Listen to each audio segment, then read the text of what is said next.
Greetings and salutations, everyone, and welcome to an ArchCast special today, where we've moved the times around a little bit to accommodate our very special guest today, Shad Diversity. It is a pleasure to be here. How are you, fellas? And of course, our little co-host Dev as well, who has interrupted second breakfast to be here today. Eighth breakfast. Eighth thing. It's late at night now, Arch. No V, though. V can't make it because it's 4 a.m. for him. It is indeed 4 a.m. for V, which is a bit much. He'll be waking up in another 2 hours. Well, I mean, he is married, and his wife only barely tolerates the ArchCast as it is because he has to stay up so late, so...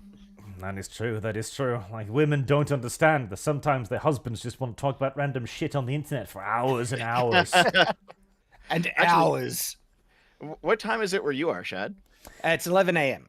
So it's actually a nice, convenient time. I appreciate you guys rescheduling for me. I feel awake and alert and ready to go. No problem. It is getting late for me, so I probably only have like an hour and a half at most this time. Sorry, Arch. That's fine. We'll get through it. Such is life when one has to accommodate the hellish continent that is Australia. You know, we have to battle the wildlife. There's always the giant snakes and spiders. There's a reason why I own swords. And then, of course, there's the ongoing emu war that people think we lost. And it's like, no, it just hasn't stopped. We're still fighting it, okay? And we will destroy the emu menace. It is still ongoing, actively. Yes, absolutely. So Shad Diversity, of course, has himself a tiny little YouTube channel here, and just a 1.5 million subscribers or something. Something like that. Or something like that, yeah. Where he deals with swords you've and been blowing up AI. the past couple of years. You've really been taking off. Oh, thanks. I appreciate it. I mean, it's funny, like, the content still struggles. I don't think YouTube favors sword-related stuff, but we do find more success when we kind of find ways to integrate it with trending topics and pop culture and stuff. And so that's where we've been taking the channel over the last year or so. And it's we're still holding on. We're still doing good and having fun making great content. And I also have Night's Watch, which is a YouTube channel I started a year or so back, and that's doing well as well. And that's more focused on kind of social pop culture commentary and things. That seems to be what YouTube is liking these days. Mm-hmm. Yeah. I have noticed if you post regular shorts, even if the shorts themselves don't go anywhere or get any views, all of your main videos get boosted in the algorithm. Have you guys noticed that? Yes and no. It kind of depends, but we are doing regular shorts and we have seen benefit from them. I posted one just about a week ago, basically crapping on nunchucks, the biggest problem with nunchucks. It's had 4.6 million views. It just exploded, that short. And then when you have something that's trending that largely, it does give like a general boost across the entire channel. So yeah. YouTube has changed the algorithm, and honestly, I reckon shorts have screwed over a lot of creators because if they're recommending shorts, there's just fewer recommendations for regular content, and so a lot of creators have been seeing lesser recommendations, but you have to adapt and survive. And so, all right, if YouTube is doing shorts, we will see what we can do with them, and that's what we've been doing, and we have been seeing some success from them. The constantly changing landscape of YouTube. Yeah, I'm not sure if I agree with that because like your average shorts viewer is going to be different than your average like YouTube video viewer or your average stream viewer, right? So I think even if there's a bunch of shorts being pushed, the person who is watching the shorts probably wouldn't watch your long form content anyway, I would suspect. Maybe like I would hope that that's the case, right? And you get like newer content and stuff. The issue is trying to convert viewers who watch shorts to your regular content because shorts don't make any money, basically. I might have gotten like $60 on all my shorts or something. It's nothing. There's nothing in the shorts. Yeah. Apparently TikTokers have the same problem. Like you get almost no money on TikTok. Even if you have like millions and millions of views on TikTok, you get no money there. Well, I'm on TikTok. We've been uploading our shorts on TikTok, and we have a couple with a few million views. And yeah, we haven't earned like anything that I even registered. So it's like, what, $1? Same. I've a few of my shorts have also gone viral on TikTok. I can't even get money because Canadians can't make money on TikTok yet. There's no payment for us yet. I was thinking about it. I was like, should I start a TikTok channel? There's no money in it. And it's like, well, somebody else is already uploading my content to TikTok anyway, so I might as well do it just to have the channel in case they ever monetize in Canada down the line. Discriminating against Canadians. I can't decide if that's awful or based. It's awful. That is the perfect deal for the companies, though. They still get to have ads and thousands of views of mindless zombies, but they also get to pay no money for it. Like, this is the future, clearly. Yeah. Look, that was a joke. I love Canadians, okay? People always get triggered, even by jokes. You should know this. They do. So, before Dev continues to drag us yet further off the topic, Dev... Oh, sorry, Arch. Listen, it's related to algorithms, but we will eventually work our way back. Dev is the resident chew toy here. Feel free to attack him whenever, of course. Happily. He is Canadian. So, Right. I figured we'd begin with a little bit of the legality surrounding AI, because this is a point on which I know very little, and I gather you know very much, since you have, you've created quite a few firestorms over the course of the last year now. Yep. Has it been a year? I don't know. When did I do my first one? Well, I mean, I've seen you on Lotus Eaters recently. That was like a month ago or so. I know you were on that Adam kicked off a whole recently. separate drama where people discovered that Shad Diversity had opinions, and they were like, well, I don't know if I can associate with somebody with opinions on the internet. Is the answer. Oh, that's right. Oh my! I almost forgot about that drama. You lost a friend over that, didn't you? Yeah, well, an associate, I would call him, who posed as a friend when we met in person, but he was two-faced and a coward. Yeah. There are so many people who will say the worst shit about you online, then you meet them at a convention or something, and it's like, oh, everything's smile cool, right? and be happy, like, hey, Yeah. hey, friend, buddy. Yeah. That's like Vosh 101 right there. Fuck. Had a So, couple of those. The first kind of AI video I posted was 9 months ago. And it's because there were all these claims about how AI art was awful, it was illegal, it was copying, and so I looked into it. I just did a deep dive, looked at all the claims. I used the actual technology to see if it's actually operating the way they claim. Like they were, like most people have let go of the bullcrap thing that it's just a collage device which basically cuts and pastes from other images, which is like, that is so insanely incorrect for how this technology works, right? But that was a big one that was going around at the time, and there was a lot of artists just jumping on this hate train and then making really emotional arguments about how it's stealing the soul of art and we're losing our humanity and things, and Losing our commission dollars. oh my gosh! Like there was, and so I made a 1.5 hour deep dive video addressing all the current claims that were going around AI art, and that each one of them was incorrect. Okay, and I looked into it; they were flawed.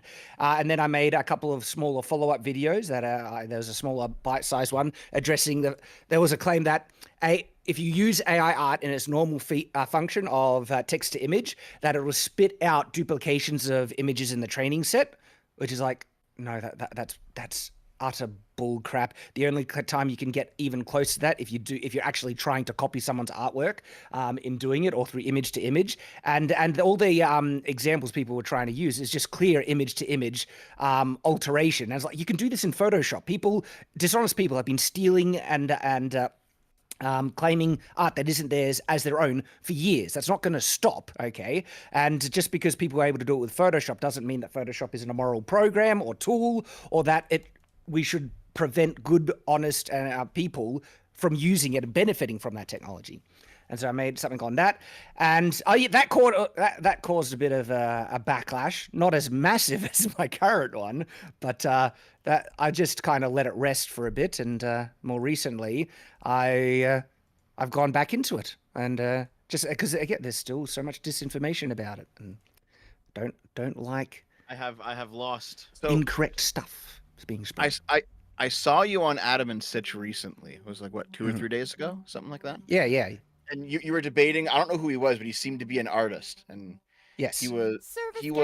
Citizenship. Oh man, he was making some arguments on how about it was kind of like how this is going to basically bankrupt artists because his main argument was he was worried that it would cause humans to lose resistance in facing challenges that will better themselves through trying to overcome challenges in Right, in cognitive developing. load. Yeah. Yeah. Look, I just fundamentally disagree with that position because humans like to be challenged. We play video games on I have hard mode for a lost. reason. Good. And every time, that's like saying because the calculator was invented, humans are going to stop learning how to do math. And I was like, that's Well, not the case. to be fair, Zoomers kind of did. Now they can do it on their phone. They kind of did stop learning math, to be honest. I mean, there's probably something to his argument, right? Like, I don't necessarily agree with him. I don't think, but you know, the reason that the whole Wall-E future resonated with people, you know, just people flying around on little like robot devices, and they're all fat and they can't do anything for themselves. Like that resonates with people because there is this idea that as we offload more and more of our labor onto automation or like tools or whatever, or new technology, whatever the case may be, things become easier for us. We do kind of lose something eventually. And there's probably something to that. This is the thing. I agree there's something to it, but my counter and the reason why I disagree with Sam's proposal here is that there are other things that are contributing to that, dystopian future vastly more than AI art. AI art, just looking at AI art, not AI generally, just AI art, is an incredibly useful tool that actually brings with it its own host of challenges, even as the technology gets better. The best artists who have the most creativity and the best ideas are still going to make the best AI art, and they're going to try and face challenges in making better quality results. And like I said, there are challenges all throughout the rest of the world that I don't think finding, automation in certain fields, especially with AI art, because AI art is actually going to enable thousands and thousands of creative people who don't have the means to depict and envision their ideas. That's going to give them those tools, especially artists who have disabilities. Like they either get arthritis in their hands or tremors or any number of things that prevents them from depicting the art that they love. AI art is a godsend to them, right? There is so much positive capabilities and accessibility that this technology is going to bring to so many people that I don't think the fears even come close to outweighing the benefits that this is actually going to bring. And that's probably one of the biggest reasons why I'm an advocate for it, because I see it as such that this incredible benefit offering accessibility and creativity to everyone in the world.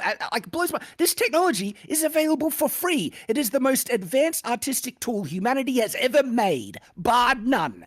And it is available to everyone in the world for absolutely free. That blows my friggin' mind. I can't, like, have we ever seen anything like that in the world where such an advanced, incredible technology is just open source and anyone can use it? You're talking about the Bing one, right? Well, Stable Diffusion is the open source one at the moment. Oh, okay, yeah. There are a lot of there are a lot of other free AI image generators. Stable Diffusion gives you the most tools, though, and it has from what I've seen, the most community, collective kind of open source development of it. Because I know like Midjourney cost like $5 a month or something, while and Microsoft it's not limited. Yeah, like Midjourney, maybe they have in-painting now, but from what I've seen, it's still just text to image. But even if it has in-painting, there are so many tools that you don't have with Midjourney as opposed to what's available in Stable Diffusion. And I know like Microsoft just put one out attached to Bing somehow, and that one is apparently currently very popular. That one was getting mind blasted immediately, though, because it was infringing on a little bit too many patents, a little bit too many copyrights, and is currently getting lobotomized.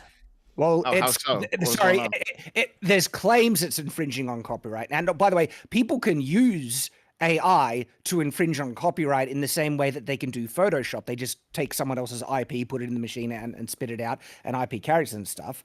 It's not a core feature of the model or technology, though. And so copyright infringement is not an inherent function of AI image generators. It can be used to do it just like Photoshop, though. So, sorry to jump in on it. That is an interesting point that we'll get to in just a second, actually.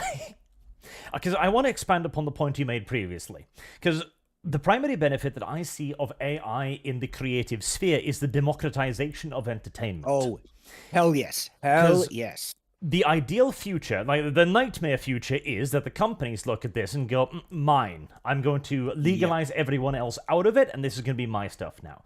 But the ideal future is that you will have somebody capable of sitting in their basement and think, okay, I've come up with the next Lord of the Rings, but I have no fucking money, I have no art skills, I have no directing skills, I have no editing skills, I can't do shit with this. But with AI, in an ideal future, we will be able to create an AI model to go like, okay, I want this character, he should look like this, this, and this, and this is the scene he's in, this is the environment, these are the characters around him, this is the script, etc., and actually create both videos, music, movies, television, art, etc., all using more and more advanced tools. Because at the end of the day, that is what I view AI as, because Photoshop itself is a tool that allows people to do incredible things very quickly. Like, nobody's arguing that Photoshop's ability to create certain patterns rapidly by a single sweep of the pen is going to deprive the artist of soul.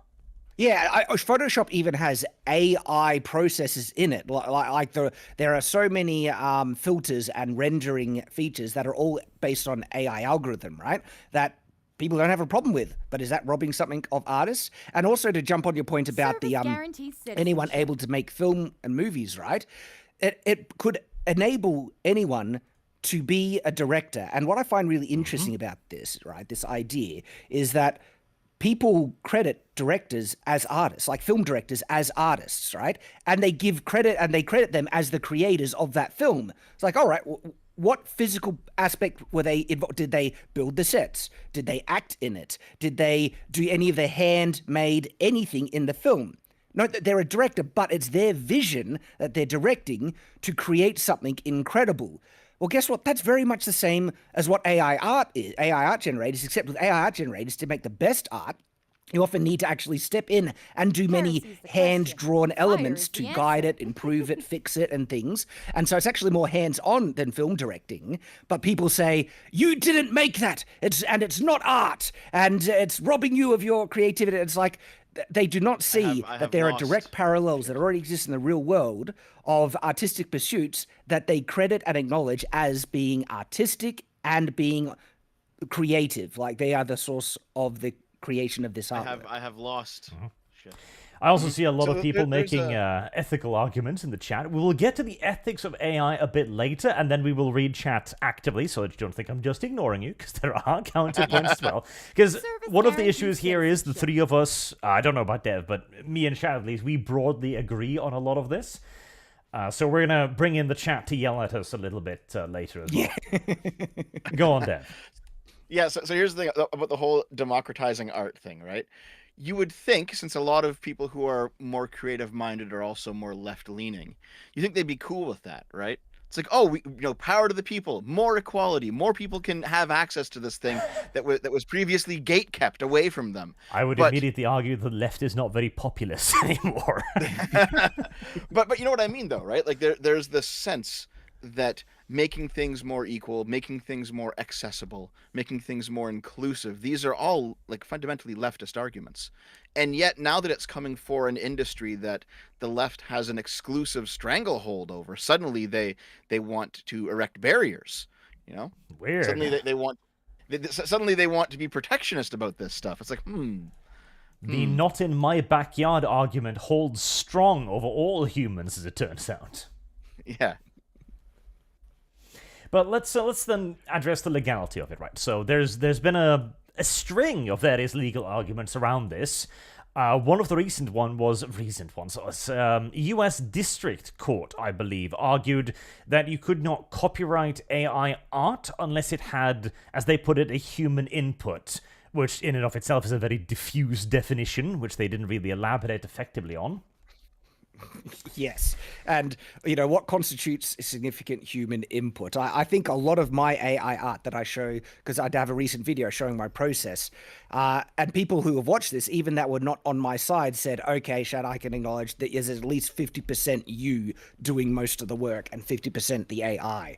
But this is also, like, the copyright is an interesting tangent, but it's kind of comes secondary to the is it even legal to train the AI off of copyrighted works and things? So which one do you want to address first? Let's begin with the idea of copyright, because one of the Okay. main arguments here that people will levy is that the AI can only make a picture because it takes elements of pictures that already exist. Thus, it's copying and or stealing, if you want to be inflammatory about it, artist work that already exists, therefore copyright infringement, if I'm understanding the counter-argument correctly. Okay, here, this is a good example of something where it starts with my actual hand-drawn sketch, okay? And same with the original character. That is based off of an actual illustration that I've done. And I've used the AI to change the style and enhance the quality. Fire is the And answer. so I'm very confident I'll be able to win and hold up my copyright, on these images very easily. Because like even if it wasn't an existing like IP that I own the intellectual property to, just the base image is so much dependent on what I first have done. The thing is, though, I actually think it's going to go even further than this. I think that we're going to reach a point where whoever creates the AI image, okay, if it's actually not, what's the word when, if it's not plagiarism, okay, the person who created is going to have full copyright. That's where it's going to go. I mean, if anyone wants to question about copyright and AI art, I would just tell them, okay, go and plagiarize Disney's Secret Invasion intro that they made with AI art and see how far you get with that and see if Disney doesn't absolutely lost. slam the hammer down on you. Because there are a lot of other aspects to copyright law separate to just the base image creation. For instance, intellectual property. When you own the IP and the copyright of an IP, you own the sole discretion to make derivative works of that IP. And so a derivative work is any image that is based off of the design, the character, things like that. This is also, by the way, why fan art is actually technically all in breach of copyright. Fan art is against copyright law. It's illegal unless you have a license from the IP owner. The IP owner is the only one who has the sole discretion to make derivative works of that image. Make derivative works and distribute. And so if you make an AI art of an IP that you own the copyright to, even hypothetically, if that single image can't be copyrighted, which I actually believe is false, and it also isn't. It isn't even panning out that way because even courts are acknowledging significant human input. Really seems to show that humans have made this. Okay, even if that wasn't the case, all right, and that image can't be copyrighted, you still have the sole right and discretion and license to make and distribute that image because it is based off of your copyrighted intellectual property, your IP. It's a derivative Service work. guarantees citizenship. And so under that condition, you actually have pretty full copyright protection. Like this image here, even if it wasn't based off of, even if it wasn't based off of my base sketch, my first drawing, right? This is an original character that I have, that I'm developing, that have a backstory. I inherently, automatically own that IP. Copyright is an inherent thing in the law that exists immediately at the creation of the artwork or the IP or whatever. US is the only one of the only countries where registering copyright even exists, but that registration actually doesn't grant copyright. The copyright already exists. It's basically just a process to make the legalities easier to and things like that. But the Copyright Office doesn't actually grant copyright. That's already in place. But so this condition here about derivative works is an extremely strong copyright protection for AI-generated images of intellectual property that Heresy's you the own question. Fire is the already. answer. And people, just on that note about the fan art, people don't actually realize that. No, you look this up. There are multiple legal websites that go into this and break this down. And by the way, I think copyright goes too far. I'm fully in favor of fan art. I think fan art is freaking great. But it's so funny that a lot of AI art and people who are anti-AI art appeal to the sacred state of the law and copyright as this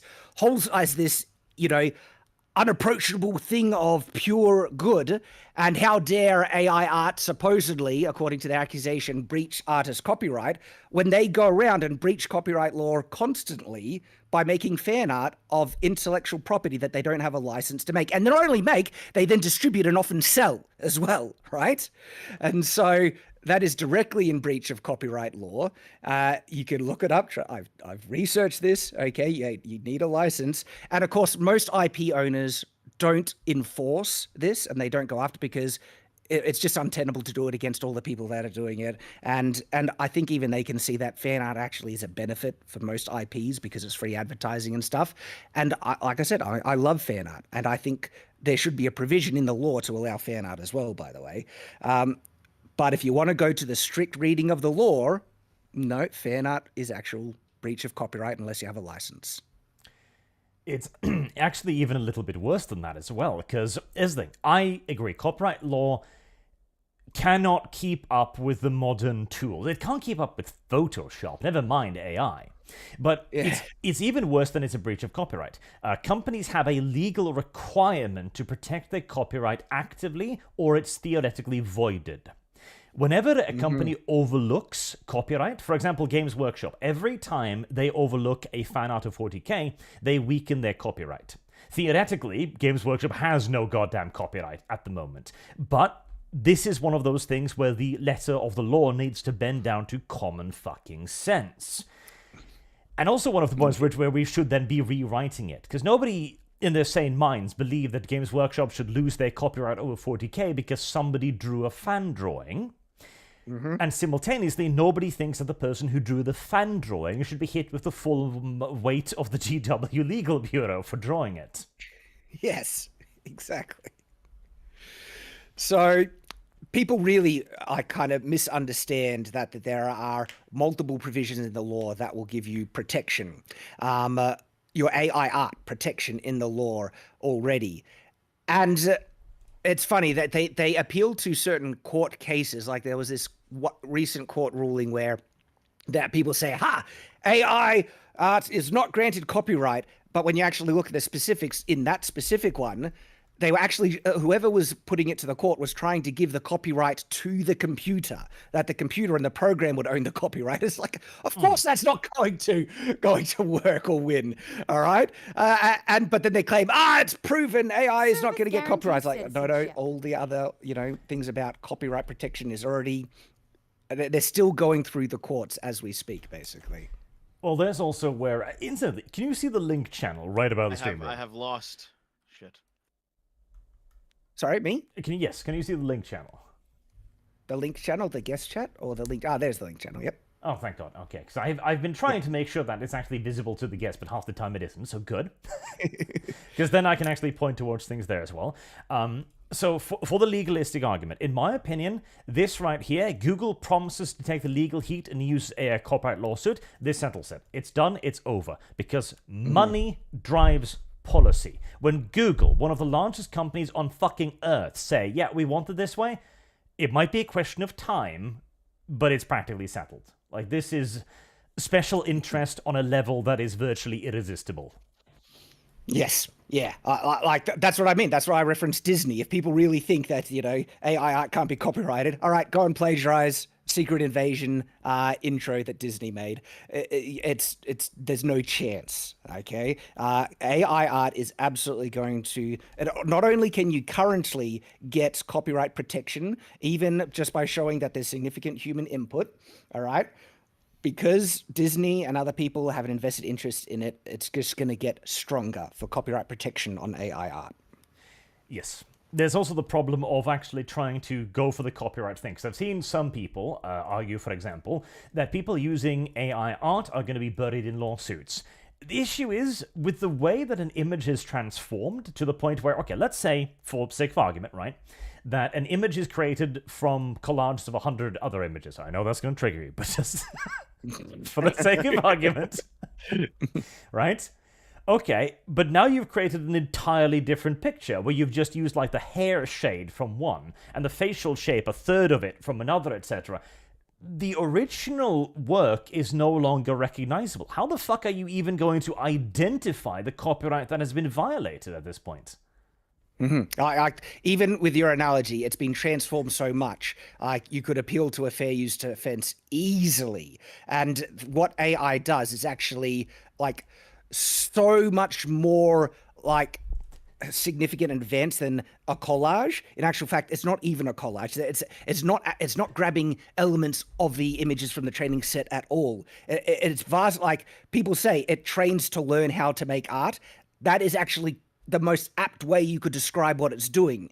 And what it has gained from the training images is nothing of those images exists in the resulting model. The images are not present in them, okay? But what it does gain is basically the best, most apt analogy is skill, ability. It gains an ability, knowledge in how to make art, not with a pencil, but through a diffusion pattern, through noise.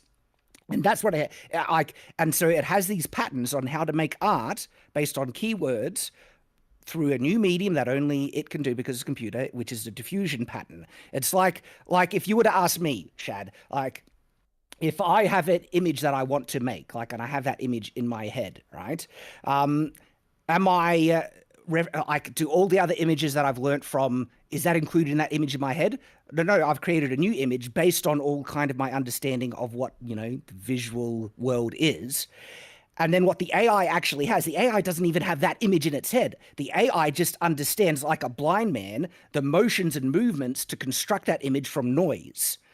But it doesn't actually understand. We're trying to teach it to understand, but its understanding is not higher level thinking. Its understanding is all based on patterns and things and pattern recognition and stuff. People really misunderstand what's going on, because when you actually understand it, it is so far divorced from the training set and the fact that the training images aren't even in the resulting models. Like, if you want to try and appeal to say this is scraping your data, stealing copyright and everything like that, that's not at all how the technology works. Well, to be fair, Shad, a lot of human thinking is also just pattern recognition too. Yeah. I wonder if we're ever going to get to like the AI is actually a person. I wonder. We will at some point. We'll get to a point, and in fact, we're kind of already there, where people interact with it like it's a person. That'll become so real that to the observer, it's indistinguishable. But actual higher level, truly self-aware, emotional AI, I think we're a long way off still. There was a particularly ridiculous story. Yeah. I'm not going to live to see my robot GF, I guess. You could probably get one that interacts so realistically that to you it's basically real. But before we go too far off the copyright thing, I want to also address one of the arguments people raise all the time. You've probably heard it, is the monkey taking a picture with the camera, and that was rejected in copyright. This is such a misrepresentation of what's going on, because people are all equating the AI with the monkey. And that's not what's happening at all. In this analogy, the AI isn't the monkey. The AI is the camera. It's the tool that is actually capturing the image. It's the tool that's making the image, okay? And so if a monkey pressed generate on your mouse click, right, to generate AI art, no, it wouldn't be able to get the copyright, because copyright can only be held by a human, all right?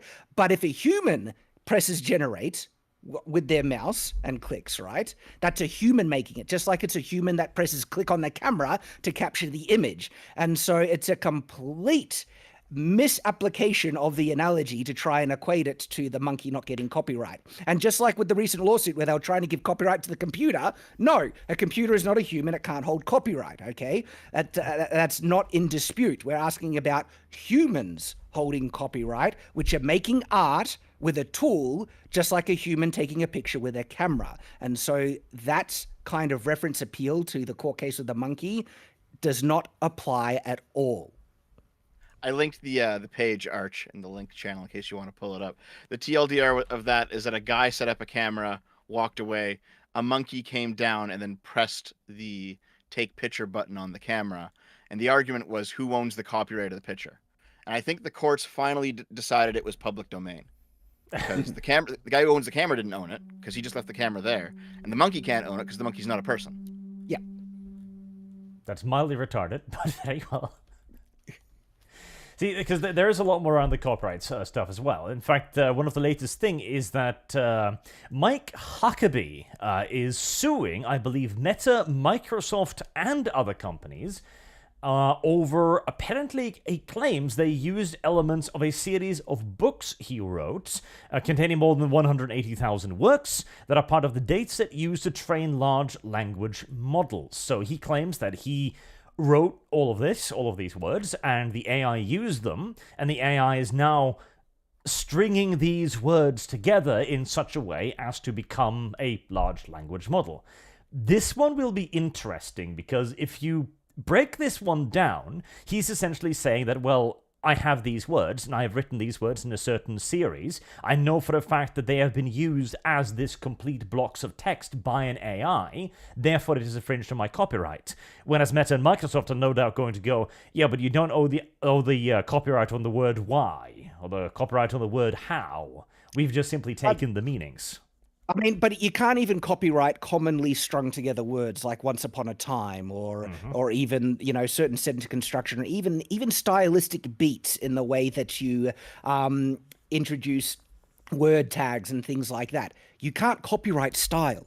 Like that's already been gone through court stuff. You actually can't copyright style. And even if you want to go even larger than that, that's why people can make very similar artworks and products that are similar, but if they're different enough, they're completely protected by copyright. Like you see those, it happened ages ago. I don't know if they still make it, but basically cheap versions of Disney cartoons that were made by other companies that were basically, I remember when The Hunchback of Notre Dame came out, there was this cheap animated version called The Secret of the Hunchback, which is basically a rip, right? But it was different enough that they were completely protected by copyright. But also Hunchback is also, there's public domain, it's an old story and stuff, but you kind of get what I'm saying here, right? Is that if there's just enough changes, even if stylistically there's heaps of similarities, copyright protects that. And that's where this gets a little bit I just don't. Go on, Dan. I just don't get the argument of you trained it on my stuff, therefore you violated copyright. That doesn't make any sense to me because like if I were to read Mike Huckabee's books and then understand those ideas and then write something of my own where I cite some of the information in his books, no one would say that I'm infringing on his copyright. Exactly. And even with my novel, stylistically, I was heavily inspired by Brandon Sanderson, Robert Jordan, also Scott Card, because I love their styles. I love how Robert Jordan describes a scene and makes it so immersive. And I love deep, complex magic systems and stuff. And funnily enough, I wrote my book purposefully, gaining inspiration from those writers. And when people read my book, they say, wow, this is like reading a Brandon Sanderson book or Robert Jordan. I'm like, yes, that's exactly what I wanted because I love that style. And no one claims that I'm plagiarizing or taking a cheap way out because it took talent to understand that style well enough to then duplicate that style in my own way, in my own story and setting and characters. What I think is the argument that Mike is making here is that since his work was used as a whole work, kind of like the book analogy that Dev gave, he believes then, I'm presuming, that the book is still in the language model somewhere. Like his book 3 sits there somewhere in the language model and is being drawn upon. It's kind of like... Okay. Well, that's wrong. It's incorrect. It's not in the model.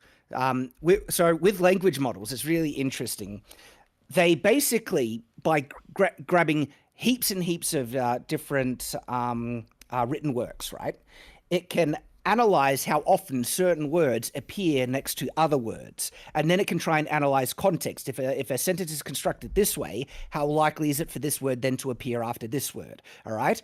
And then it records those patterns. It doesn't record the actual word structure or anything. And so that's how language models work.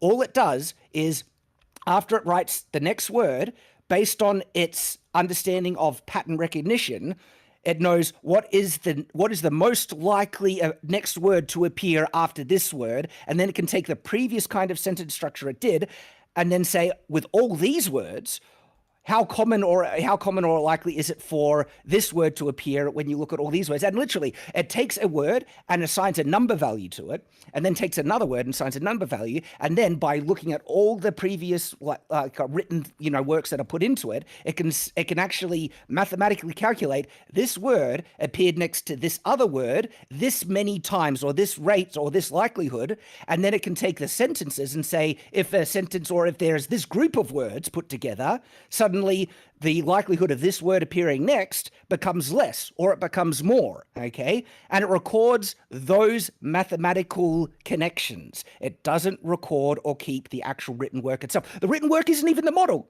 It's thrown out. And then it keeps what it learns. And then that's how the language models actually operate. Right. When it comes to images, I mean, now that I've used a few of these programs a bunch of times, you kind of have to learn what words the image generator likes, right? So you have to say, okay, well, it has to be in this kind of style, and I want the person to have this hair color and wearing this type of clothing, and from this, the camera has to be in this position, this angle. Like you can just say, generate a hot girl, and it'll give you something. But there's actually an artistry in learning exactly what keywords you should use to get a very specific type of image. So absolutely. Like AI struggles massively with specificity. If you want a specific pose, specific hand placement, a specific expression, right? Suddenly that almost becomes near impossible with prompting. You can do it if you really nail it down, and you can get close. But as to exact specificity, you need to use references and additional tools. It basically becomes impossible to get exact specificity unless you do previous training and you work with it. Yeah. So people don't realize that. Yeah. Because there's a lot around that. Because let me give you an example to kind of back up your point here, Dev. I put one article in the link channel. So let me actually transfer that so the audience can see it too. That might be useful.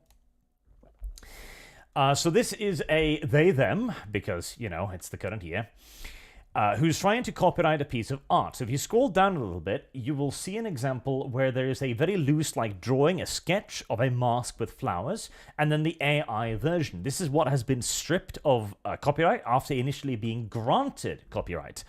And this is an example of using, like Shan says, a reference, where you go okay, this is my picture, AI, make it good.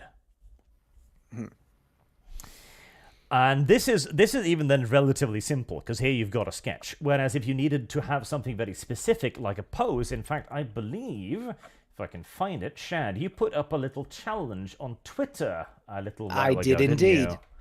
Yep. Yeah, drag that up, where you said that you'd get people, because, AI takes no skill, right? So no effort at all. Anyone can do it. Yeah, that's the claim. Yep, so you wanted people to replicate a pose, which I've found here, which is, I'm presuming, is a very specific fencing pose. Yeah, exaggerated for the rule of cool, but the actual hand grip itself and the placement of the thumb is a complete historical hand grip that results from a reverse edge cut. Yes, and then people were trying to copy that, and not a lot of people got even remotely close, honestly. Yes, exactly. Because I know the strengths and limitations of this technology. I use it, and I know the effort it takes to get the specific result you want when you want it to be specific. And so I purposely chose to make this image, which I knew had some of the most difficult elements that you struggle with to get to get these results with AI image generation, just with a prompt. I wanted a complex, specific pose, specific hand placement, and a European cruciform sword that was presented off profile. AI usually defaults for cruciform swords just flat on profile, and so I wanted on a complex angle coming forward, and I purposely put that image together with all those really difficult elements in it, and it took a lot of additional work. It took hours to make that image, and then for everyone who's saying that anyone can make AI art, it just takes a prompt, there's no skill or artistry involved, I said, okay, remake this image with your own original character with just a prompt. If it's so easy, anyone can do it, you should be able to replicate this image. Cake. No one has even come close. Especially with the finer details like the hand placement and position of the sword. I quite like this one specific response. The pose, hand placement, and sword position in this image makes no sense. An actual artist would know that. I don't know. Now, correct me if I'm completely off the mark here, Shad, but you're a little bit of a expert on swords and fencing styles, I believe. Just a little bit. Just a little bit. Just But an I actual wouldn't call- artist could have told you that I'm this an was silly. enthusiast. Yeah, Service guaranteed I'm an enthusiast. citizenship. I wouldn't call myself an expert, but I really, I'd call really you a love fucking this. expert. Oh, thank you. But in the guest room chat, Arch, just posting an image for people trying to claim that this hand position is you would have to break your wrist to get it. Yep. Let me pull that up. And there it is. There you go. So this is kind of coming back to what I was saying earlier. So let's say you're an artist and you're using Photoshop, right? And I'm gonna draw something in Photoshop. So you click on the paint tool and you start drawing away. You're not actually painting there, obviously. But does it mean that you haven't created art? Well, you obviously have. Even though you're using a tool, it has required your input to generate the image. It's the same with AI.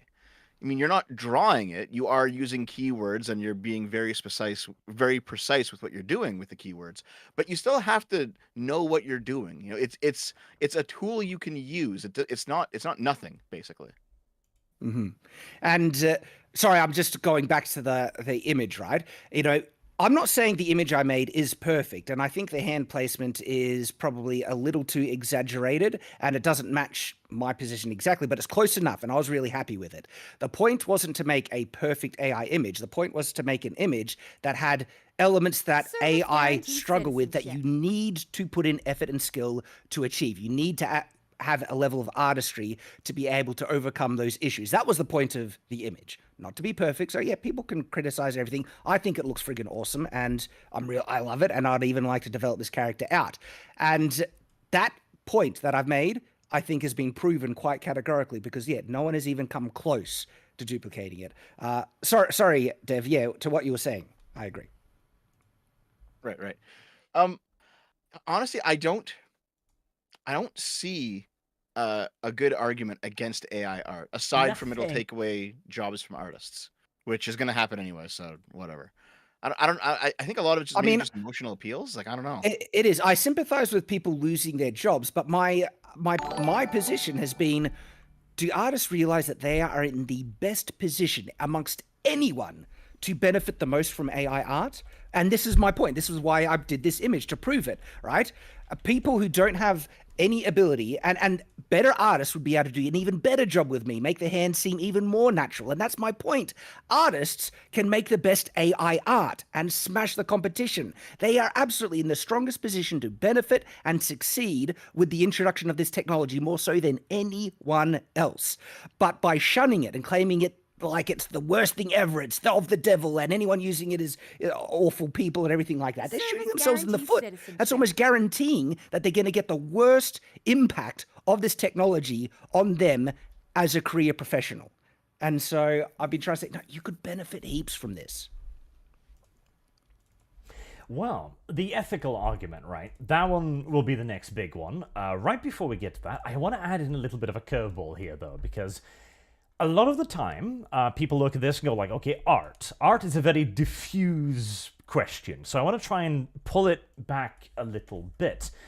In the link channel, I'm going to put an image of a smiling Japanese lady attempting to sell us all tea in a plastic bottle. This is from a advertisement. It's a fully animated advertisement. It's got the character moving, smiling, etc., all of that nonsense in it. And it's an entirely AI-generated ad. The actress's two forms, older her and younger her, are entirely AI-generated. Not a single human being was involved in it. This is the future, in all due likelihood. And this also separates it somewhat from the art thing, right? Because this is just a fucking ad. They just want you to buy their tea. They don't care about the artistic integrity of this. They want you to buy tea. And yet, it is AI. Yeah. Like, this is the future. Now, like, Is this good or bad? Heresy's the question. We'll have to Fire wait and is see. the Like in answer. advertisements, I don't really care who's in it, and I actually get annoyed when I see celebrities in them. It's like, what, you think just because they're a celebrity, I'm gonna be more inclined to buy your stupid product? Piss off. Precisely. Yeah. Like, I actually think AI celebrities will actually start to become a thing. We already kind of see it with We absolutely are already seeing it. Yeah. VTubing. And the thing that I actually think will be really awesome, right, is that in the future, I can open up Lord of the Rings and say, wouldn't it be freaking cool if I was Aragorn?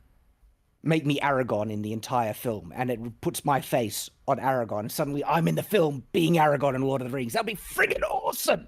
Oh, I couldn't wait. Can't wait for that. So they did try this about 20 years ago with that Final Fantasy Spirits Within film. The main girl from that, they wanted to market her out as some sort of virtual celebrity. That didn't take off. Yep. That didn't there take was off. there was a whole thing around that. Now, a couple of points for Spirits Within. One, that technology was not ready, to put it goddamn mildly. And two, this came out at a time when the Japanese market, the Japanese media influence on the West, was still in its infancy. If something similar to this had come out today, but a much more... and in fact, I would argue that something like this did come out just this year. Avatar: The Way of Water. And that, of course, became a cultural sensation. They did nothing with it, mind you, but when the first Avatar came out, it was everywhere. Like, it was in my goddamn random-ass Norwegian comic books they were doing Avatar parodies. Really? Oh, yeah.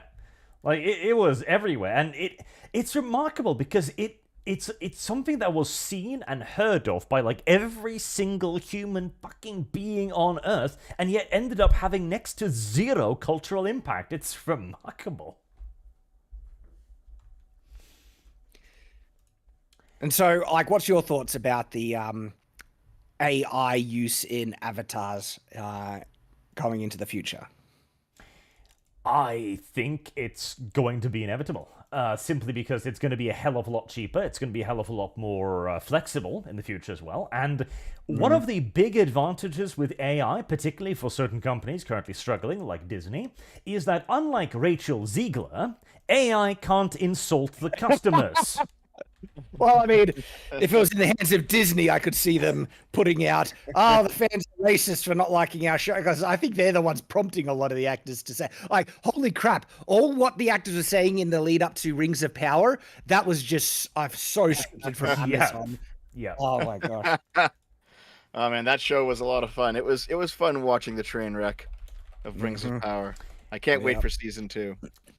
Because this was one of the big arguments that the Japanese put forward as well. When they do an AI actress, it can't get embroiled in drama. It'll only open its mouth when you tell it to.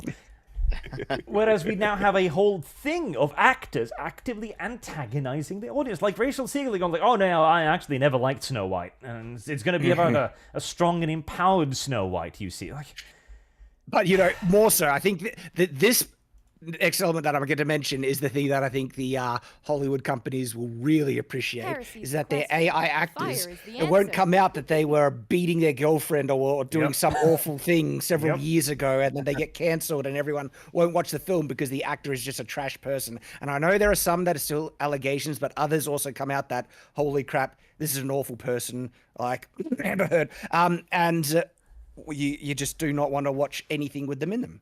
Yep. Meanwhile, the AI is perfect all the time.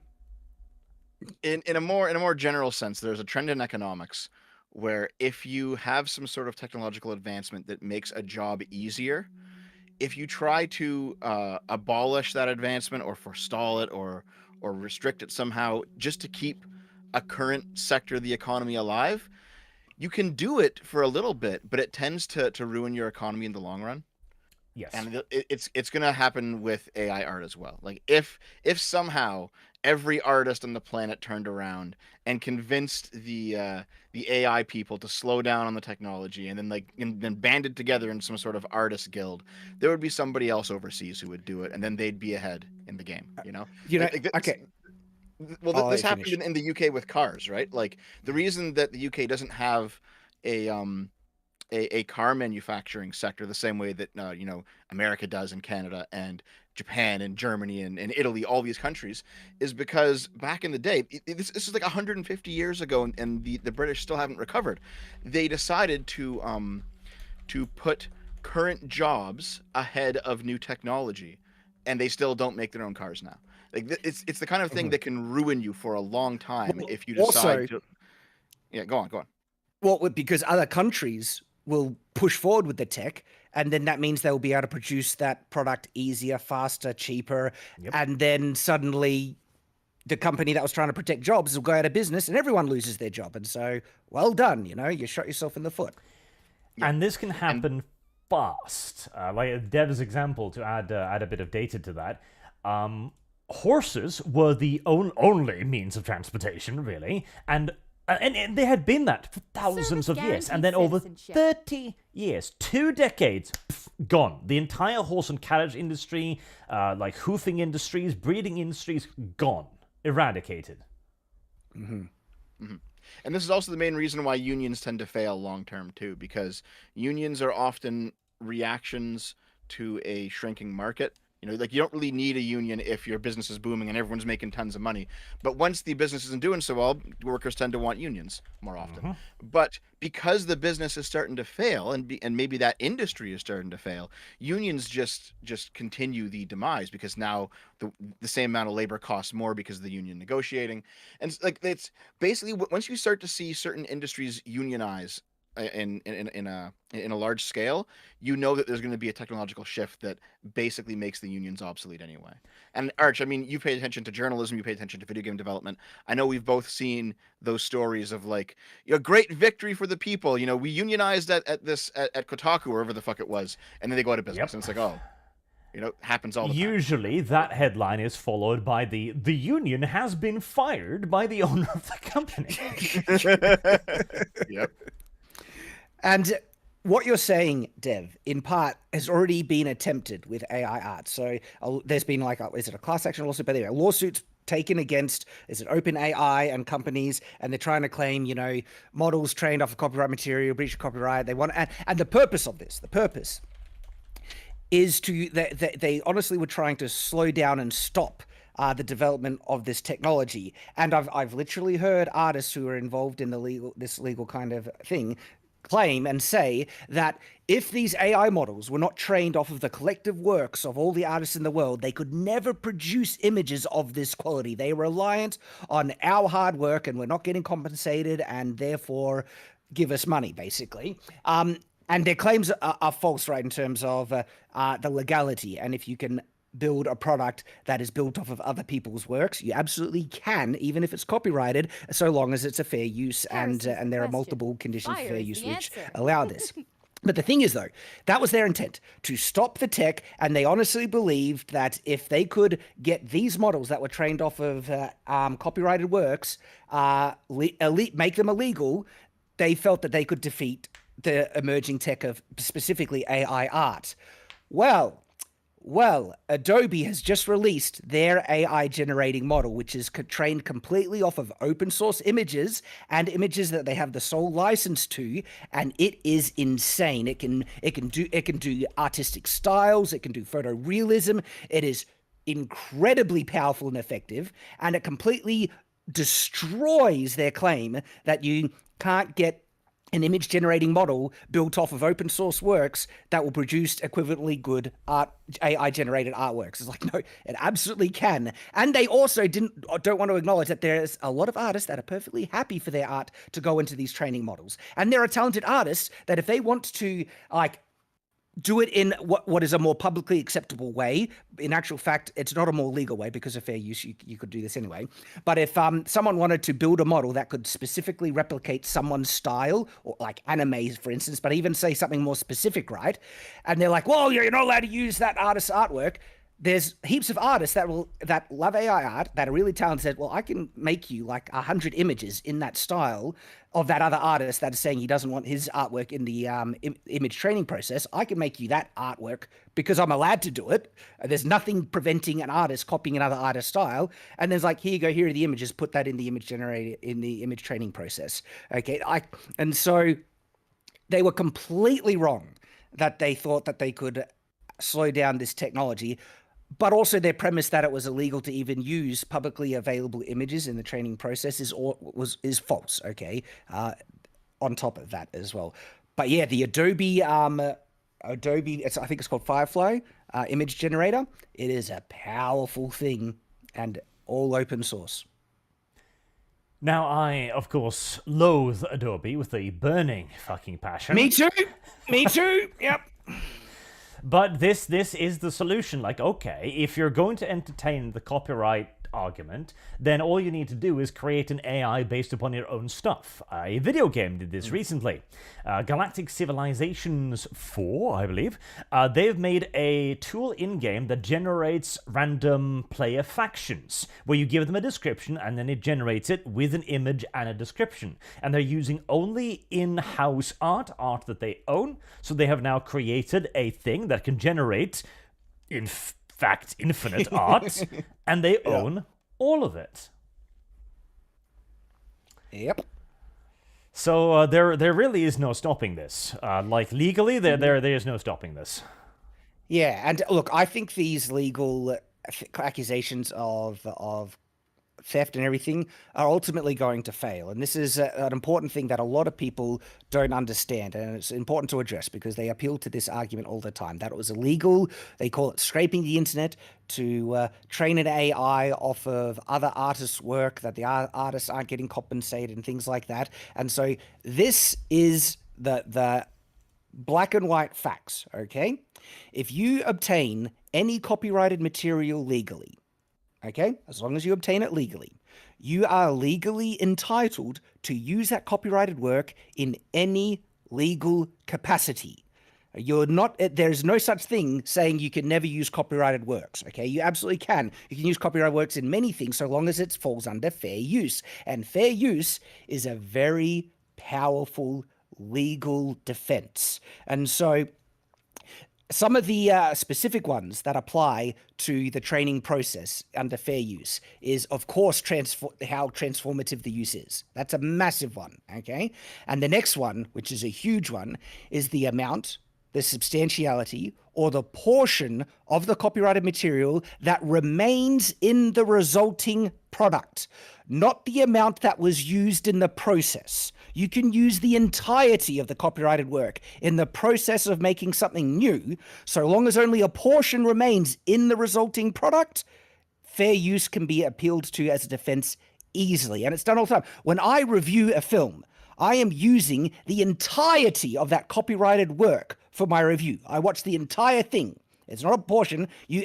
My review is based on the entirety of that copyrighted work.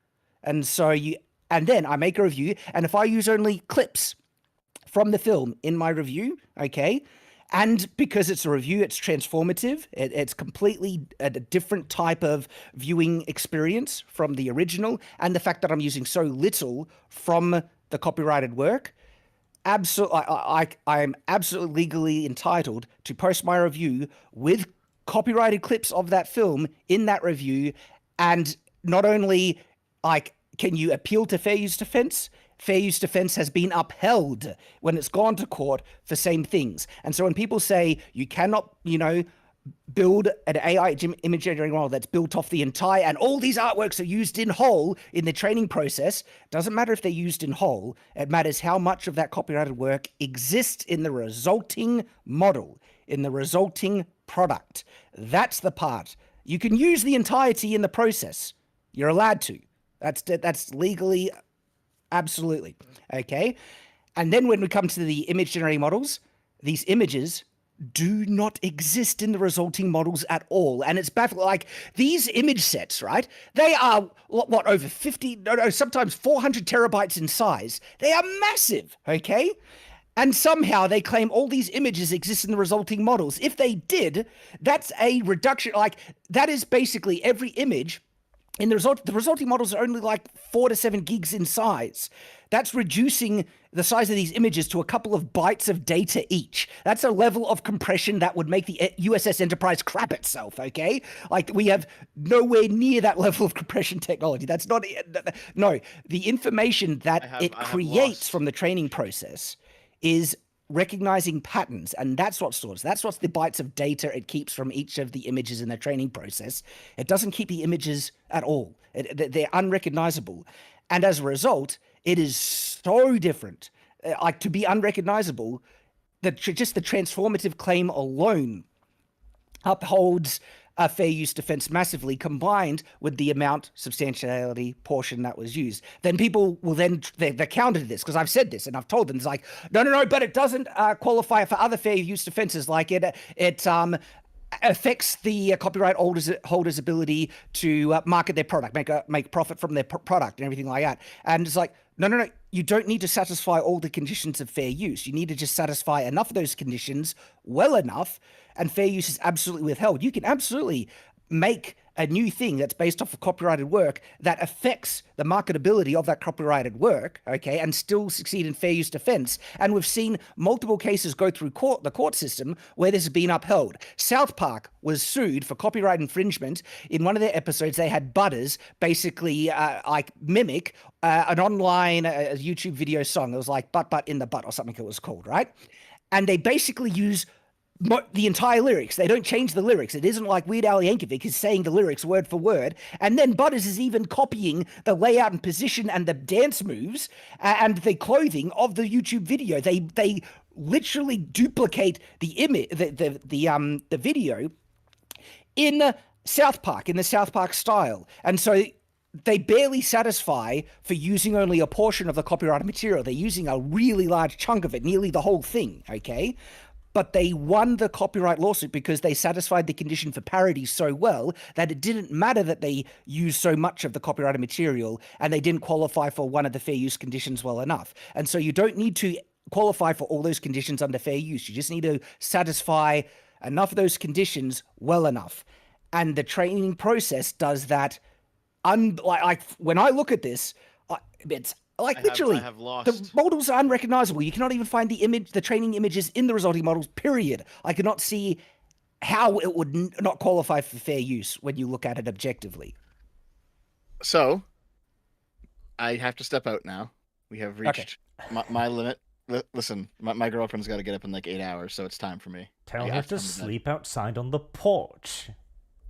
It's time for me to come to bed. But I mean, there's like, I'll TLDR my final minute or so on this. There's like a meta conversation surrounding AI art, and that's just AI in general, right? And you have a lot of people who are very worried about the future. The AI dominated future if the AIs take over, which it sounds like mostly a science fiction story, but there's probably some risk to it given enough time.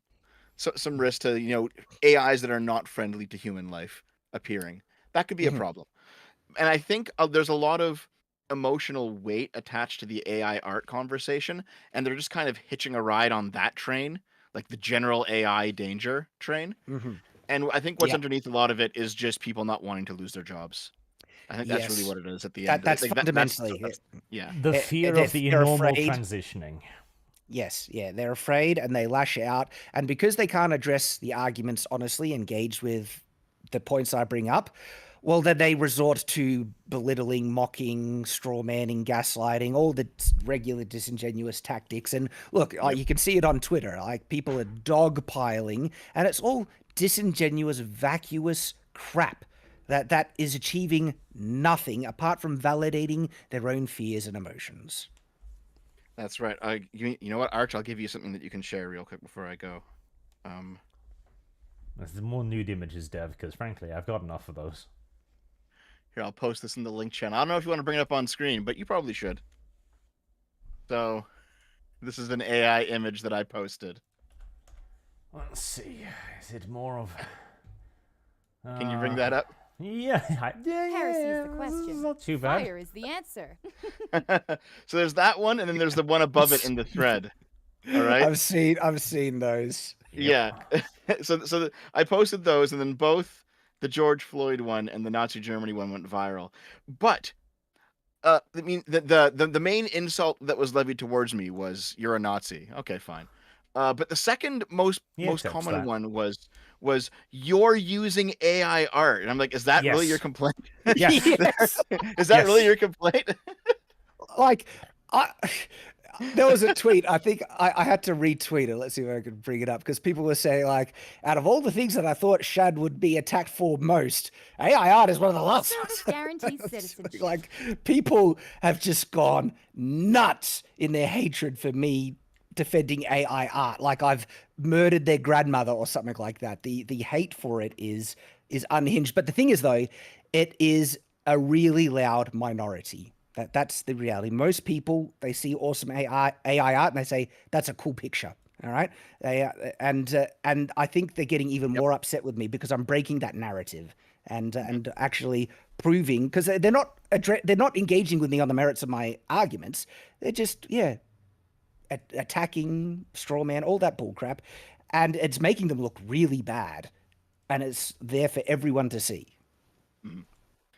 Well, all right, guys. I'll see you next time. All right. Cheers, Dev. It's good talking to you again, Shad. It's been a while. Yeah, do it again. absolutely, man. Always enjoy it. All right. See you, Arch. Good night, Dev. But yeah, right. Okay, so the ethics of it. I guess that's the next natural point, right? So, because the quality is obviously there, in my opinion. Like, I think it's difficult to argue that there isn't quality in AI art. But people do. This is the the gaslighting is so extreme. Let me share this image with you. I just need to look it up. And I'll put an image on the screen in the meantime that I literally generated right now without any other effort to give an idea. Let me see. Where is it? There it is. Okay. All right. I can. Yeah. I mean, look at that. That looks absolutely awesome. Dang it! My image is too big for Discord to handle. But don't worry, I'll send the link to where I posted on Twitter. That'll be easier. Yep. But the cognitive dissonance is actually insane, where they constantly crap on AI art. They say it's all looks like trash, low effort sludge. And yet then, okay, if it's so bad, why are you so afraid of it then? Like, if it's so bad, you would never... yes, I posted the link there for you, Arch. Like, if it's so bad, artists' jobs aren't going to be threatened. No one would want to buy AI art. You have nothing to worry about. And so clearly they are being very disingenuous in... I don't think it was this one, but I saw another one they posted where she was in a position with her like leg up, I think. And there were entire like essays that I saw there written like, look, the shine on the leg is wrong, and like, why is this bit over here? And like, Jesus, you're going deep on this shit. Yes, I know. And like, to any regular person, they Heresy see is the this question. image, and I know Fire for is the myself, I'm answer. like, that is so cool. That is so awesome. And I get such a buzz that I was able to make this with AI art. And like, I feel like, you know, this image did not exist before I was able to make it. I feel like the world has been added to. There's more awesome art in the world. That is great. And I get so excited, and it's brilliant, right? And then so many people are just like, this is complete trash. I hate it. All AI art is crap. And it's like, guys, you do not realize how blind you are making yourself look. Like, you're showing to the world how ignorant and biased you are against this, because the quality is so obviously clear. I'm not saying it's perfect, okay? And I'm not saying a more talented artist could not make an even better image than me with these tools. In actual fact, I'm saying a better artist could do better, and that's why artists could benefit the most out of this technology. But they will still claim it is terrible, it's crap. And it's like, then why are you afraid? And that's the truth. They're afraid because they know it's awesome, and more people are able to make it. Well, it is A large part of it, again, is the fear. So this happens every time there is a massive revolution that starts threatening a lot of jobs, because nobody knows where the hell we're going to go from here. This is one of the things with the internet, for example, and the advent of people like us who make a living of creating weird noises on the internet. Like, our profession didn't exist, 10 years ago, practically, you know? Yep. And our profession could become obsolete in a year or whatever. We don't know how long this, thing will last. And when it does, I can't demand and be entitled that, no, I deserve being a YouTuber and I'm going to force other people to, prevent their own opportunities and benefits from using whatever is, stopping me from doing my career. I can't impose that upon them or make a type of forced scarcity to validate and ensure my job as a YouTuber. I just have to be grateful. Well, that was awesome that I was able to ride that train and have such a privileged job and lucky job for the time that I had it available. Now it's gone. I need to adapt and figure out how to survive in the world as it is. I mean, I can already see the thing that's going to fucking eradicate us. Because what eventually is going to come around is the virtual YouTuber thing. But instead of it being on YouTube, it'll be offered by the companies themselves. Like, HoloLive is going to have a thing where there's an AI virtual YouTuber. And she's going to know you. She's going to be learned on your preferences. She's going to play games alongside you in a dedicated room just for you. You'll basically have your own little companion character. And you'll pay a $5 fee a month for this virtual friend. That's what's going to eradicate us. Possibly. But you have to adapt and survive. And if it's using AI tools to make more content faster, better, I can do that too. I can use AI tools to enhance my own workflow. And I'd actually say I'm in a better position to succeed from using those tools than other people because I know how to make good content. I have previous skill experience that I can apply to these tools to try and beat the competition. And that's been my message to artists as well. You're in the best position to succeed in the new environment because you already have existing skills and talents that enable you to make vastly better AI art than the competition. Yeah. Like, when this gets more and more powerful and can be used for more and more repetitive things, so you can make it more reliable, etc., once this can be used for editing, video processing, etc., I mean, I can make historical videos from this. I can make lore videos from this. I can make so many things from this. So there will be a very big period of time, probably, where... And that's the beauty of it. Like I mentioned previously, like making Lord of the Rings in your basement. Back in the day, the reason why we didn't exist was because we couldn't exist. Like, you made a World War II documentary in 1980 that required 500 people in a fucking studio. Yes. And just on that note, I saw a documentary recently that was just basically a documentary of what it would be like to send our first expedition to another planet and colonize it. And it would take 100 years to reach there. And this documentary was made with primarily AI art assets in both video and just images. And it was brilliant. It was a great documentary. And it enabled someone to make this awesome documentary that they would not have the means or the budget to have made that without AI. And it's already enabling people to make more content, better content, small creators than ever was before. It's a really empowering thing that's going to grant so much opportunity to so many creative people to make more awesome stuff. That is the hope, although again the fear is that the companies are going to keep it all to themselves. That's the biggest danger of them all, probably. But it's open source. It's the Pandora's box has been open. Even if they try and regulate it, they'll never stop it now. Well, we'll see. That's what people said about the internet at one point. Yeah, well, I mean, they've tried to stop piracy and they've tried to stop, internet. And I'm not saying I think it still would be a disaster if they tried to regulate it.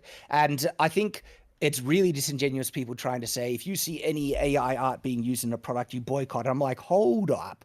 One of the arguments against AI art is to support artists and ensure artists having a job. And then those same people will turn around and try and get artists cancelled for using this tech. It happened. There was a guy who was working for Wizards of the Coast making art for them, and it came out that he used AI art to clean up some of the side parts.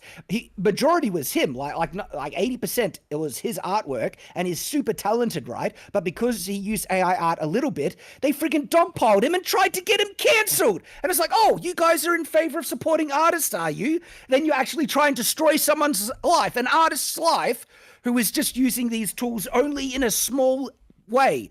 Bullcrap. You're after just supporting artists.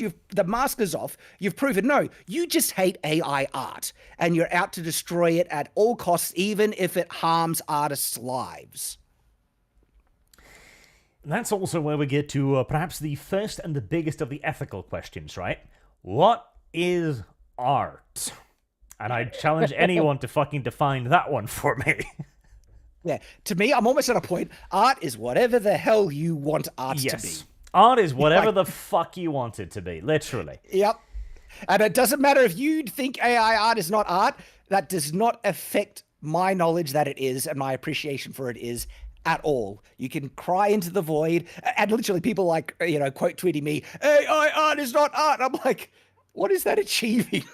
It's just self-validation. They're so insecure in their views. They have to scream it from the mountaintop just to get that satisfaction, so they can tell themselves, "I'm so right." Right?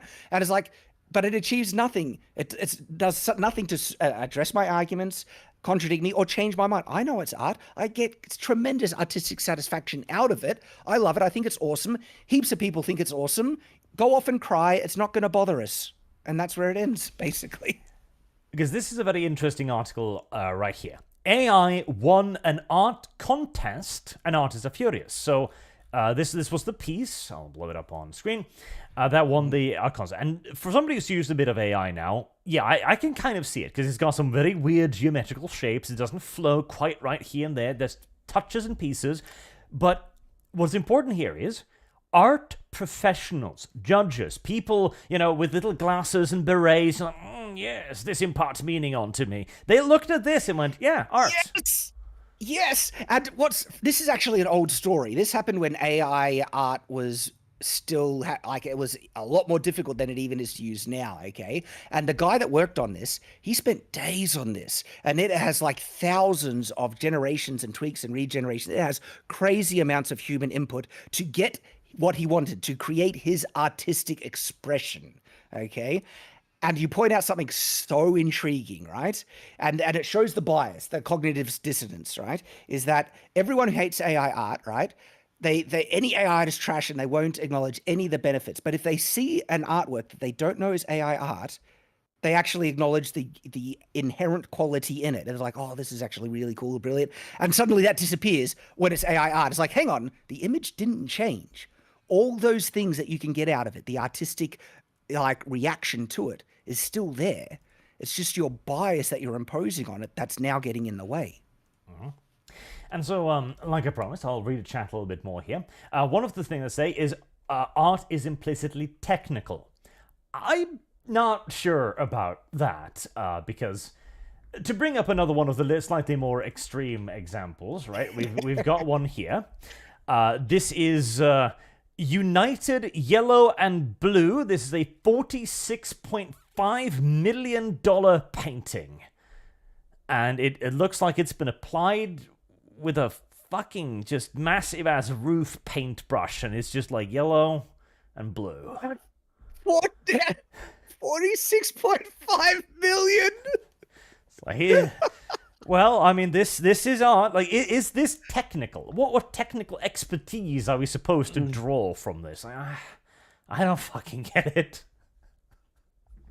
And so you raise it. There's a couple of interesting points that come out from this, and one is, of course, the technical skill that's involved in it, but also the perception of the person. Like, people, so everywhere, do consider this art. They acknowledge it as legitimate art. Now, for me, I can't rob them of that perception. If it's art to them, it is art. I can't change that. Just like people can't change the fact I know AI art is art, okay? I don't like it.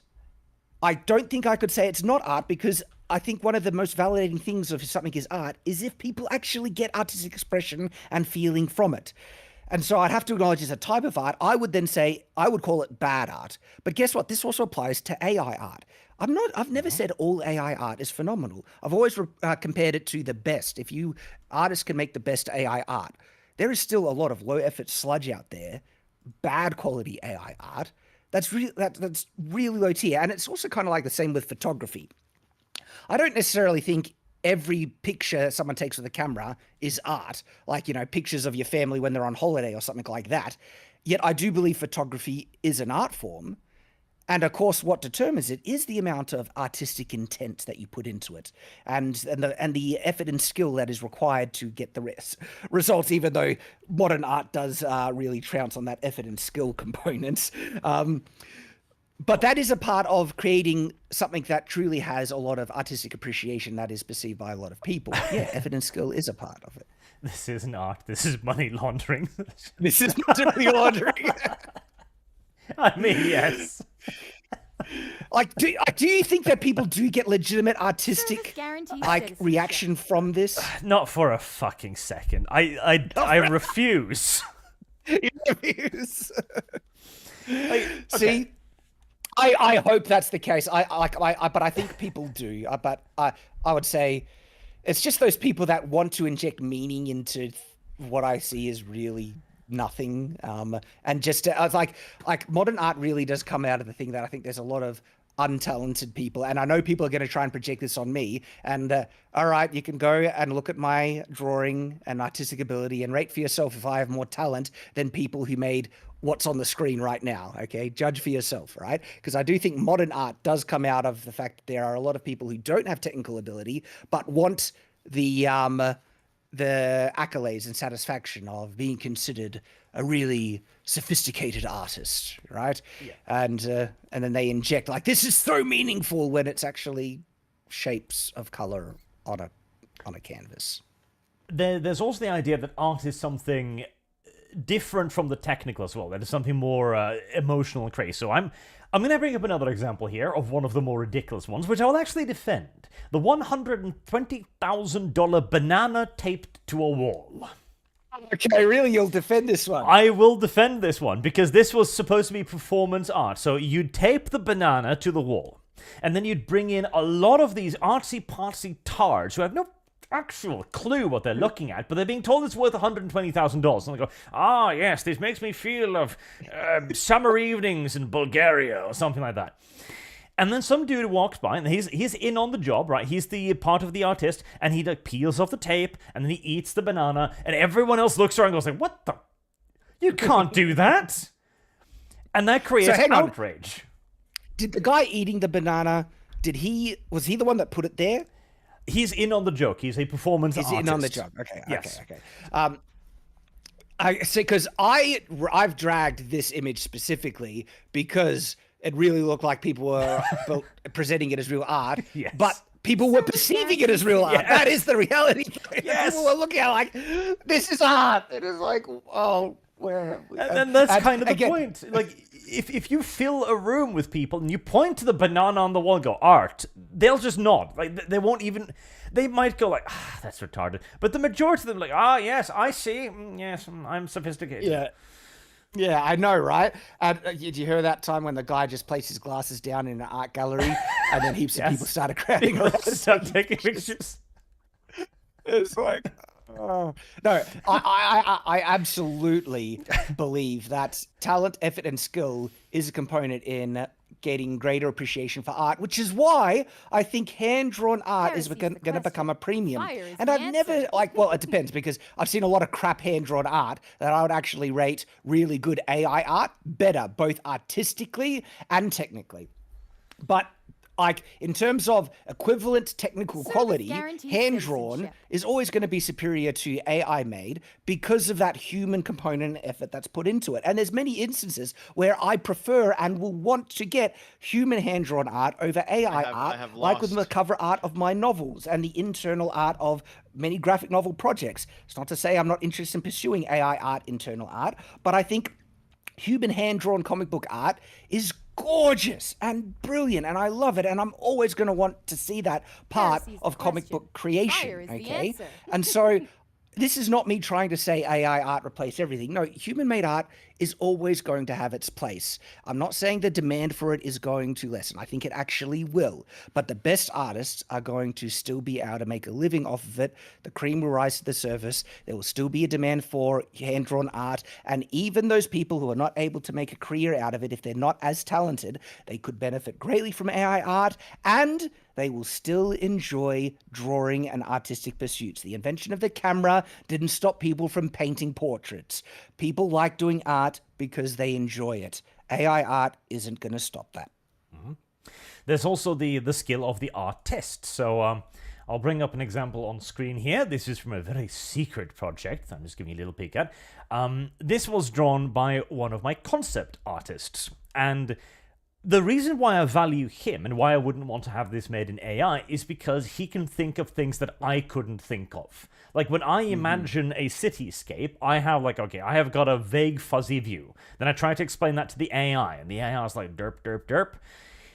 But I explain that to the artist. He goes, okay, what about this, or this, and this, and this? And he adds on a dozen different layers on top of this to make a good picture. Like, artists are not going to disappear just because more people are going to have access to the ability to create art. Heresy's the question. Yes, Fire exactly. Is the answer. And even as the technology progresses, the human input is always going to make superior art, just because we know what we want. We have intent, we have in our mind. And by the way, like, we don't know if this technology is going to hit a bottleneck. In actual fact, a lot of technologies have. It almost makes it that it might be likely it's going to hit some type of roadblock or bottleneck that's going to mean difficulties and challenges is going to be in place for a good long while yet, and people who know how to overcome those challenges in AI art with artistic ability will be the ones who will be most qualified to make the best art, and they'll get the jobs. And like, because one of the things it struggles with at the moment, and it probably will struggle with for a while, is geometry, consistent object geometry on different angles. And so when you try and get it to do like a detailed landscape, yeah, it can do like cities and stuff, but if it wants to do something more complex that it doesn't have a lot of references that it's trained on, just the shape of the buildings in the background here, it might be able to do one right, but to duplicate it on different angles and on different perspectives, it struggles with so much, and to the point of just spewing out messes at times. It can, and that's why AI art can do abstract stuff pretty interestingly, but consistent geometry, oh boy, yeah, it struggles with, and I don't know how long it'll struggle with that going into the future. Probably a while. It's hard to predict though. Absolutely. There's also, of course, the idea, and this is the really floaty one, which I saw mentioned in chat earlier, the human element, that something extra, that the soul, the touch of creativity, etc., and so on, right? And I am, to a degree, sympathetic towards this argument, for the simple reason that there is something about AI art, the shading, the colors, the way it touches up on things, that makes it distinguishable.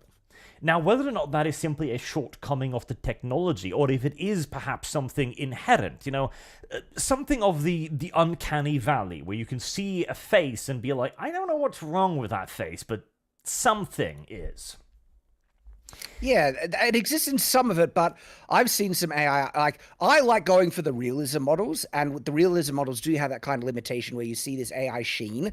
I actually like that. I think it's a new type of artistic style that the AI is common with that is neither, I think it has an artistic kind of flair to it in and of itself that I appreciate and I like. But I've seen other artists be able to duplicate, get inspiration, or even create new artistic styles that, my gosh, you would not be able to recognize them as AI art, like on the surface. And it's because the intent that if you want to go for something more stylistic, yeah, it can absolutely do that.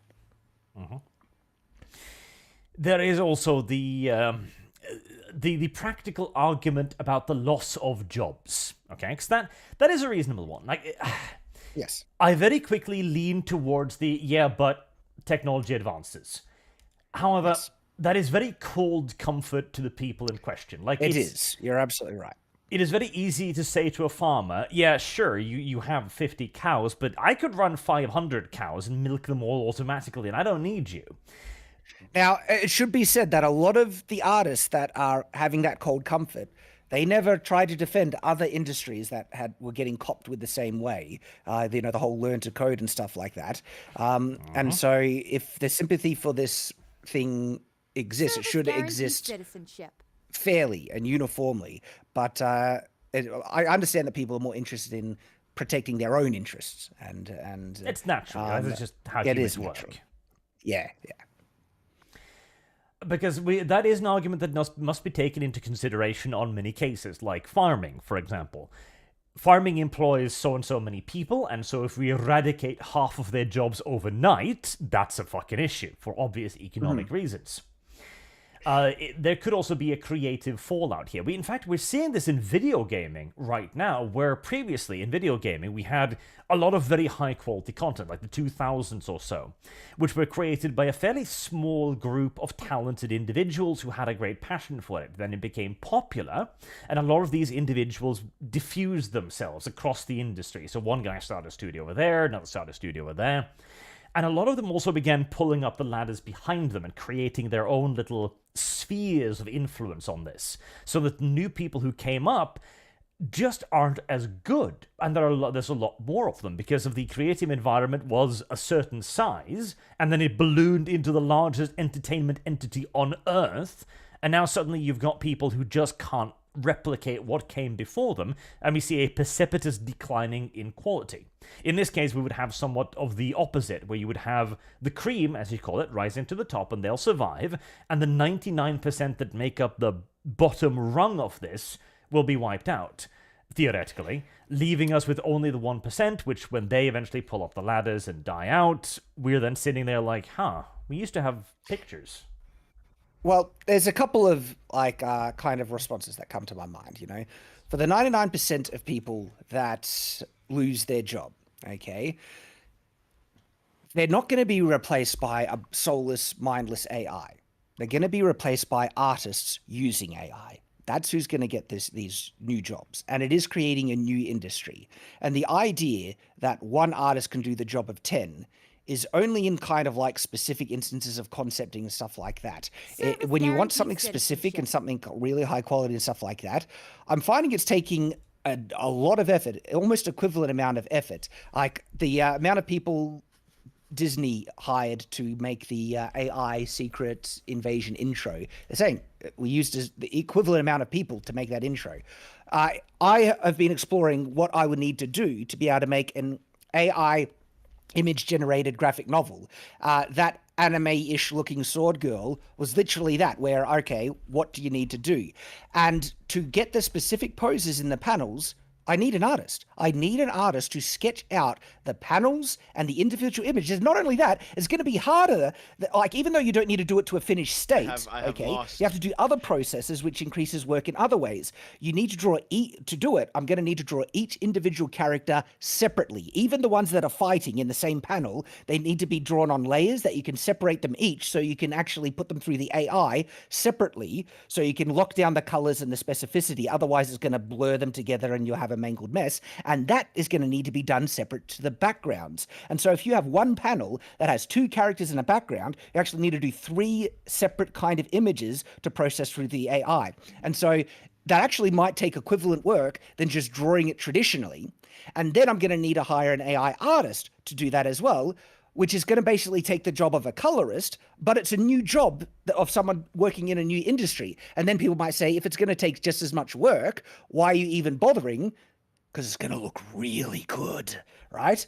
And that's why I'm doing it. And I'm still going to be, and I'm still going to be working traditional artists and making traditional comic books as well. But that's what I would need to do to make a high quality, like the top quality you can do with a graphic novel. And that's equivalent amount of employment than before. And so the idea that it's just going to mean we have less jobs in the marketplace is, I think, incorrect. It's actually going to create not only equivalent amount of jobs because of the difficulties if you know how to work with.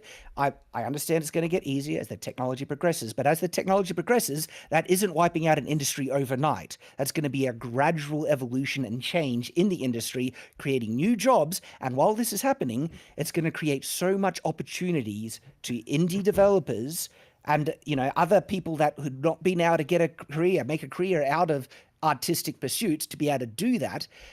And people think that, because it'll cost less money to produce a film, that's then fewer artists will have jobs. No, say if like Disney had 100 million to make a film and they can use AI assets to only spend 30 million, right? That means they have heaps of other budget to make additional films that other people are going to get jobs and get filled. And so it's not like jobs are going to decrease because output speed is going to increase. No, it means you can increase and make more product. And essentially, there's a possibility of employing even more people. And so there's a lot of doom and gloom about the potential benefits. And I'm like, yeah, there is that. But have you seen the other side? Sorry, the potential pitfalls, I mean. And then have you seen the other side, the potential benefits that this is going to bring? And I actually think the benefits outweigh the negatives.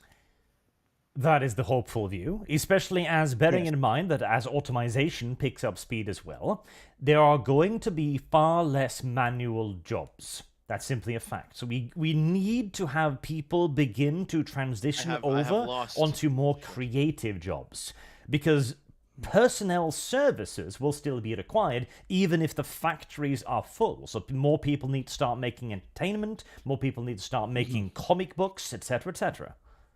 Mm-hmm. And the whole thing about automation is that it frees up time to pursue other things. Yes. And we don't know what new industries are going to be created with the advancement of technology, even with how AI art gets implemented and adopted into the mainstream market. Like, did we predict that YouTube was ever going to be a career path for millions of people, right? We don't know what the future is going to hold. And look, the fact that farming has been mostly automated to the fact that we don't all need to be farmers growing our own food is freaking great, because that frees us up and gives us time to pursue other things. And if you enjoy art, you're still going to make art. This isn't going to stop you, okay? And so the automation of certain processes, you don't know what careers are going to be created and come out of this in the future. But if we look at the, trend of the past, it usually leads to new industries and greater opportunities. Yep. There's also the fact I want to make clear as well. The 99% whose jobs will be wiped out, again, theoretically, right? A certain percentage of those, like the person who made the new April O'Neil, for example, they deserve to lose their jobs. Like, it is interesting that there are a lot of mid-tier and low-tier artists, right? That because they are willing to draw furry porn, they can get a lot of commissions. And they're basically able to sail and get money off of mid to low-tier talent, and even sometimes really low effort, as well, because there is a type of artificial scarcity in place. Because even though they are low-tier artists, most people are not artists at all in the traditional sense and can't draw. And so they have no other option apart from commissioning. And I'm not saying it's all just for, even for like D&D characters, right? If they wanted any type of depiction of their characters, they had to resort to sometimes mid to low tier art to even get something vaguely in semblance of what they want. Now they have the ability to get incredible art, some of the highest quality that they would never have the money to have purchased in the first place, and they can do it themselves, which is an empowering thing. And I think that's awesome, that anyone can make awesome art for themselves now. And the question is, like, are mid-tier and low-tier artists entitled to make a living off of their art? What do you think? Well, there's one of those big questions, isn't it? Are you entitled to make a living off your passion project? Now, 100 years ago, people would laugh you out of the room for even suggesting that. Like, what do you mean? Yes. Go back and milk the cows or you'll starve. Yes. And I relate it to YouTube. Like, I am very lucky for having a career at YouTube. I'm not entitled to it. I can't demand that the world change to create a setting in which I can benefit of this. And if it changes, if YouTube dies tomorrow, all I can say is, well, I was very lucky to have been able to have that privilege. Now I need to adapt. I need to figure out how to survive in the current environment. Yeah, because automation will eventually lead us to a point of unironic luxury space communism, where we will be able to produce everything we need automatically. At least that is the goal, right? So we won't have people working on the factories, we won't have people doing the drudgy jobs anymore. That's the eventual goal. Mm-hmm. If we can reach that, then sure, you might in fact be entitled to live off whatever garbage nonsense you want, because we have the resources to support you as you draw, as you put it, very smut on the internet. And like, I find it really interesting because it's basically, there's a lot of artists that are saying, no, you should want my art. And I'm like, hang on, why should they want that? Especially like now that there's not a forced scarcity where they can make better art, right, than what this person is able to make for them, which is empowering. They can do it from themselves, and you're not entitled to someone else's dollar. You can't demand they spend money on you, and especially if you want to take away a tool that enables them to make awesome things for free for as long as they like. It's like, no, that's you trying to take away opportunities and benefits and enjoyment from someone else for your own benefit, so you can profit off of demanding someone want your art. It's like, you don't have a right to do that. Because at the moment, and for the foreseeable future, we are still going to live in a market where if there is a demand for what you are selling, then you can sell it. Service guaranteed If there is citizenship. indeed a large demand for fluffy people in compromising positions, you can sell it. If, however, there is no longer a need for that, well, you can't. It is that simple. You don't have a right to money. Like, yes, and you don't have a right to make whatever you want in demand. That's it. People will want what they want. You can't say, you must want my art. It's like, no, I don't have to want that. But that does seem to be, that's why a lot of the backlash against these artists that are attacking AI art, they criticize these artists of being really entitled. And it's like, and I've heard arguments say that like these are people who've been able to live off of a really privileged career for a long time and now are crying about it because they see it under threat. It's like, I think you should be more grateful that you were able to do that for so long, and now you have to adapt to the new world, okay?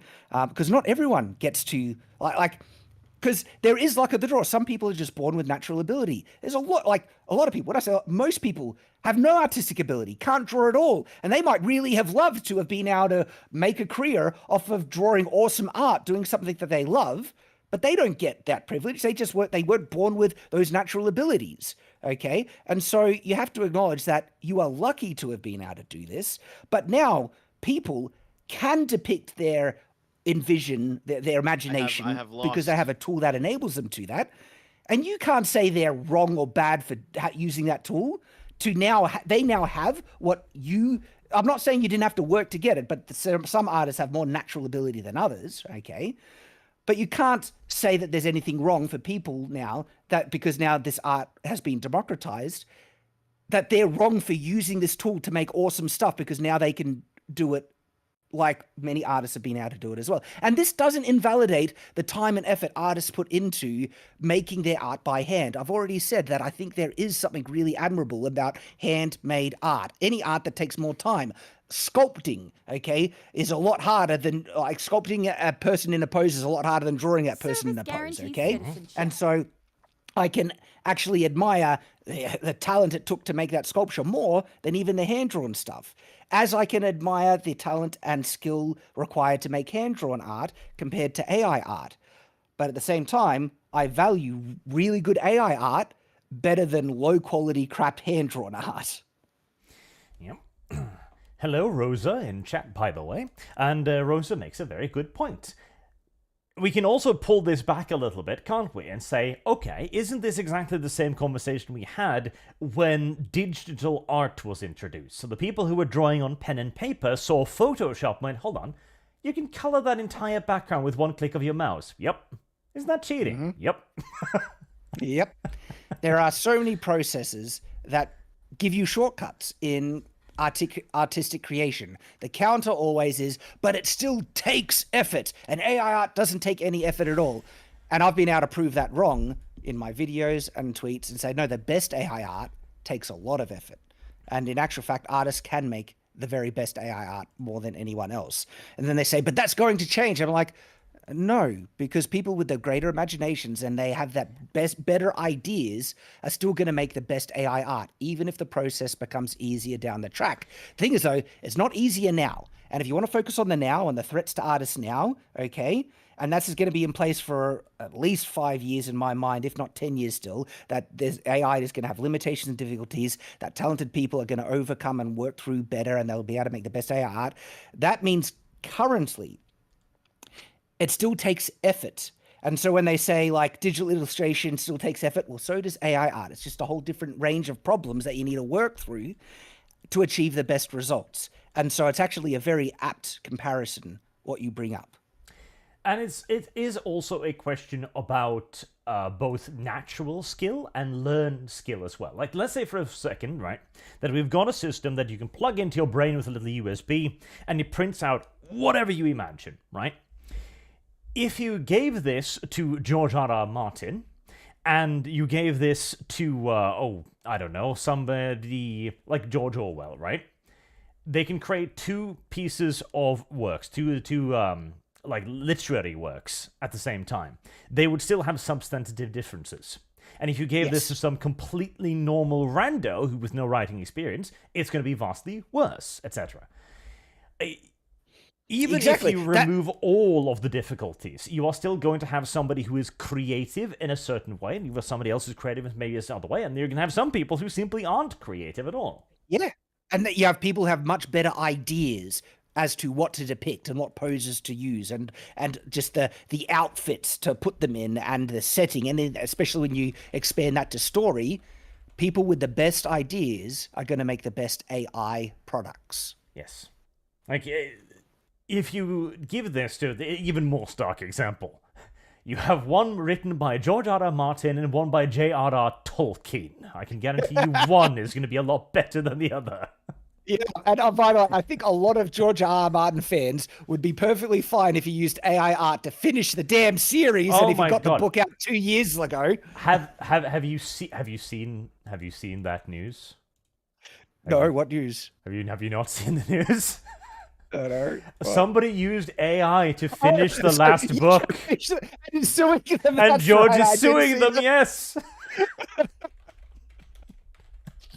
And so, this is the thing, right?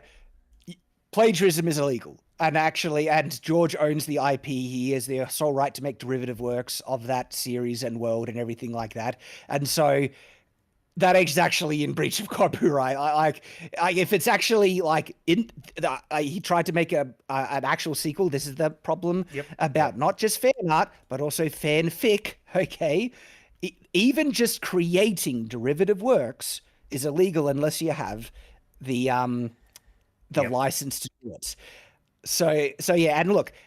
Someone could have done this without AI. This is not any like a it's proof AI art is evil. Is like no, they're using a tool to plagiarize. That's what they're doing.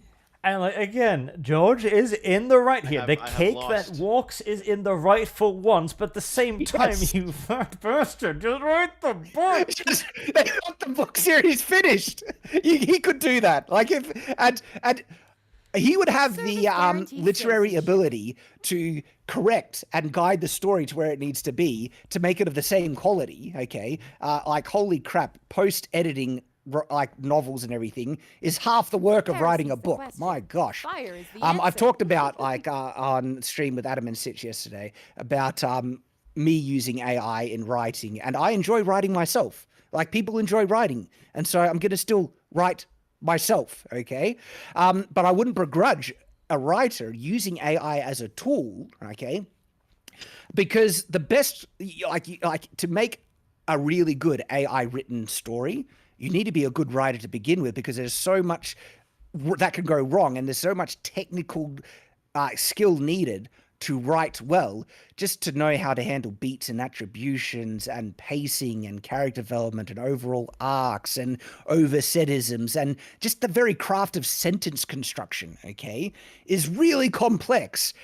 And whatever an AI spits out, if you're not a good writer, you're not going to be able to say, oh, That's a good sentence, and that's a crap sentence, and that's how we can fix it, and that's how I can lift it up, and that's how I can change the tone of a scene. If when I redo this, I can inject suspense into it, or comedy, or levity, or anything like that. And so it's going to take just as much literary ability to make great AI-assisted written works as AI-assisted art. And so, yeah, I wouldn't begrudge someone who uses it if they're able to still make awesome books, because we end up with more awesome books in the world. Great. That's a net positive. Now, going back to your analogy that you're sharing about the comparison to digital art, and these are all the complaints, I think one of the most apt analogies to AI art is actually photography. Because similar outrage, like you can find old news clippings of people saying this will destroy art completely. No one will ever bother to paint a portrait if you can just click a button and capture a scene perfectly like this. All the same fear-mongering and all the same worries that will destroy art and everything. Of course it didn't. People still paint because they love it, right? And photography is really interesting because there is low-level photography and there's really high-quality artistic photography, just like there is with AI art. And people have always tried to say, like in counter to this, that no, photography isn't a good example because you have to know so much about lighting and scene composition and setting things up, and there's so much intent to get the best photography. And I'm like, yeah, that's exactly the same with AI art and prompting the best image. It takes intent and knowledge and setting things up in the program, but you're still creating an image essentially with a click of a button. It's actually really comparable. And if photography is art because you can apply so much human intent and technique to get the best results, that applies 100% to AI art. It's such a direct comparison, yet people will invalidate all AI art as not art. It requires no effort, no artistic, input at all. But photography, yes, absolutely, it is an art form. And the person that captured this image with a click of a button, that's their creation, that is their artwork. They own the copyright. And it's like there is a direct comparison here that people are very reluctant to acknowledge. Oh, again, it's the creativity of it, right? That's where it all boils down to. Mm-hmm. And this really will simply does. be another tool to aid that, by and large. Mm-hmm. And even then, I understand the vehement distaste for it because it's a human reaction. You are seeing something coming for your job and you don't like it. Yes. I feel the same way about VTubers. I hate all of them. So there's one VTuber I think is pretty base and she's hilarious. It's Pippa Pipkin, I think. She's funny. And I say all power to him. I think funny stuff. Oh God. All right. So is there any other topics we're wanting to move to on the discussion? I think we've gone through the majority of the AI big topics. Because at the end of the day, we are somewhat in accord as well, so we're not going to have any rolling arguments necessarily. Well, I had one of those yesterday, but Sam was good. It was on Adam and Sitch yesterday. I have one guy who has been desperate to get my attention because he wants to debate me, and is one of the most bad faith kind of, guys who's entered in the discussion. And you've had discussions with people like this, I'm assuming, for Arch, where it's just talking to a brick wall and it achieves nothing. And it's like, I love to have really productive debates and discussions, but when it's someone who is so entrenched and so bad faced, like, what a waste of time. Oh, absolutely, because I think the only thing we could talk about is the extreme cases of what AI could be. And now we're returning to the Deviant idea of AI putting us in pods, etc. And I think it's too far-reaching for what we're currently doing because we're not there. We're not. Yeah, it's hard to predict. And look, I love AI art, and I'm a bit of an advocate for it. Okay. But that doesn't mean I have the same support and positivity about AI generally. I think there's some concerns about AI generally going forward that, we should be mindful of and could worry about. But AI art is such a self-contained thing, and it is so divorced and separate to artificial general intelligence. This is an image pattern recognition program that's producing images. It is so different. It's a tool far more comparable to Photoshop than an actual self-aware artificial intelligence. Like, and then, so that's why AI art is brilliant, and I'm positive about the development and of where that technology is going. But AI artificial general intelligence. Ooh, yeah. There's a lot of things there. There will be a whole discussion in itself, like companion AI, for example. Now, I love the idea of companion AI in gaming because you could have radiant quests and actual like people. Oh, yeah, wouldn't that be awesome? Yes, wouldn't it? Hell yes. But at the same time, if you take one step further, there was a recent and particularly ridiculous case where a man in England was talked into trying to kill the Queen by a chatbot. It's like, oh no, oh dear, and this is the problem, right? Humans anthropomorphize; they Yes, project humanity yes. I have lost. onto. They can do it onto inanimate objects, A like fucking we do it to. toaster. Exactly. Yes. Yes. And so when you have something that can actually mimic humanity to even pretty convincing levels, and the fact that we're so willing to project that humanity onto things, people have already equated, even where the technology is currently, AI chat models with humanity, and they think they're alive. And we are far from them being self-aware, emotional, general intelligence. But because they can mimic it well enough, yeah, people already have been getting that connection, and it's like, oh, I don't think that's good. I mean, this is a genuine concern for humanity as a thing, because we do this way too goddamn much. A brilliant example that I bring up whenever this is discussed is there's a comic strip with the Mars rover. And the Mars rover is driving around, and he's taking pictures, and like, wow, I wonder when I can go home and stuff. Like, oh no, I'm stuck. Like, guys, you can come rescue me? Guys! And then it's just abandoned.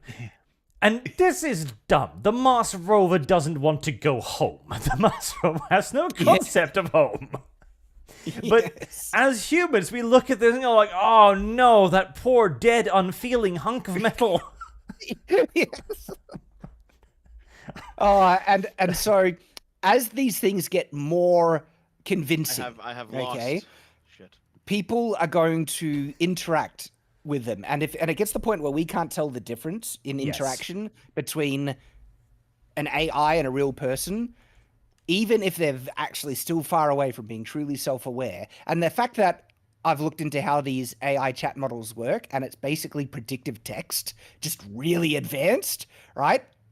There is no true humanity and higher level thinking here. And but people will perceive it. And as it gets convincing, they will not only perceive it as equivalent, they will then start to want it to be treated as equivalent, and we'll have AI rights and all that coming.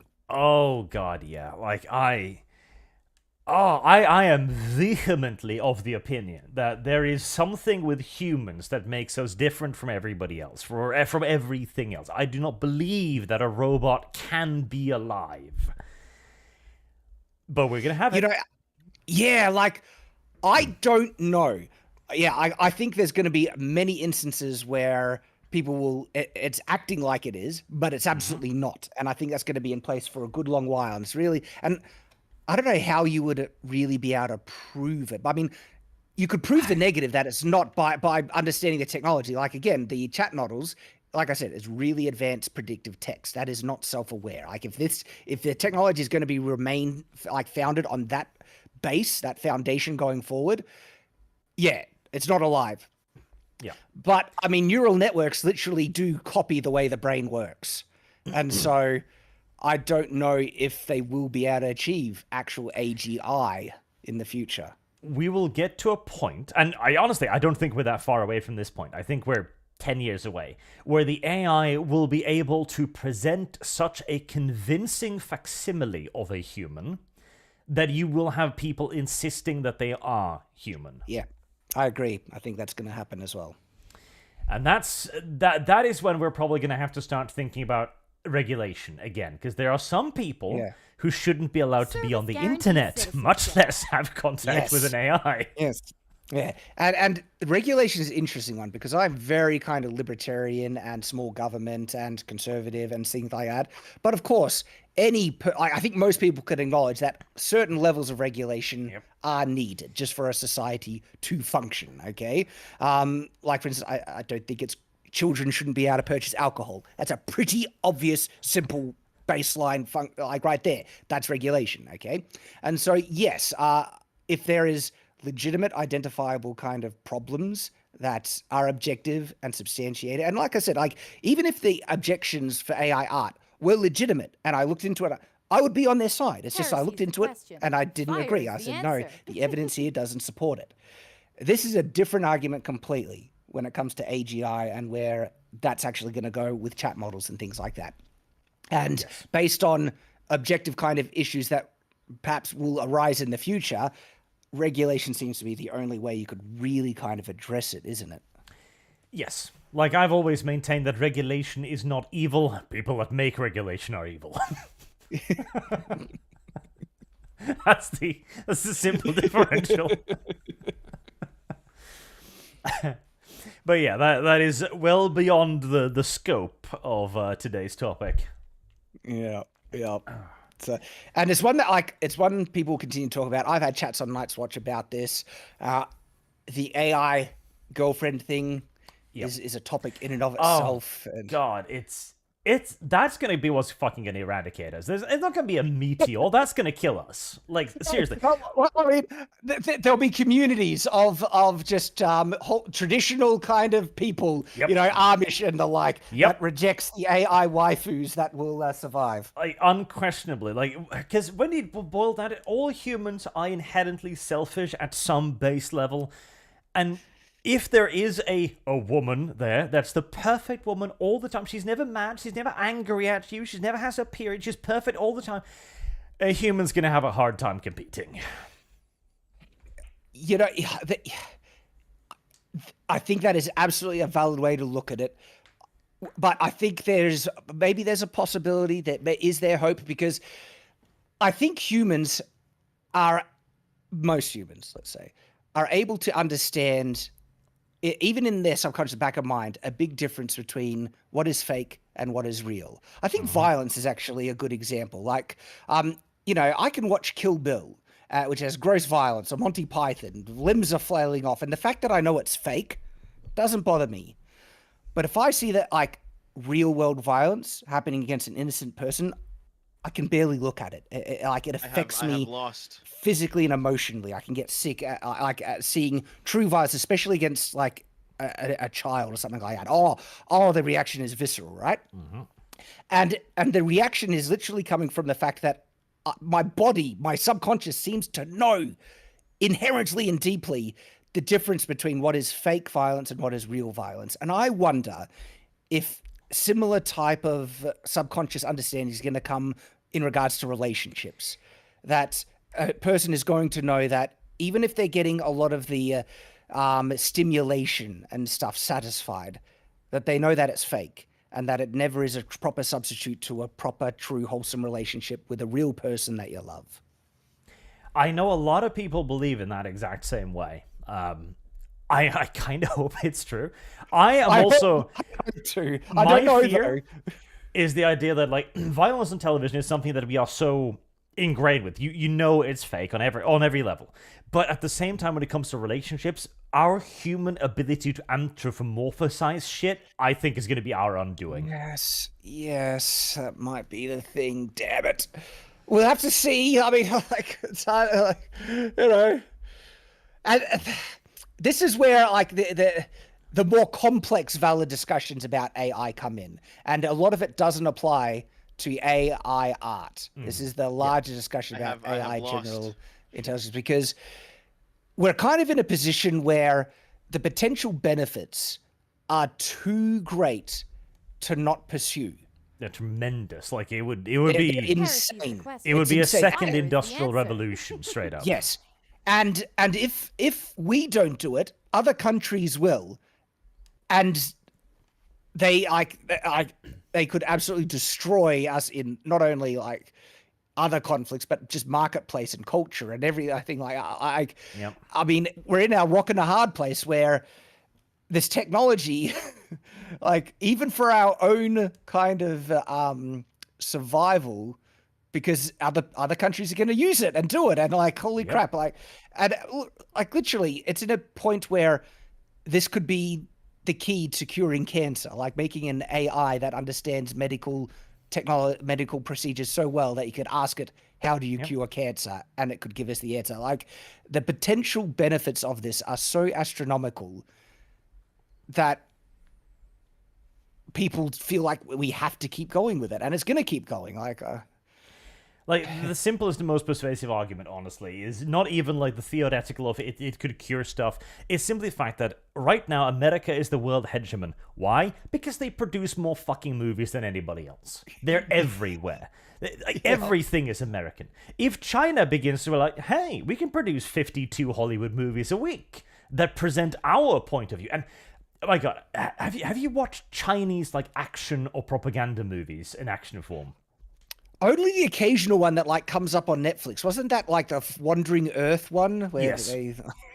So I've watched that one, and yeah, the the Chinese state propaganda and type of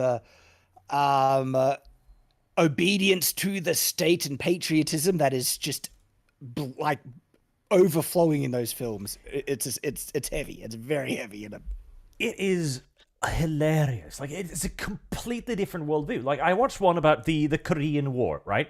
And it opens with, and then America invaded Korea. I'm like, hold on. Excuse me? Are you sure about that? It's like, yep. If you dominate culture, you dominate reality. It's as simple as. And if China dominates that reality, well, shit. Yep. Yeah, and the thing is, though, The Wandering Earth, it was dumb. Dumb film. It was very stupid on so many levels. But it was brainlessly fun at the same time, and in many aspects was better than a lot of Hollywood sludge. Yeah. In case anyone is unaware, The Wandering Earth is the story that China just builds like enormous rockets all around the planet, and they just fucking push Earth out of orbit. And to safety, and it is brilliant. Oh, it is. It's a show. Yep. And again, the different world. The one I was talking about was the Battle of Lake Changjing or something like. So the Chinese beat the American army in a confrontation. They made I think 3 movies out of it because yay, Americans bad. And there's a scene there where they're trying to show the Chinese strength and toughness, and they're sitting in the snow, and it's cold, and they're freezing, and they're eating fucking frozen black rotten potatoes and encouraging each other. Over the hill there, the American eating a 4-course fucking Thanksgiving dinner. I'm like, am I supposed to root for the Chinese? I think I'm on the American side, honestly. Oh, wow, that's so heavy-handed. Yeah. But they're blatant about it. And the thing is, though, it works. So many of the Chinese people are just completely propagandized, and they drunk the Kool-Aid. Because to Step them, on me harder. that is the incredible spirit of the Chinese and the decadent West. Yeah. And here in the West, we have like this whole, you should be sorry for the very way that you were born, and you should feel guilty for your past, and it's terrible, and you should apologize. And oh my gosh, that's just a recipe to create a weak nation. It very much so is. Future's going to be interesting, Arch. It's going to be very interesting. I highly recommend Chinese propaganda movies to everyone. They're fucking hilarious. Just hope they don't become the norm, because then we know we're in a bit of a fix. Yeah, I mean, the fact that like culture can be influenced by the media we consume, everyone kind of knows this. It's beyond inherently. question.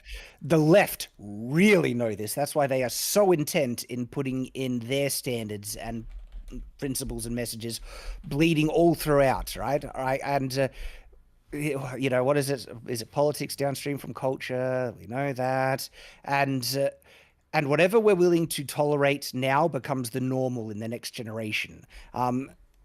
We know this, okay? The left knows this. They've been trying to hijack our beloved franchises to propagandize them.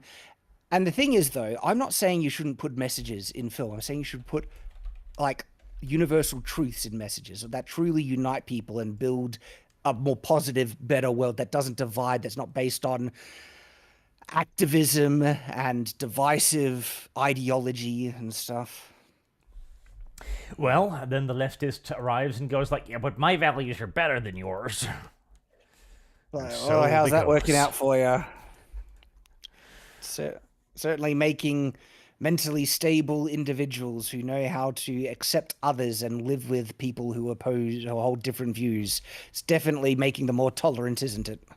Oh yes, the redefining of the word bigot from being intolerant to differing opinions to simply being intolerant to the left. Yes.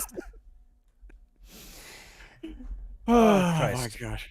All right, having wandered slightly off the topic of artificial intelligence, how are you on time, Shad? Probably, yeah, we should start wrapping up, so I think we could get to those chats. And Yep, I should get to the super chats. And of course, if you gotta leave, you gotta leave. Just let me know. No worries, mate. Such is reality. Lord of the Possum gives 5 Archcast memberships. Thank you very much, Opossums. Deathend has his hashtag breed kibs. That's an inside joke. We're not all deviants. Just some of us. Talon Hayabusa donates $5. 2 of my favorite creators together. Excellent. Now discuss chainswords together this time. Also, favorite Space Marine chapters. So I'm not so into guaranteed Warhammer citizenship. yet that I have that, but I did do a video on the chainsword, and I think it's pretty cool. I think you got most of it right, actually. Because I remember watching it, I was like, yeah, this is pretty good. Awesome. I appreciate that. Because the chainsword is a weapon that only makes sense in universe. You would never make this to fight against a fucking human. It'd be retarded. It'd be so messy as well. Just like, Oh yes, and not to mention they've actually.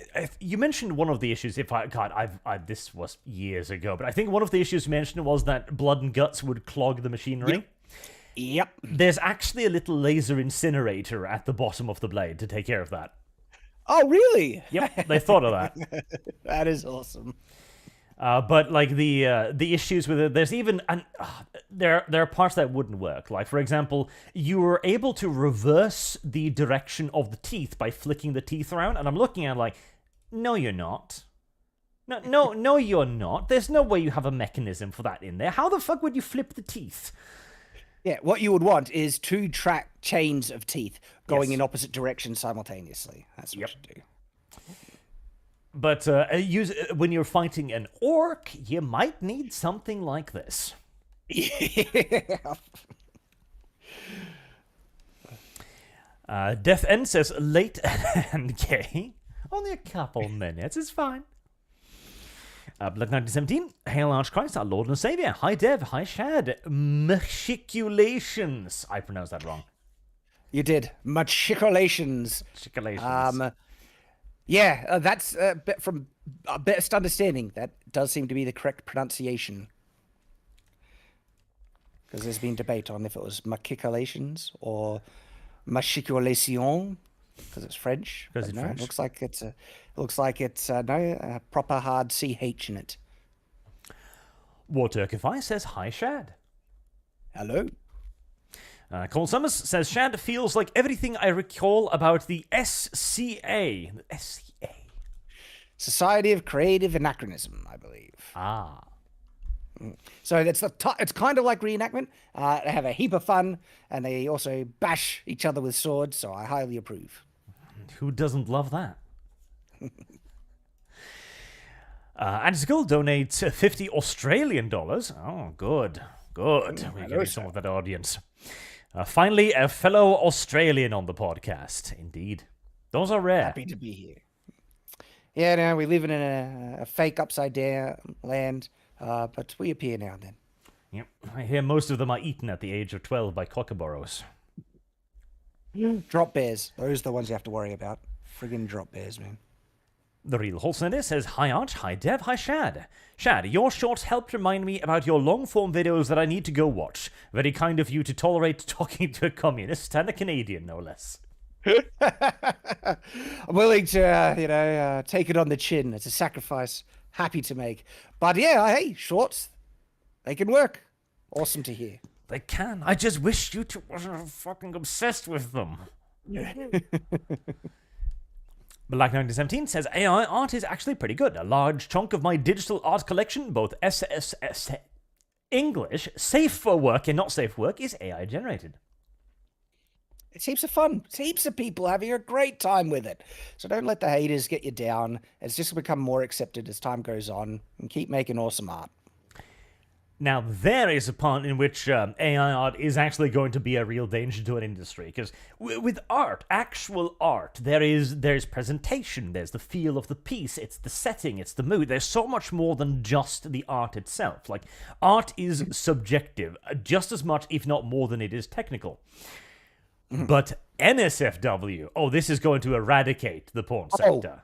Yeah, it's going to destroy it completely. Oh, yeah. Because if you've seen one e-thought, well, you've pretty much seen them all. And if you can make an AI e-thought do whatever you want them to do with a couple press of the buttons, well, why are you spending $5 on OnlyFans?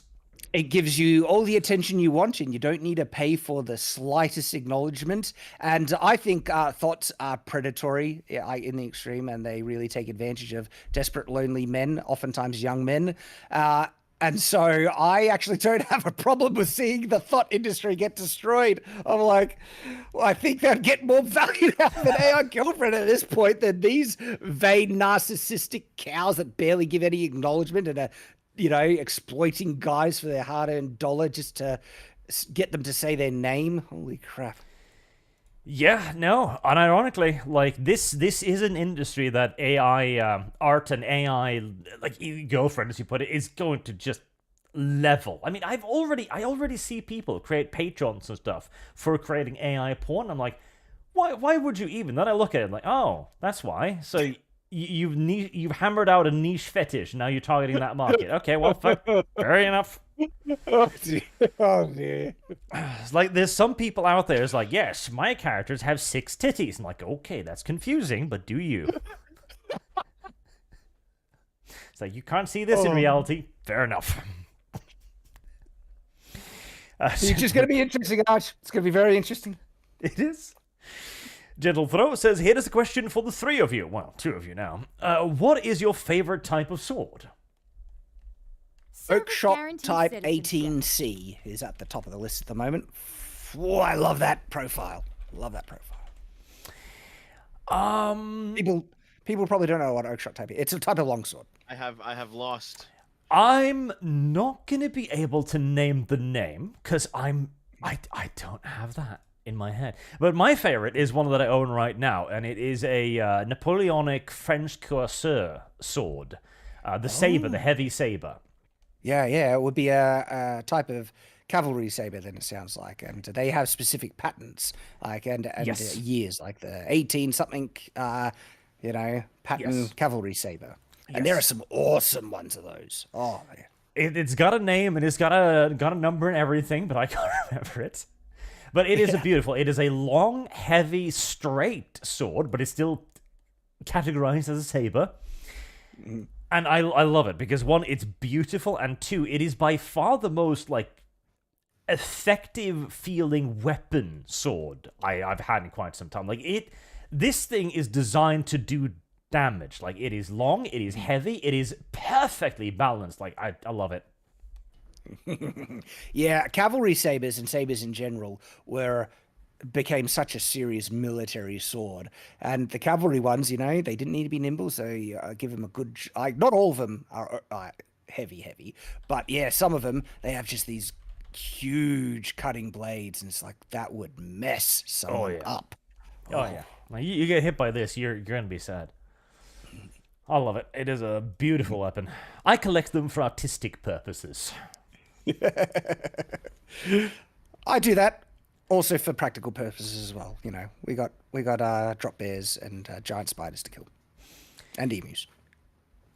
Markson 1134 says, here's a question. How can an artist compete with an AI being fed all their published works to mimic it for free? Specificity. Artists can get exactly what they want a lot easier. If you have the talent to draw at an equivalent level of what the AI can put out, you can get the specific design what you want so much easier than what AI can currently do, and will get going into the future. You need to be good, okay? You need to be able to compete. This is why the best artists will still be able to maintain their jobs going into the future. And so there are still limitations with AI. People think it's just a one-click prompt machine, and people use it that way, but there are severe limitations. And not only being able to pick specifically what you want, artists will have better ideas. They'll be able to envision what they want in better ways. Okay, and if the artist really wants to compete, he'll be well served to use that, incorporate it into his workflow. Okay, there are lots of shortcuts that technology can offer. You can get those shortcuts digitally with Photoshop and stuff like that. AI art provides a lot of those. I mean, color work, concepting, textures, backgrounds, different types of line work. I mean, like, there are so many things that it can offer that you don't need to abandon all your artistic pursuits, but it can reduce a lot of the monotonous, repetitive tasks to like take away completely, and you can get so faster, so much more efficient by seeing how this technology can benefit you. All right. But those artists that are just going to say it's of the devil, anyone who uses is an awful person, I'll never use AI, you're shooting yourself in the foot. Yep. And like art style is a big deal as well. Like there are people who have become famous of their art style, no doubt about it. But this also does mean then that the artist will have had the ability to create that art style in the first place. And I'm not going to say something so reductive as to say that they can just create another one, because it's a lot of work, obviously. But there is still going to be a very large degree of creativity, because the AI art, if we assume that it can only ape other people's stuff, well, that means that all it can do is really repeat what has already been created, right? And at that point, you can also level that argument against everybody else. Like, okay, somebody already made, like, Nagatoro. Now I can't make a sassy bully girlfriend ever. Like, no. As the isekai genre has demonstrated, you can make 500 different titles with the same thing. Yes. You know, like, people claim that AI art can only copy what it's, you know, has it in its training data and everything like that, which contradicts the claim that they say AI art has a particular look that you can identify. Right then is an acknowledgement that AI art in and of itself has its own unique style, okay? And that it is creating new things. And I like that style. It's a style that I think, you know, you can go to get AI art to make for you. And then when it comes to trying to mimic other people's styles, oftentimes it can't do it perfectly. The core artist usually understands that style better than anyone else, and they'll still be able to outcompete anyone trying to copy them. And the reality is you can't copyright and keep to yourself style. Any artist could look at your style and try and copy it by hand. Same with any AI artist. It's like, oh, I really like that. I'd like to make an artwork. It's a new artwork. They're not plagiarizing. They're making something completely new. But I love that style, and they're using it as inspiration, and they want to make something that is kind of, you know, reflecting those elements of style in this new piece. And that's a human doing it, just with an additional tool. Why You Hatin says, Hail to Arch, Shad, and the always wrong Dev. Dev is always wrong. It is true. It seems like that. Yeah. The Real Horsetti says, Shad, did you explain in detail how AI learns to do art? If so, Service which guaranteed video was it in? citizenship. All right. So I have a video that describes the concept, but not the exact. It's correct in concept to what AI is doing. I actually want to make a more in-depth documentary. It's a bit longer because a lot of people do not understand how it makes art. And I can try and describe it now because I do have a good analogy that helps people kind of visualize it. But it does take, you know, a bit of mental effort to wrap your head around it because it's foreign. It's a strange, odd thing. And I'm happy to do it now, Arch, if you want me to try and explain it. If that is an entire video, I think it's going to take you a while. That might take me 5-10 minutes, maybe. We'll see. Maybe 5 minutes. We'll see. Do link me the video though that you did on already, and I'll put that up on screen. So yeah, this was mainly describing the concept, the idea, and it's not a direct reflection of how it actually does it. But I will grab the link. Oh, I just did the wrong search. Because this video mainly is addressing the legality side, how it's so transformative that fair use would really apply to it. But I do describe kind of, like I said, the concept. So just grabbing the link now, and I'll post that in the link chat there for you. So Thank you. what it does, right? An AI takes the training process. It takes an image and then it diffuses it into static, reducing it to complete noise. theft and a breach of copyright. And then it rebuilds the image from that noise. And it pays attention to kind of like the changes in the image. That how do the pixels change as it moves from static to a finished image? And it remembers what it needed to do, those changes in pixels. And so you could equate this, right? Pretend I got a blind man. Okay, so you have a blind man, and I get a Lego set in front of him, and I want to teach this blind man how to make this Lego set. And so I move his hands to get it to memorize the movements and the process it needs to do to construct this Lego set with the pieces that are in it. Okay, this is actually a really direct comparison to what the AI is basically doing. It's constructing an image from noise, and it is memorizing the process, the mechanical kind of process that it needs to do to construct that image from noise to that image. So then after it memorizes that process, those movements, we'll go back to the blind man. We don't want this AI to recreate that image. That's not the purpose. And so once it memorizes the movements to recreate that image, we delete that image and the noise pattern completely. And so the Lego set that we just got this blind man to memorize, the movements he needs to reconstruct that, we throw that Lego set out the window, and then we give that blind man a random group of Lego pieces. That blind man then tries to go through the exact same movements to reconstruct that Lego set, but because he's using a different set of pieces, he will always 100% create something new. That's how the AI image generators work, because when you give the AI image generator a random seed of noise, completely different noise pattern to what it was trained on, okay, it tries to reconstruct an image, and it doesn't even have the image in its memory. It doesn't even know. It's like the blind man doesn't know what the Lego set looks like. It only knows the movements, the mechanical kind of process you got it to memorize, right? That's what the AI has. That's what it memorizes in the training process. It doesn't retain any information from the image, only kind of the movements, the patterns to construct an image out of noise. But because you're giving it a random set of noise every time, it's always going to create a random result, a new different result. That's how these image generators, well, stable diffusion in particular, so image generators that work with diffusion patterns. And so it doesn't retain the images it was trained on at all. It's not even there. And in actual fact, you can only get an AI image generator to reconstruct a training image if you did something wrong, if you overtrain it. Like you kind of brute force it, and that's a mistake. Like when there are too many images, it's called overfitting. When there are too many images in the AI, it's able to reconstruct the image, but terribly. And so if you go into Stable Diffusion, any image generator, and tell it to make the Mona Lisa, it can make an approximate, but it's never a one-to-one copy because it doesn't. It's trying to rebuild it, not even off memory of the image. It's trying to rebuild it off of a memory of the movements and processes that it was needed, working blind, to reconstruct the image, which is why it's always so different. And that is still an incorrect function of the technology. When overfitting is found, they get rid of it. It's like, no, we don't want that. We want you to make new art. And so, does that understandable? Like, is that like more or less? I think I'm following. More or less. Yeah, following. But yeah, so when you actually understand how it makes these artworks, the claim that it's storing the artworks in the training models, it's completely false. It's not even what it's doing.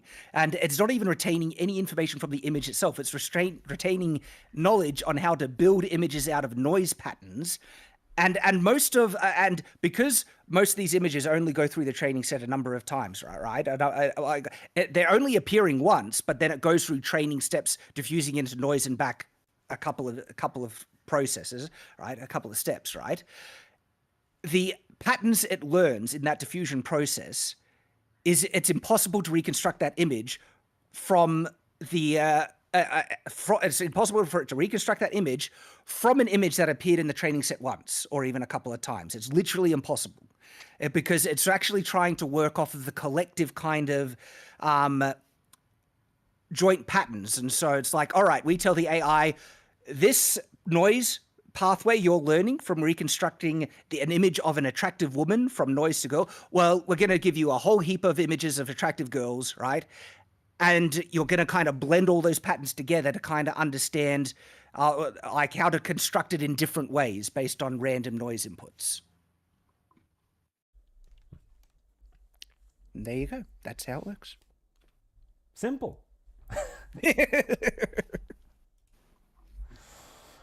All right. Well, there you have your explanation. I hope that satisfies it. Like it's hard to go. That's why I want to make like a mini documentary, and I'll get the blind man in and show get people to visualize what's actually happening, because a lot of the attacks on AI art and all that stuff come from a fundamental misunderstanding of how the technology works. Mm-hmm. Phantom Lord 07 says, when the automobile became mainstream, the wagon makers were able to go over the cars. Artists are just afraid we will not need them anymore. Also, Dev believes the Marxian theory of value. He does. He's Dev. Now, artists can go over and use AI art, and it's not like the jobs aren't going to be destroyed overnight. It's going to be a gradual process. Yes. Even in the from horses to cars things, even that did take 30 years, which is nothing in historical context, but in a person's life, that's a while. It is. And so artists are still going to be able to get employment, a good number of them for a good while yet. So, you should prepare for the future, okay? And if you want to ensure your market value in the future based on your art, you need to look at how you can benefit from AI art, and artists are in the best position to benefit from it. Scarf of the Strange says, Shad diversity AI coverage inspired me to make a video putting Lovecraftian monster descriptions through an AI art generator for a video. It had mixed results, but I am satisfied with the uncanny visuals. Awesome. Honestly, AI art is going to be great for creating monsters, because a monster is supposed to be uncanny. This is why, like, old school, like, stop animation monsters are they're creepier than the high-fidelity 3D stuff we got today. Because you look at it like, yeah, that's AI, though. Like, no, that's CGI. Black 1917 says, hi, Holzinator. He's communicating with other chat members.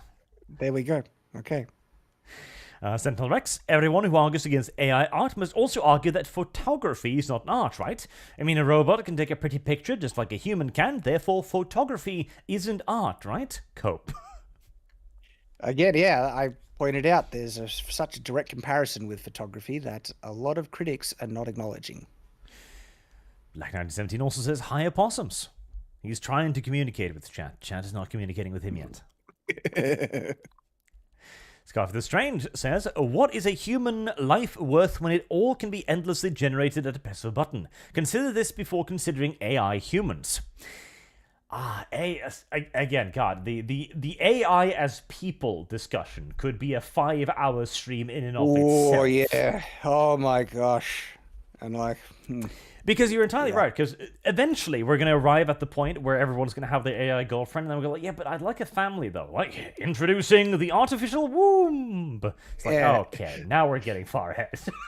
So, I'm working on a sci-fi setting for a graphic novel project, and it's tentatively called Tales of All-Star.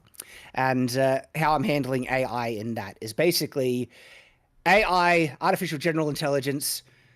Even though you can get the occasional, like even the common good one ultimately always results in an AGI that wants to wipe out all organic life, and they basically learned through disasters that they like it's too dangerous, and so AGI is basically outlawed. But there's a lot of robots in the world that can interact that seem like their life, but there's a distinct kind of technological understanding and difference that AI built on this, which we can program its behavior and really lock it down, is fine. And there's personal AI and all those things in computers and robots and everything, but true AGI always ends in disaster, and it's basically everyone collectively agrees that it's outlawed. Yeah. There's a lot of interesting things that can be explored here. I'm working on a setting of my own too, where basically humanity has gone to the point where almost everything is fake. Like, it's kind of the extreme version of the question: if there was a box and you could go inside the box and everything was inside the box, or you believed everything was inside the box. Inside of the box was the perfect girlfriend, the perfect house, the perfect family, the perfect everything. But all of it is a generation. You are simply just a dude in a pool of green goo. Would you enter the box? And every time I've asked chat that, it's been like 60, 70. Like, no. But a substantial amount of people go, yeah, the book sounds pretty great. It's funny, like, I mean, apart from everything being perfect, you wouldn't know if you're in a simulation right now if the experience was completely seamless in terms of the physical sensations. You only think physical reality is physical because of your 5 whatever senses, right? And so, yeah, are we in the Matrix? Could we be in? And I think a lot more people would be willing to do that if it was seamless and like no difference to what reality was outside. And if it was better, it's like, I think a lot of people would end up doing that. Mm-hmm. Fenner, who I believe is the gentleman you discussed with yesterday. Yeah. How are you, mate? Don't swindle. Shant claims that because the option to challenge ourselves will still be there, which is true, that we will therefore opt in for that challenge. No, not most people. Most people do not play hard mode on video games. Yeah, look, I wonder, because my counter to Fenner is he thinks that AI art is going to be the predominant contributing factor to lead to this kind of worrying dystopian future. And again, I've seen there's been automation that has made things so much easier for humans on so many other levels where it hasn't led to that. I think if we want to address the worry about technology doing everything for us and making life so easy where we're not challenged at all, there's other things to worry about. And again, for a good while, like I think 5-10 years, there's still heaps of challenges in AI art. And if you're dealing with the now of where we're at, there is no problem in using AI art because it still challenges you and it enables people and you get all these benefits and everything. And so I say, go to town, have fun. It's going to be great. And worry about the main things that will lead to that. And if it gets to a point where AI is actually, we're seeing like that's happening, then I think you could entertain his claim more seriously. But it isn't the case at the moment. And it's based on an assumption that it will be the case in the future. I think people are going to still want to challenge themselves with AI generation. Creativity is going to still be a massive part of it. The best ideas people with the best ideas will be making the best stuff, even when the technology becomes easier. And so, yeah, I can understand his argument. We had a good discussion. I'm just not convinced by his claims.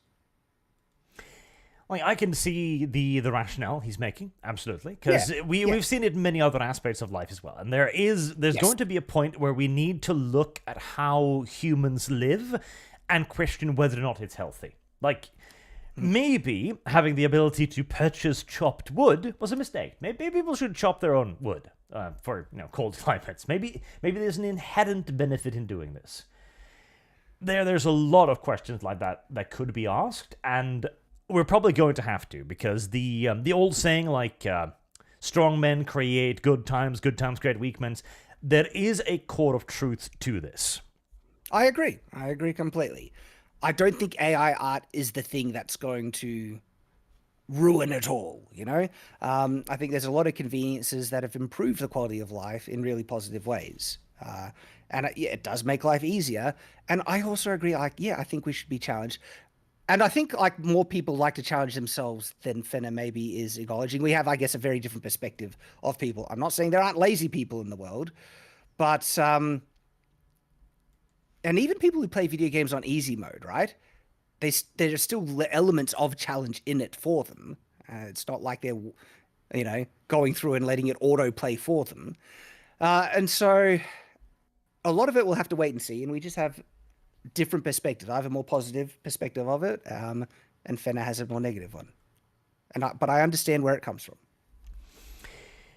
Rico 4975 Don Sudol say, does this mean posers will be copyrighted? Poses, as in striking a pose? I would presume yes, like a specific pose. A specific pose. You can't like copyright the concept of what a pose is. If you have an actual artwork of a character in a pose, you can't prevent other people from depicting their own original characters and new scene in that same pose. That's impossible. That's not going to happen. Transformative. All right. And so I don't think so. I don't know where it's coming from, that copywriting poses.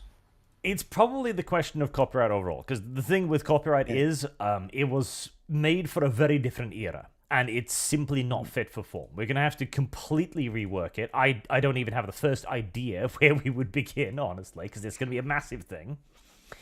Well, it should be shortened for one. I actually love public domain and people being able to have collective access to past human creative arts. I'm almost at the point where I think copyright should only exist for so long after an author's death if the copyrighted work isn't already so old. Like if the author has had it for 50 or more years and then he passes away, I'm pretty okay with a lot of my IPs that I've created entering into public domain. But like if I created something towards the end of my life and I have a business that's, needs that IP to be successful, if it's producing graphic novels or whatnot, yeah, the business would need to retain the copyright to be able to get, be able to benefit off the creation of that IP for a bit. But I'm vastly more like, I love the idea of public domain, collective work of artists being able to benefit stuff. And so I think copyright goes too far in a lot of instances. I think fan art is a perfect example. I think people should be allowed to make fan art and stuff. And so those are some of the qualms I have with copyright currently. Because it is going to need a rework, and it's going to be probably quite massive and extensive, and it's going to take into consideration a lot more than we already have, because already copyright has been abused heavily until we arrived at a current day point. Like the usage of older stuff, for example. What did Disney do when they decided to take Snow White, something they had no propertyship over whatsoever, and turn it into an animated movie? Well, they said, this is in a new format, and therefore we can do it and copyright it. And now Disney, of course, is like, you're wearing a yellow dress, prepare for a lawsuit. Exactly. Like any semblance of similarity to their interpretation of Snow White, they jump on. My worry about copyright law getting fully reworked is that it'll just make it worse. Corporations will jump on board and they'll want more control over it and everything like that. And I'm like, ugh. So I'm very hesitant about anyone trying to rework the whole system because that's where it's got. So it's always just gotten worse over time. And I like that, even though I dislike a lot about current copyright law, there's enough provision in it to answer the questions about AI art and other things like that. Fair use is solid. I like many of the ways in which fair use is constructed, and it allows for people to use copyrighted work and have that artistic expression and collective use of creativity and stuff. So fair use is pretty good. I'm happy to leave fair use where it's at. Drucus Luthus says, IP should protect artists and the fruits of their labor, not allow megacorps to gatekeep artistry. I hate libertarians who want to destroy IP. Well, there's one of the interesting thing too, right? Because on the one hand, I do believe that the megacorporation should be allowed to take the artist and go like, hey, we're going to pay you this amount of money, but whatever you produce is ours. Okay, fair enough. They're bankrolling it. Yeah, the issue becomes when the mega corporations use the IP as a weapon to gatekeep everything. Like, because now that Disney owns Star Wars, nobody is going to be able to do anything in that field for God only knows how many decades. Like, it's Disney's exclusive property and anything like it. Like, you try making a glowy sword today, and the mouse will see you in court. What if you do a different type of glowy sword? I'm sure the mouse will understand the difference. Yeah.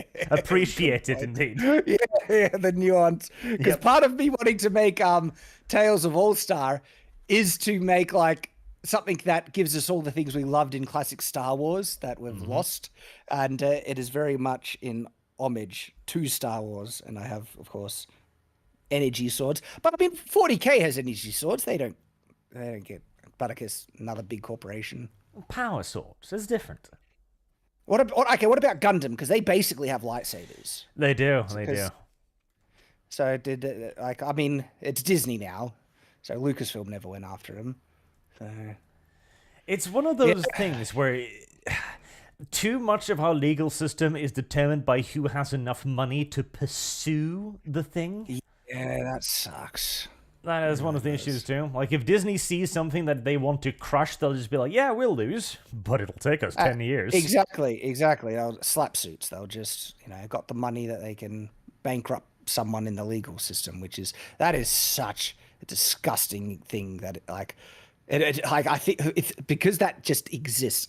It just shows our legal system in many countries is fundamentally broken. Yep. Markson1134 says, Shad, can I reserve the right to prevent my art from being used to train AI? Does my consent matter on whether my work is used to train competition? Nope. Not under fair use. You can't control how other people will use your copyrighted material as long as it is within the bounds of the law. Now, you might think, what about common decency?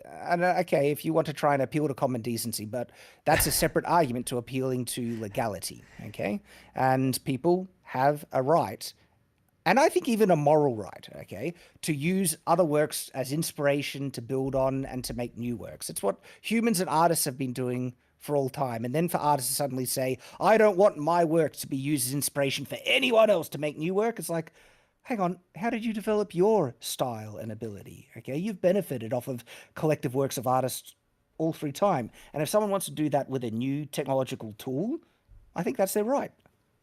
Yeah, you could be endlessly reductivist about Service this. guaranteed It's like the citizenship. first caveman who saw the other caveman paint something on the wall and go like, hey. Yeah.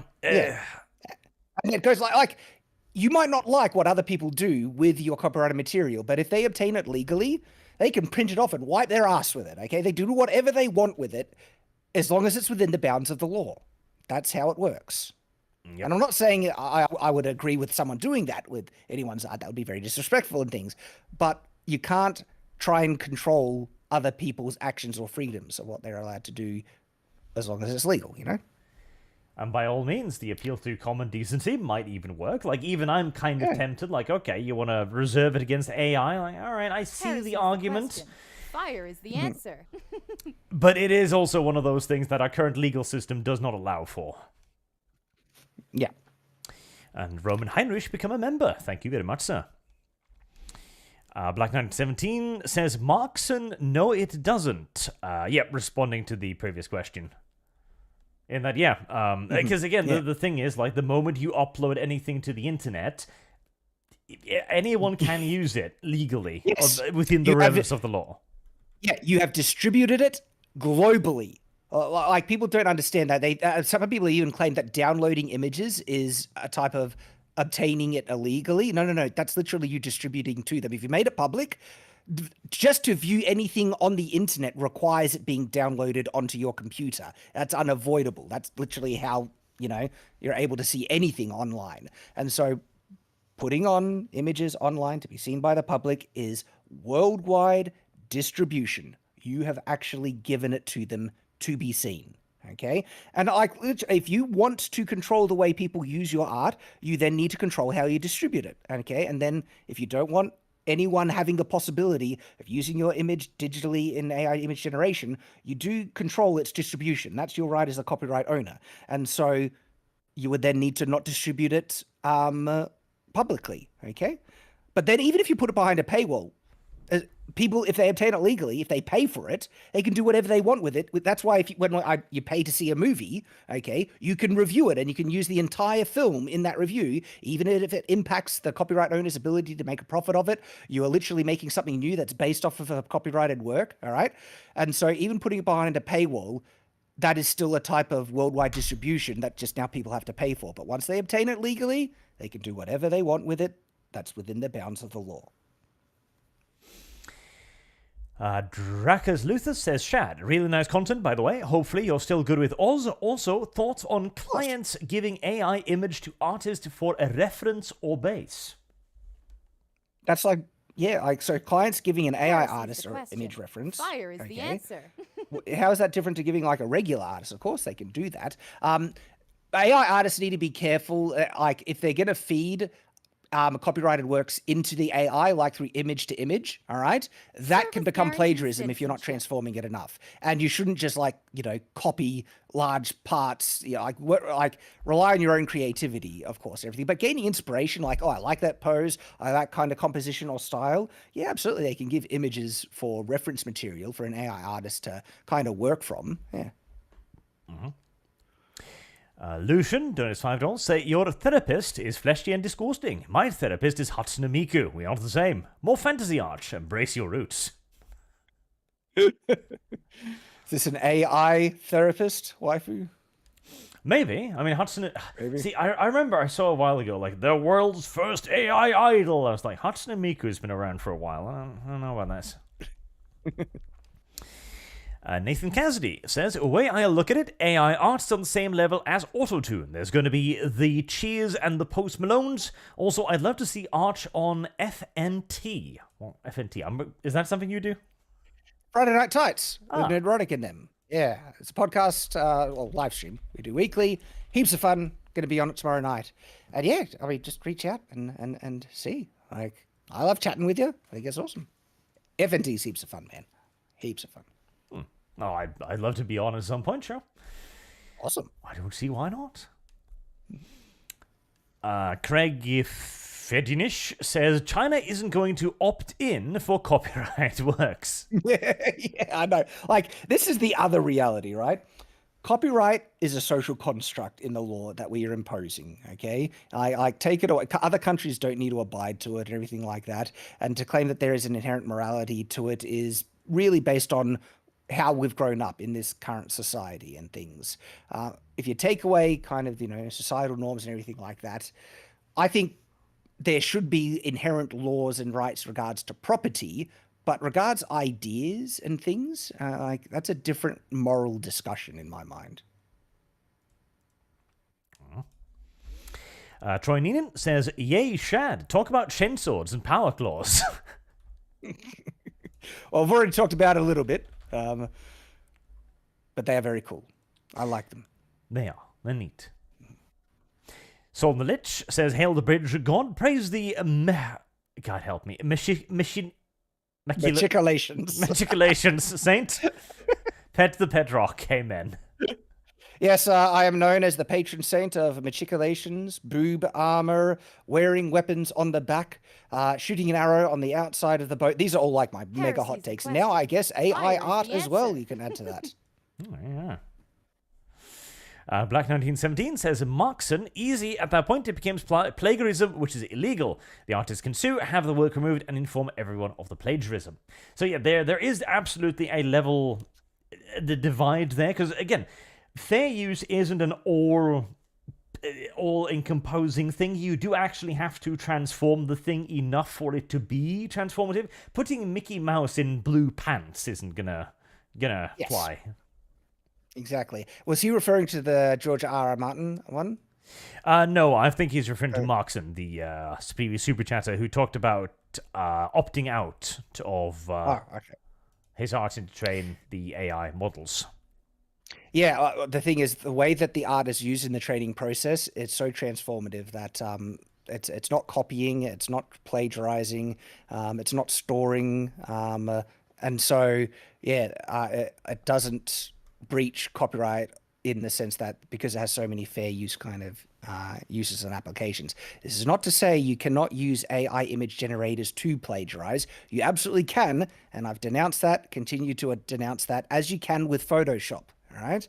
And just because there are bad actors who are using this technology in bad ways doesn't mean it should be banned or taken away from people who use it responsibly to make awesome things. Okay. Just because people do things with bad things with guns, I don't think that should take away people's right to own guns, you know? Mm-hmm. Actually, there's a next one here is an excellent point. Troy Neenan says, just imagine not, with AI's help, Matt Ward can simp for the Ultramarines at 10 times the speed. So, writing AI. Now, this is one of those things, because using writing AI as a tool could be very, very interesting and very, very useful. But there are a lot of greedy piece of shit clickbait websites out there that are right now looking at this and going, hey, we could make it scan the news and simply just paraphrase an article and write 500 pieces a day. Yeah, indeed. Like, I'm not sure that would improve the quality. Well, actually, it might improve the quality in terms of journalism online. So, honestly, I think little would change. Like, you already see this, particularly in like gaming journalism, right? Somebody makes a thing, and there's 75 articles with the same title, the same points, it's rehashed. Like, they add nothing. Yeah. And frankly, I don't know who goes to those. Job, Yeah, like who goes to those websites to get news? I mean, normies. There must be some, but oh gosh. People who aren't gamers, like people who played The Sims, for example, right? Who have like one video game they like, and they have no connection to gaming as a hobby. They go to these sites, and they have no idea what they're reading, you know? Like, they could read the same thing on 15 other sites, but they don't care because that's the only thing they're interested in. Yeah. Marksman 117B says, happy to see Shad here a day before Friday Night Tights. Shad, you should kidnap Arch and bring him with you to tomorrow's stream. Arch would love Ryan, the two of them genociding the undeserving, like the Swedes. Yeah, we could have a heap of fun. So just reach out, see if you could set it up. The Swedish people do indeed deserve to be eradicated, it's true. Dracus Lucius says, 2 ideas. 1, a new license protecting Arch from use in training. 2, AI generators must store hashes for all resulting images with API lookup. Okay, that will achieve nothing to prevent the development of AI. Like Adobe has just proved that with the release of their so-called ethical model, okay? And there's another AI company doing it as well. The assumption that these AI models can't still mimic other styles based on how the user wants to prompt and guide it, these new models absolutely can. Adobe has already shown it, and the capabilities of what Adobe's one can do. It can make like detailed vector images where you can go in infinite expansion and go into small like the capacity and power of this new model is actually a bit crazy, right? And it is all based off of public domain licensed stuff. And so if like, for what purpose would artists be wanting to prevent their art going into AI, to prevent their style being copied? I mean, their style could be copied any day with the ethical models. To prevent its development? No, these models are just as effective now. And so, again, Pandora's box has been opened. The technology is out there. This is where it's at. And so all the so-called ethical issues about the training of AI for the purpose of slowing it down and stuff like that, they have now become redundant because of Adobe's model, and the other, even Stable Diffusion in their future models are doing the same thing. And it's not because they couldn't win in the legal battle. I think honestly it's because they want to just not have the hassle of having to take it through the court system. They have a very strong fair use defense for it, but this is the same reason why the AI music generators are erring on the side of caution to avoid it. Not because they couldn't win fair use with a fair use defense. It's just to avoid the hassle and the fact that they can achieve the same quality without them. So it's like, okay, this is upsetting so many people. We don't need all your artworks. We can train it off public domain and achieve the same thing. And that's exactly what they're shown. Mm-hmm. Now, I do think that maybe in that case, we could may very well do the licensing thing then. It's like, okay, you want to opt out? all right, it's not going to do much, but fair. It would Yeah, I also be mean, a bit weird, though, because you'd have to then make a specific exemption to fair use only in terms of AI, which is like, No, which I don't like. Again, I think rewriting copyright law will just make things worse. Current fair use is actually perfectly applicable, and I think it applies really applicably to artwork. I think people have a right to try and learn other style and use the pre-existing artwork, even if it's copyright, to make new art as long as it's transformative enough. And artists have acknowledged that because artists do it all the time. It's just that now that a computer program, a tool is enabling everyone to be able to do that, and it's affecting them, okay, because of potential employment, that's when they're having an issue with. I really feel like, pretend if this AI stuff was not threatening their employment at all, there'd be no outcry about it. In fact, that's been proven, because you know whose jobs are going to be decimated by AI? Programmers. The programming field is basically going to be completely destroyed by AI, and not a single friggin' artist that I've seen has said anything in defense of them. Are you right? Yep. I've got a friend who's working to become a programmer, and I told him, like, dude, your job is not going to exist in a decade. And he's like, no, it will. Like, no. Yep.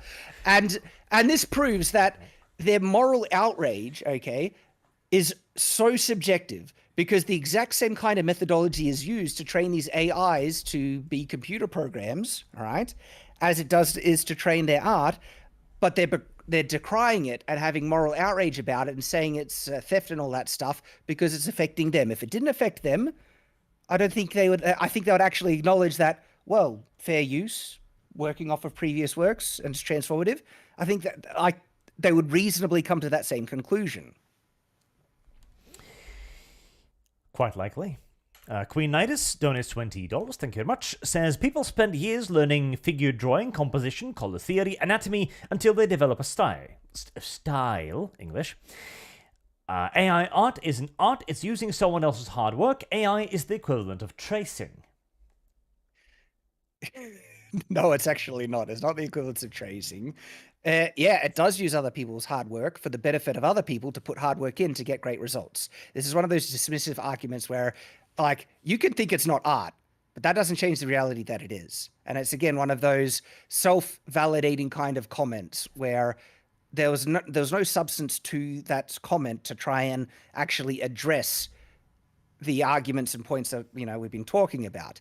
It's mainly to validate that, no, it's not art. And you can think that. That's fine.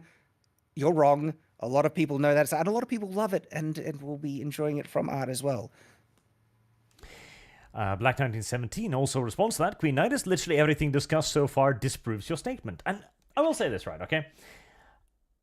I think it's not a very good argument, but I also think that at the end of the day, this is all very subjective when we talk about art. So I'm also going to defend the person's opinion on this as well. It's like, okay, you don't think it's art? You can believe it's not art, but it seems like they're trying to force that standard on us. How dare I think it's art? And it's like, what do you mean, how dare I? I'm allowed to believe what the hell I want is art, Papa Tot says, crap, I'm late. I wanted to see the interesting debate between you guys in this. Also saw the 4+ hour debate had been uploaded to Shad's channel from a different group, so I'll have plenty of content. Yep, hope you enjoy. Well, sadly, we haven't been able to provide much of a debate, honestly. Not much of a debate. We do agree too much here. It's really good discussion, though, because we are able to bring up the counterpoints to many kind of concerns and arguments that people put forward. And so it's been really, really productive. The Bickering Bunch donates $10. A Chatfish raid. Take that, Blondie. Thank you very much, Kibbs. That's the Kibbs in the breed Kibbs meme, incidentally. As in Kibbs, your other co-host that appears sometimes, Kibbs? Not a co-host anymore. He betrayed me. Okay. Oh, that's unfortunate. We are now sworn enemies. Okay. Craig Fedinich says, it's technical in the same way speech is technical. I presume this is in reference to the art being technical. Like, that art is only art if it's good art, I guess. But honestly, I kind of agree. Like, I wish we could go back to the art for, like, the Mona Lisa art. Okay. Banana tape to the wall. No.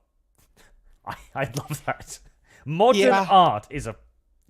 I hate Honestly. modern art, but like because art is so subjective, I Yeah. can't force my standard of what is art on others. Yep. As the previous, commenter can't force their standard that AI art isn't art on me. It's like no, I know it's art. I get tremendous artistic satisfaction out of it, and I love it. You can hate it, but you can't force me to hate it or deny it.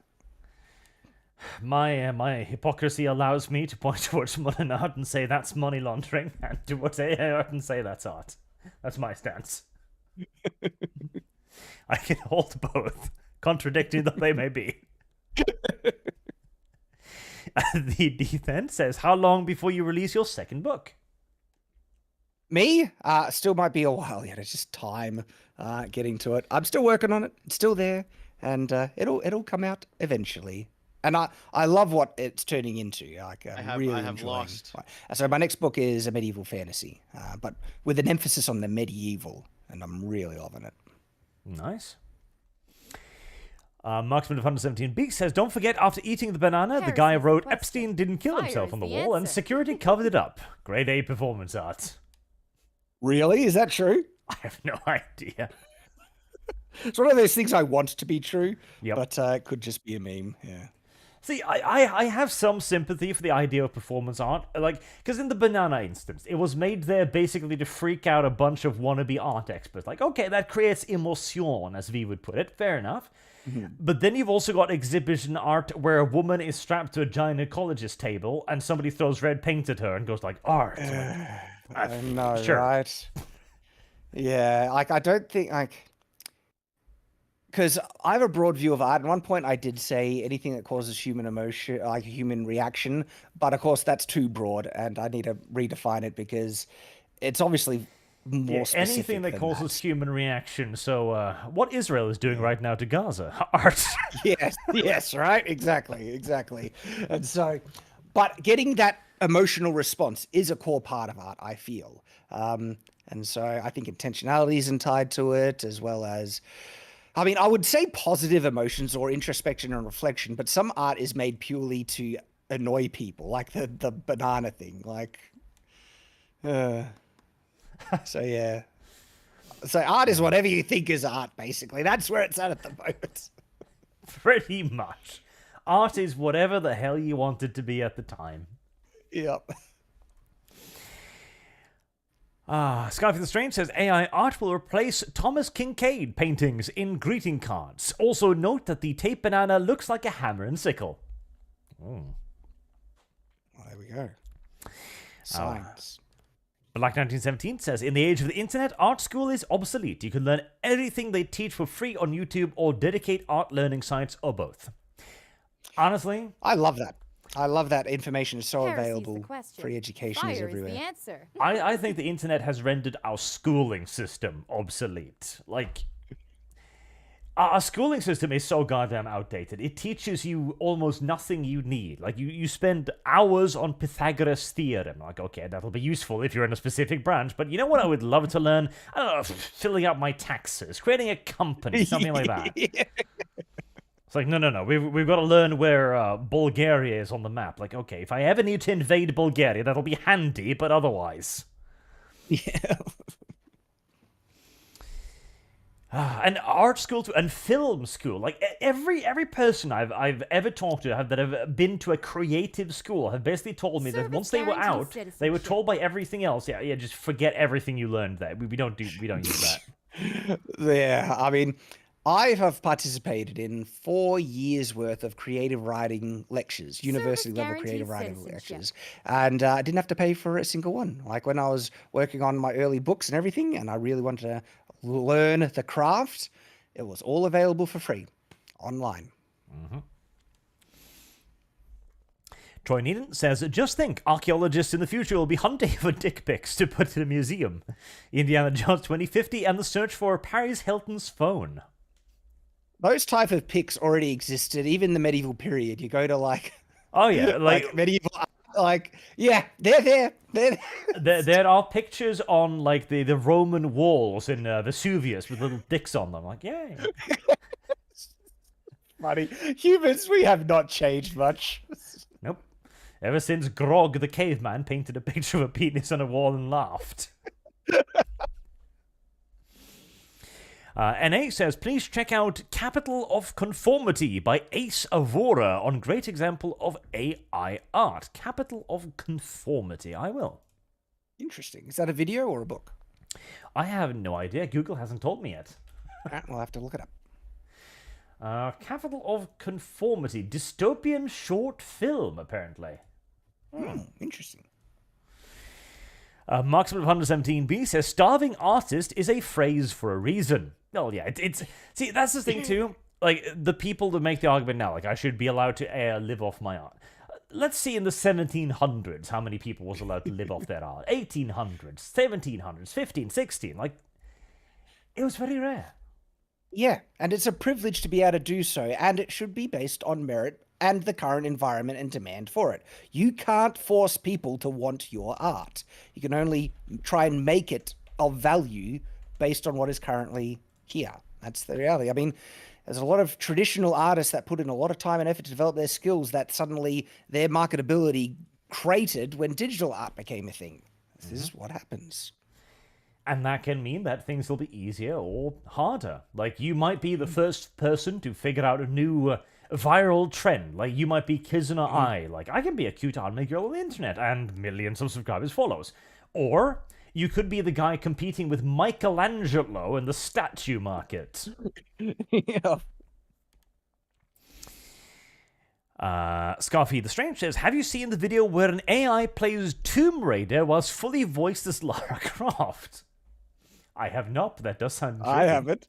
That sounds interesting. Oh, God, like, AI content creators, oh boy, now there's going to be a nightmare for people like us eventually. If it's good and entertaining, I'm happy to enjoy it. And even if it impacts on my ability to be seen and make content and everything, it's like, all right, I just have to try and adapt and make content that people want to watch. That's all you can do. I'll make an AI content creator of myself. Exactly. See, there's one of the things too. On the one hand, competing with somebody who's online 24/7 is going to be a challenge.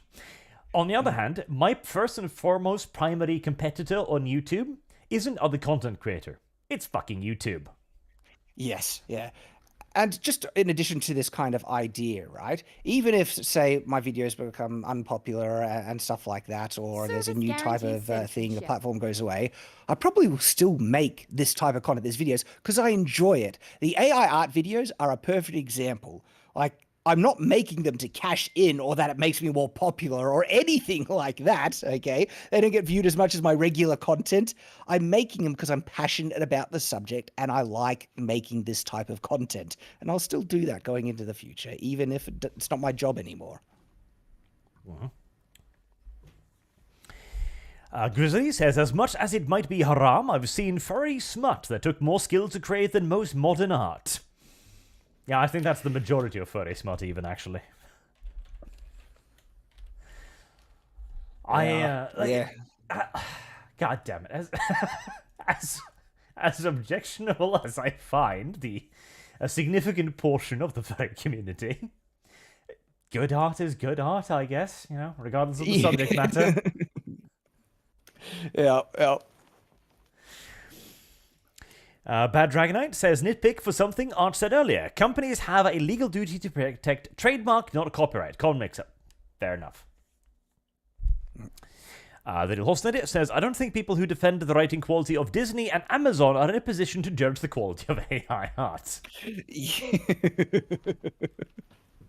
Yeah, like, because, look, there's a lot of crap art out there. There's a lot of crap films and stuff. And if Service AI art is guarantees going to enable citizenship. actually really good quality to come to the forefront again, enable more of it and more people making it, I'm all on board with that. Yep. And that is something that happens. Like, it allows people to get access to assets that they normally wouldn't do.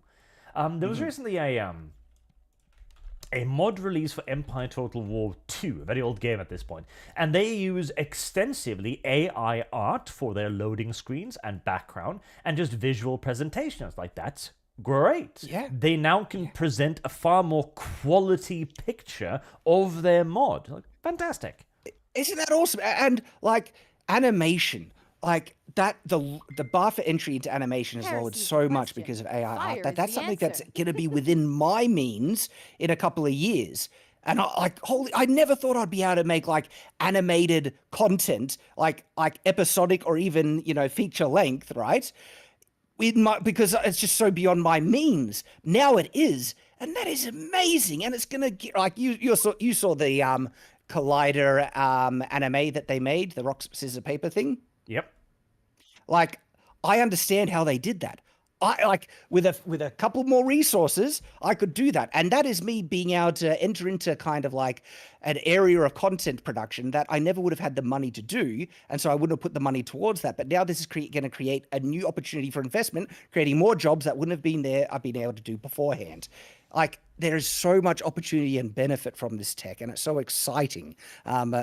To make new awesome content, stuff that you never would have been able to do or had the means before.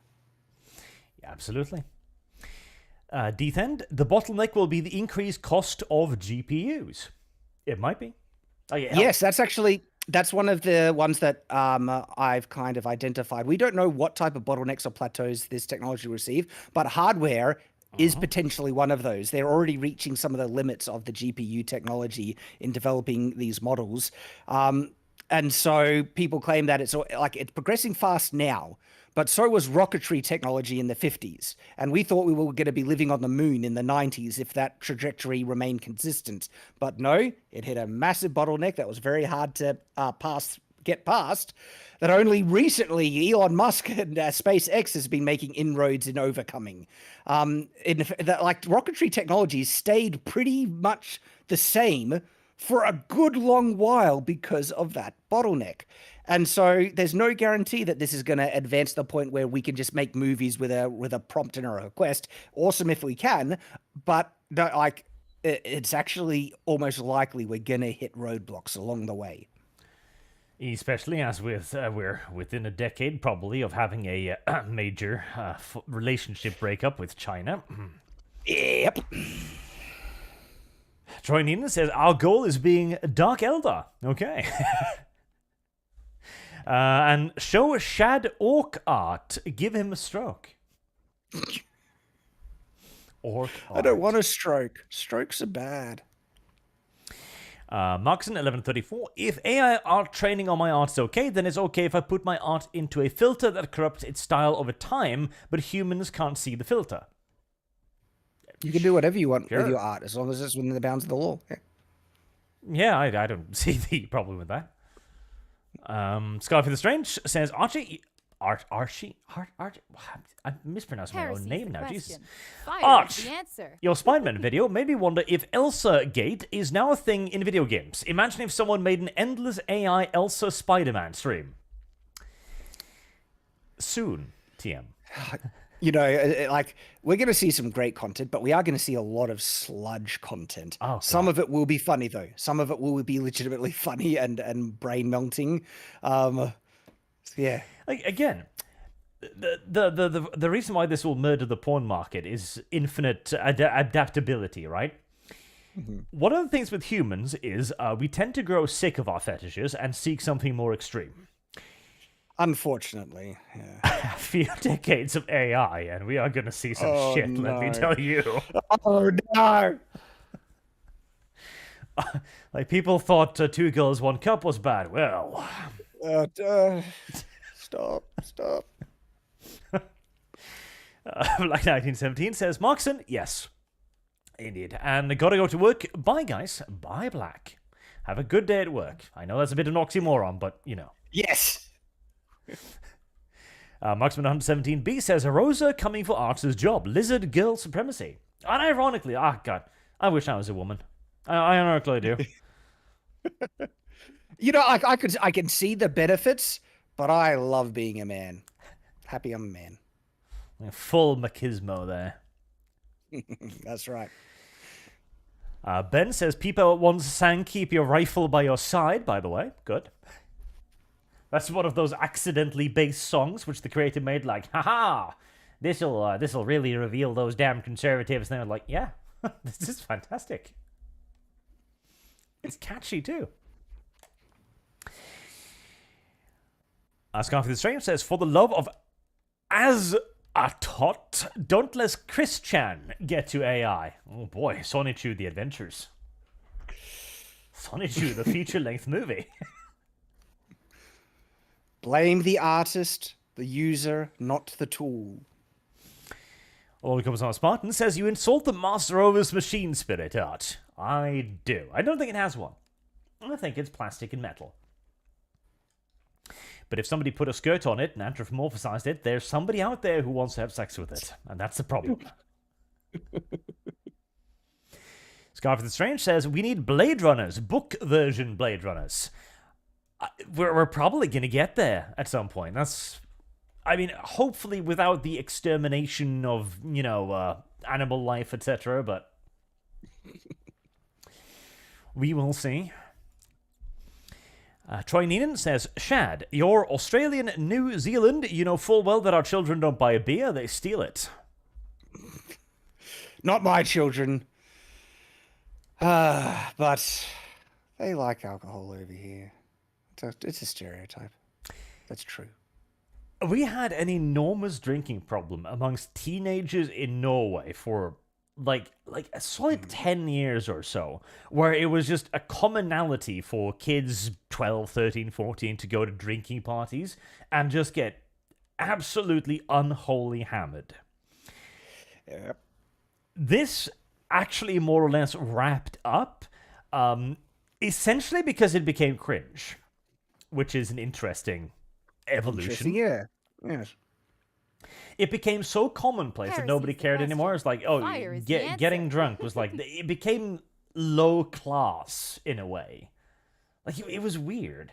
There's still a very large culture of that in Norway, but it's become a lot less common because it's seen as peasanty behavior. I have lost shit. It's just been somewhat replaced by the, taking drugs, but hey, one step back, two step forward or whatever. At least we're not Sweden, where we're currently blowing up into terrorist attacks. The world has lots of problems at the moment. Soul on the Lich says, hear me, Swedish woman, you have to invite the feet snake for another ArchCast. I'll throw my fake money at your rosa cheeks until you do. Okay. You're threatening me with increased currency and income. Oh no. I'm sure we can bring Rose on again sometime soon too. Scarfy the Strange says, we need AI who killed Captain Alex. We need AI who killed... I don't get the reference. Me neither. Lord Compass the Spartan says, it's almost as if China is funding the message of self-loathing in the West to try and weaken us. No. It is interesting. It's interesting how the TikTok algorithm works in the West compared to China. It's weird, isn't it? It's mysterious. Yeah. Makes you think. In case chat's wondering, by the way, in China, TikTok is very wholesome. In the West, not quite as much. It's a disastrous hellscape of... And I'm on TikTok. At least there's some good content on there. Like the Chinese state, they're like, no, you can only be on your phone 2 hours a day, and we're gonna face scan you to make sure of this. And then Chinese state to the West via TikTok, hey, be obsessed with your phone. Don't stop scrolling. Yep. If your enemy is encouraging something, maybe it's not actually a good thing. Rosa Kotel says, so you don't like Barch, but you do like Uncle Archie. What about Bunkle Starchy? Rosa, I'm larger than you. I can use my platform to destroy you. Know this. Dean Domino 25. The sad part is that AI waifus wouldn't even need to be perfect. They would just need to tear dudes down less. Not having a giant legal framework to destroy men with loads of cultural, social encouragement helps a lot. See, that is the issue as well. Like, genuinely, it wouldn't need to be. If the AI would simply, 2 or 3 times a day go like, hey, you look nice. It's like, oh, thank you. And the man would break down in tears. It's a very black-pilled kind of view on relationships and marriage, and I understand there are big problems in the modern world, but I'm a big advocate of traditional, wholesome marriage Service and the guaranteed benefits of citizenship. having a healthy, productive relationship with someone that you love. Yeah, like it's gonna be just like when done right. I'm not saying it can't end in heartache. You need to approach it Service intentionally, guarantees maturely, citizenship. and not just for hooking up. But when done right, it is the greatest, thing towards finding happiness, fulfillment, and purpose in my mind. Like finding a good woman, woman finding a good man, raising a family. I know it's tough in the modern world, but an AI girlfriend will never be able to replace that. The thing is, though, guys are already checking out and finding kind of substitutes for wholesome relationships anyway. Porn has been doing that for a while. We see it with thoughts. And so AI girlfriends are going to do that as well. And if they're not as exploitative as thoughts, okay. Yep. Like the simple issue is it's a lot harder these days. It's it used to be the old saying, right? Okay, what's the worst that can happen? She could say no. Now it's no. She could laugh at you, point and laugh at you, whip out her phone, film you and laugh at you, spread it all over the internet, make you an internet sensation, and get you thrown out of the club, or just have you arrested.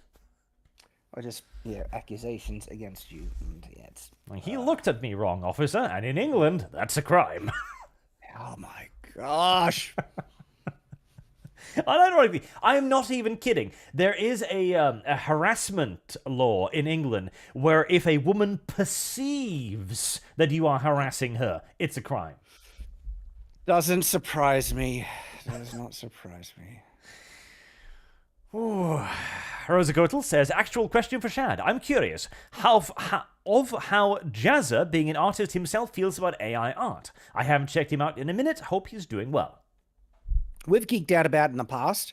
His opinions might have evolved, so I don't know what they currently are. Haven't spoke to him about it recently. But I think it's awesome. And I even have a video on Shadiversity where we just geek out about it.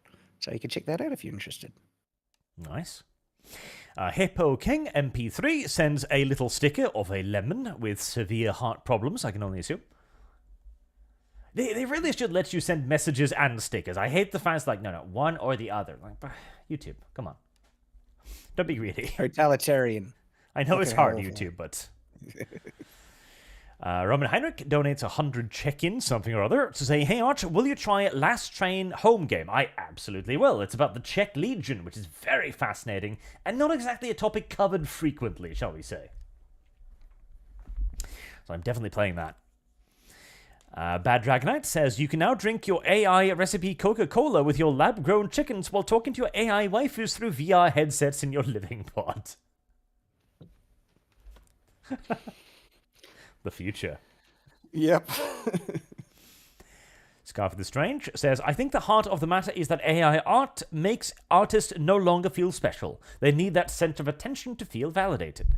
I mean, kinda. Like, being able to draw it's a little bit of a superpower, isn't it? Yeah, like, I don't think that they should feel less special, though. To me, the fact that they can if they can make amazing art by hand, there's a lot of people trying that, have a long way to go.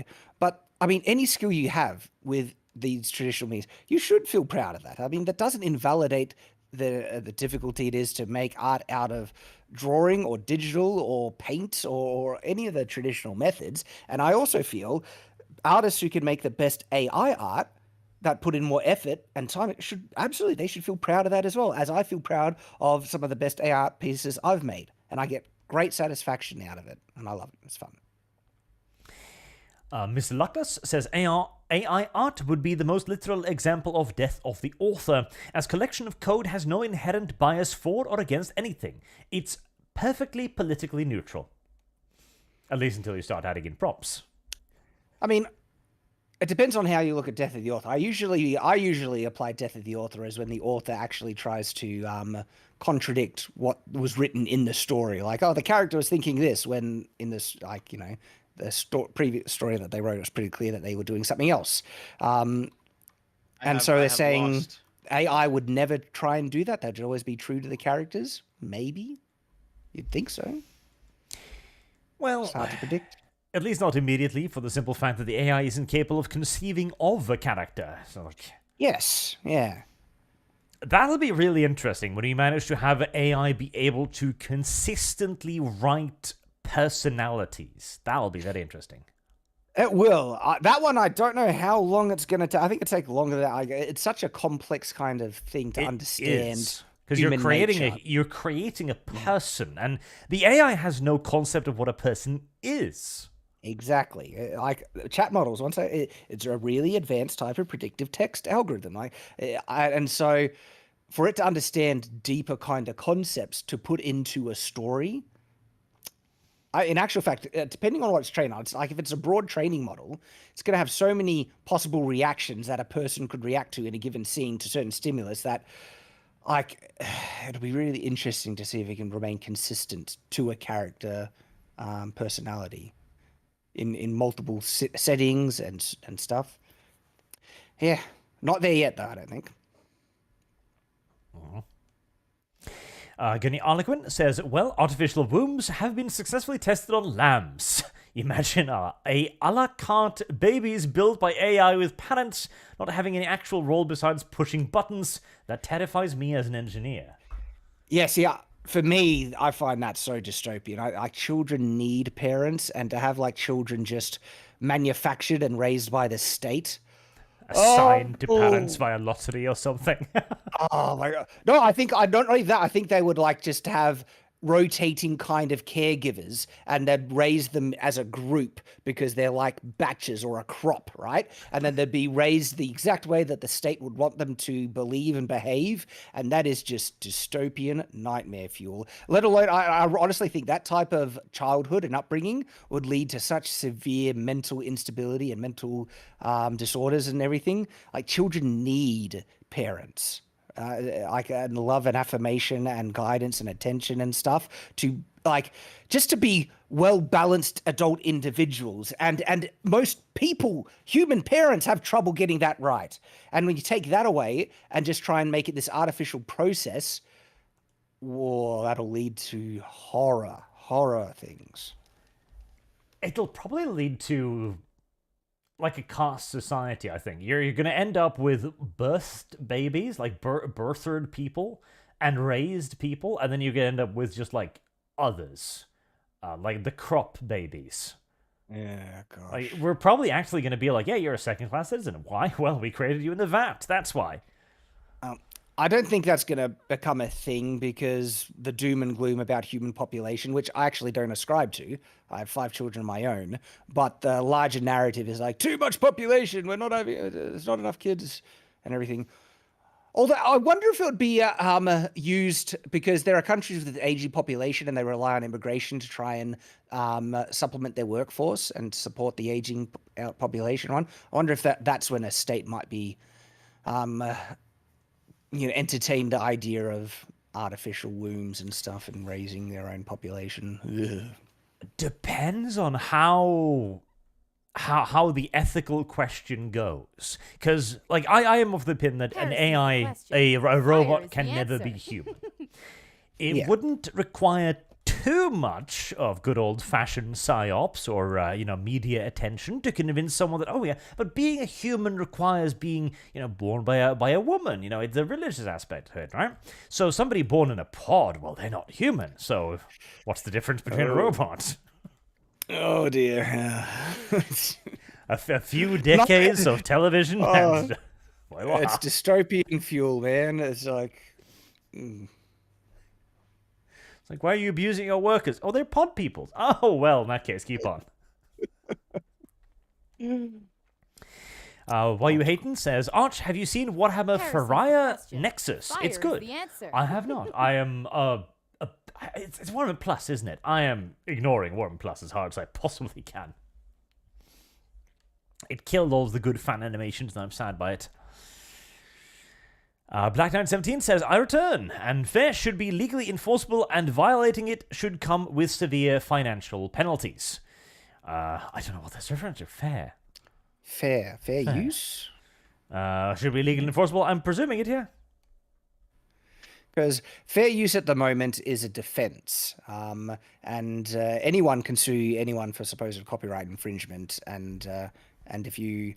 And you can't just say, it's fair use, you have no right to sue me. No, they can sue you as much as they want. And then you have to appeal to it in the defense procedure. But the thing is, when those cases are won, it sets precedent, which makes it much more likely for defenses to be upheld and easier to win those court cases later on down the track. I would actually like to see a system though where if platforms don't uphold it to a certain degree, for example, that could actually be legally liable. Because I've had a Yeah. couple of videos that are very obviously fair use, and YouTube is like, no, you can't have that. I'm like, no. And they even like have copyright claims or even strikes on it. And at least now you have options. Back in the day, it was like 30 days, you couldn't do shit, nothing. Yeah.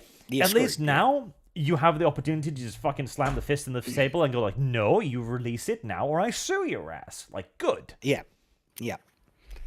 But you're right. It would be great if YouTube had a bit more validation for that. But then they'll claim that would get abused by people actually infringing copyright. Oh, no. I'm already being abused, YouTube. Ben says, could be worse. Japan has no fair use. Neither does Norway, really. We have the right to citation, and that's it, which is... Really Oh, yeah. interesting. Wow. Our right to citation is very limited. Now, luckily, any fair use things on YouTube will be taken up in YouTube's domain, America, but there are a disturbing number of nations on Earth that does not have decent fair use. Yeah, and that's awful. Like, fair use is such a important and useful thing. Yep. Grits McGrav says, AI applied to law properly could be a solution to some legal bullshit. I've actually fetishized a little bit about this too, because I hate the current judge-based legal system, primarily because of a lot of very activist judges. Oh yeah, there's some travesties of justice yeah. that get perpetrated because of biased judges. Oh, yeah. There was the recent ruling against the Trumpolophagus over in New York, where the judge has declared that Mar-a-Lago was worth at most 18 million. I'm like, there are parking lots nearby worth more. Yeah, like I said, there are a lot of examples of judges just losing the plot, and you're like, oh, these are the people you're supposed to rely on for justice? Yep. And you can't get rid of them. Like, they're in there for life. It's like, yeah, the current legal system, the issue is, of course, that the AI wouldn't be Fire is able, the at least answer. not yet, definitely, to take into account, like, the human factor of things, because there are circumstances in which the human factor is either making it worse or better, you know? There's considerations to be made, and Service a lot of the guarantee legal ship. system is, in and of itself, interpretation of laws, etc., etc. It's like, yeah. I just hate judges. Like a valid criticism, but my hatred remains. Black917 says, Disney does not have the resource to take on Sentai, and they know it. Even the court case wouldn't last that long. Yeah, that's one of the defenses for Gundam. Because like, even Disney isn't doing that good anymore. Like, a lot of people still view Disney as this monolith, but like, they lost down near $100 billion over the last, like, 2 or 3 years. I know, like, they lost so much on Indiana Jones recently, and that was the other one, Little Mermaid. Well, yeah, they have been bleeding money. Yep. They are not doing that well. All of their income right now is nostalgia. That's what they're earning money on parks and cruises. Like, hey, do you remember this thing? Yeah, that was when Disney was good. Wow. Yep. Very few new IPs and properties, and the popularity of their parks and cruising things is reliant on the popularity of the IPs, and they've just been destroying it. Black917 also says, making them pay gives you less of a day, as now they own that item and do with it what they please. What's that reference to? I wish Super Chats came with a fucking time marker, so I could just be like, look, oh, that was that, okay. Because now I've lost the train completely. We apologize. Marcus James says, Shad and Arch, which is worse, nunchucks or Swedes? Swedes. Ooh, nunchucks.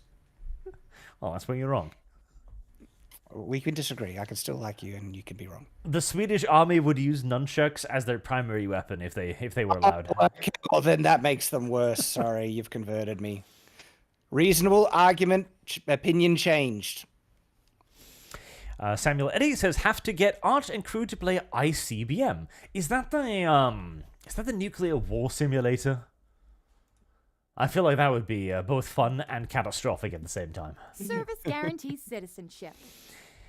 Trainin says programmers would be hit, but they won't go extinct because you need someone to check that code. Remember, facts of a fax, also you need to tweak it. Yeah, that is true. There will be maintenance personnel, basically, because something will break, and then people will like, right, call the coding guy. He's going to have to troll through the spaghetti. That's it. Yeah. Yep. This is something that happens in automation all the time. Like, one of the reasons why cooperative robots became very popular is because the old, heavy mechanical machinery would just suddenly break. And nobody would know why. Like, we were hired to automate one factory line where they were packaging fish. And he did this by pressing down on the lid to, fasten it to the box. And sometimes the machine would just start pressing harder and harder until fish was spreading everywhere. And they had no idea why. Nobody could figure out the reason why. They could only literally, they just turned the machine on and off again, and it worked until next time it went like, fish go fly. So that's one of the interesting possible futures where if we become so reliant on AI handling maintenance and even AI starts to be the thing to develop new medical technology and just technology in general, it could get to a point where humans don't understand the current technology that they're using and relying on. And if the AI goes away, we couldn't repair or maintain the society at all. Absolutely. Because already today, we are extraordinarily reliant on technology. Like, if a solar flare wiped out the electrical grid tomorrow, we said dead, sir. Yeah, like how many people know how to grow their own food, right? And or even heat their homes. Holy crap, provide light and things. Yep. Yeah. So a few decades of AI dependency. It's not going to make it much better. I mean, oh boy. Cars are so many people own cars. How many people actually know how to fix their own cars?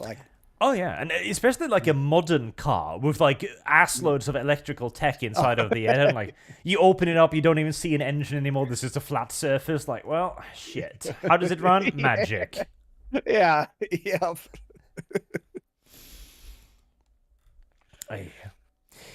Podvosky says Shad should come on the show more often. You two have great bands and are basically on the same wavelength. Maybe. Hey, I'm enjoying myself. I'm sure I'll come back in the future. Ben Grogan, the tracing argument falls apart at the point realize that any artist has seen other art that helps develop their style. Show me any artist who has never looked at and gone, damn, that looks cool. Yeah? Yep. Tracing refers very specifically to the act of taking an art piece and drawing over it, right? Mm-hmm. But that isn't really what the AI does. It really, as you kind of explained it figures out the motions required. So okay, you draw your pen over there, right? Fair enough, I'll do that, etc. That is far closer to inspiration than copying, because and it's not even specific motions, because when you give it a new seed of static, it will never produce the same image. And so it's it's teaching itself the ability to draw with static.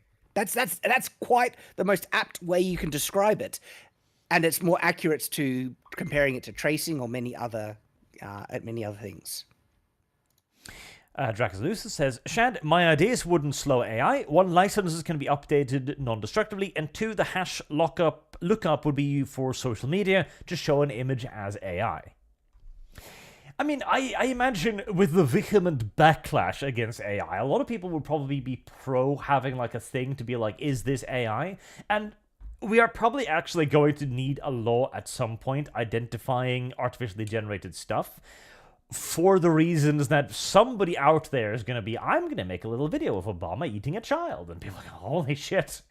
All right. So I would only agree with you in the nature of fraud. But in terms of creative, things sold on the market, I don't think, people should be obligated to specify whatnot, because people are so incensed that they think any type of AI integration means it made the whole thing and it's therefore trash. And no, what if they only used it to do a background or a texture or something like that?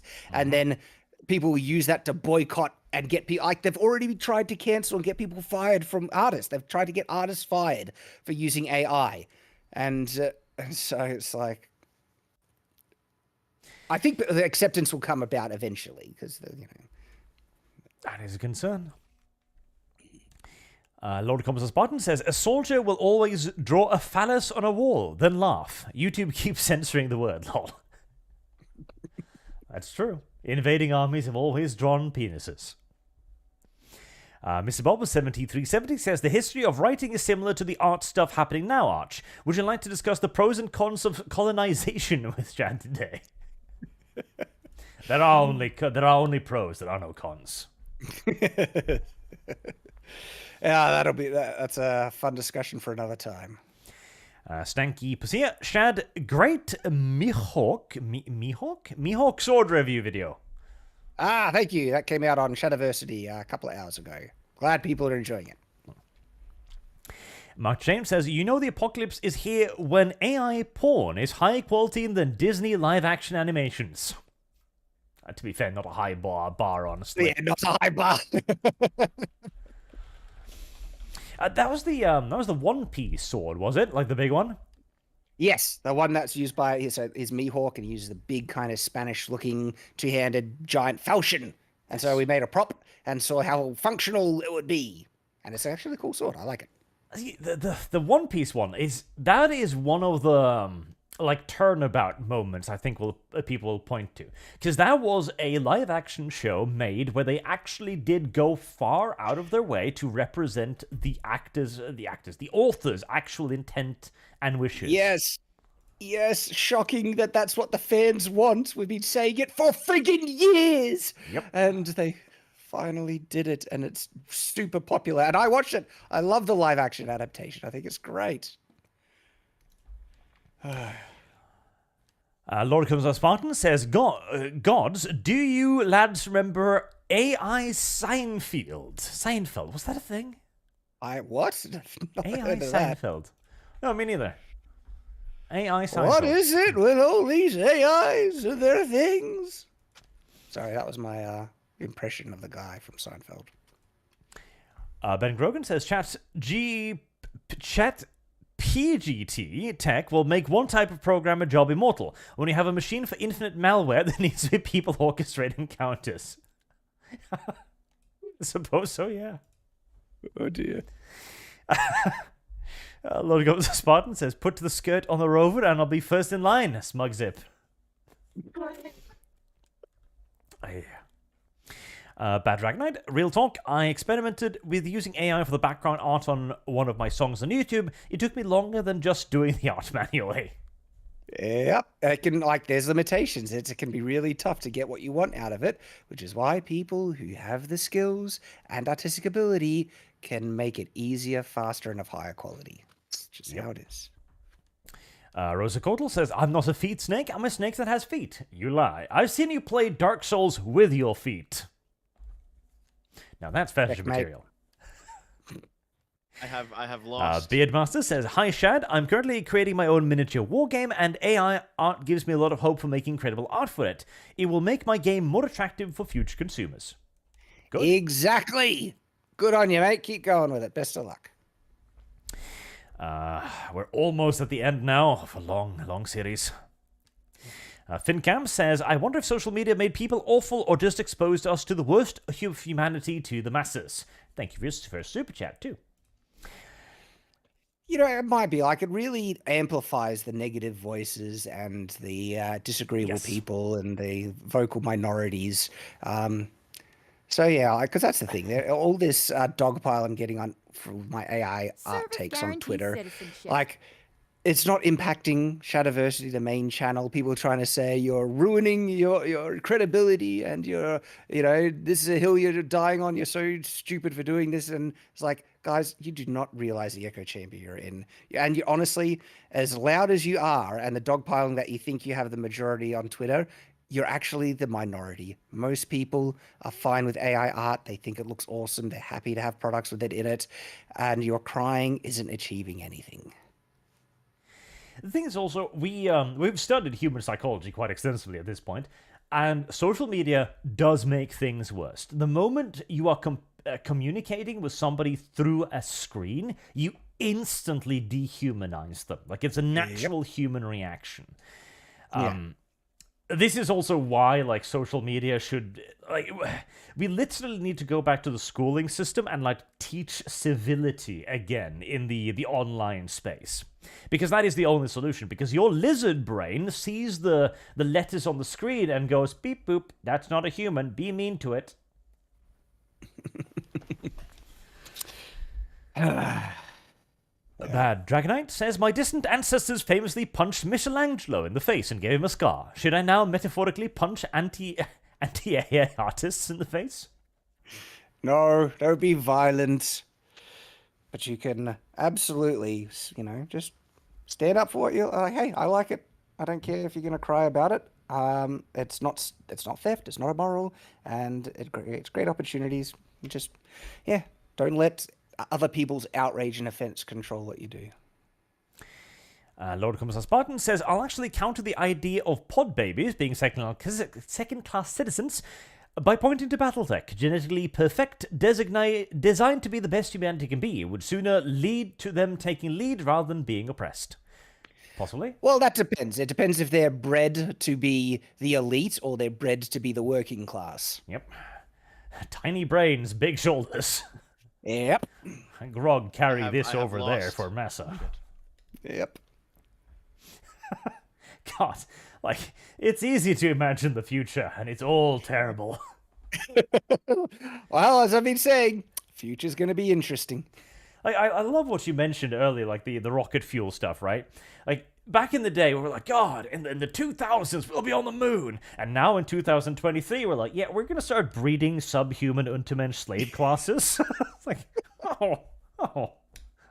I see. Where did the positivity go? At least we're trying to colonize Mars. There's that.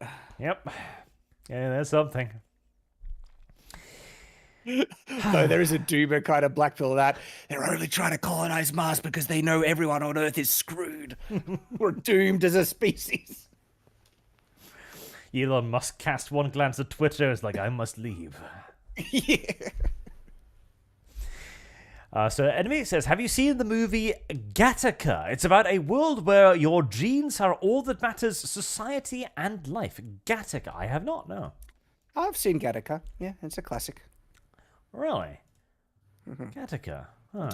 I remember heaps of specifics, but yeah, guy wants to go to space, doesn't have the right genes, and is discriminated against, and blah blah blah. Yeah. See, I can absolutely see that as well, because it's like it's kind of the extreme end of absolute meritocracy, right? Where it's like, okay, the absolute unquestioned best person for the job, like if you don't have the genes to be for this, you're not allowed. If you two breeding will create inferior children, then you can't have it, etc. It's the other end of the dystopia again. That's an interesting idea, though. I might check it out. Mark James says, what law is written doesn't matter who says does. Help me? Sometimes you get super chats where you're just like, syntax, what do you mean? What law is written doesn't matter who says does. Fire is the answer. I'm presuming you mean that it isn't technically the legal system that matters, it's who interprets it, which is true. That is a little bit or is it just might makes whoever says has the power to enforce? I don't know. I mean, it kind of is like Disney has the financial muscles to crush your ass, so might makes right. Yeah. Mr. Luckless says, if automation continues as it is, we'll end up like 2000 AD megacities, where the 83% of the population is out of work due to robots doing all the jobs, and having a second job is illegal. Possibly. Yeah, I've never said a dystopian future is not possible. I just think there are other things contributing vastly more than AI art. And look, I think AI generally might be one of those things. AI art, people making awesome art, expressing themselves, having greater opportunity and access. I don't think that's a bad thing. Yeah. Troy Nin says, we now watch The Terminator and root for the killer robot. John Connor was the true villain. Indeed. Troy Nin says, Common Art, show him orc weapons and cars. Have you not seen 40k orc weapons?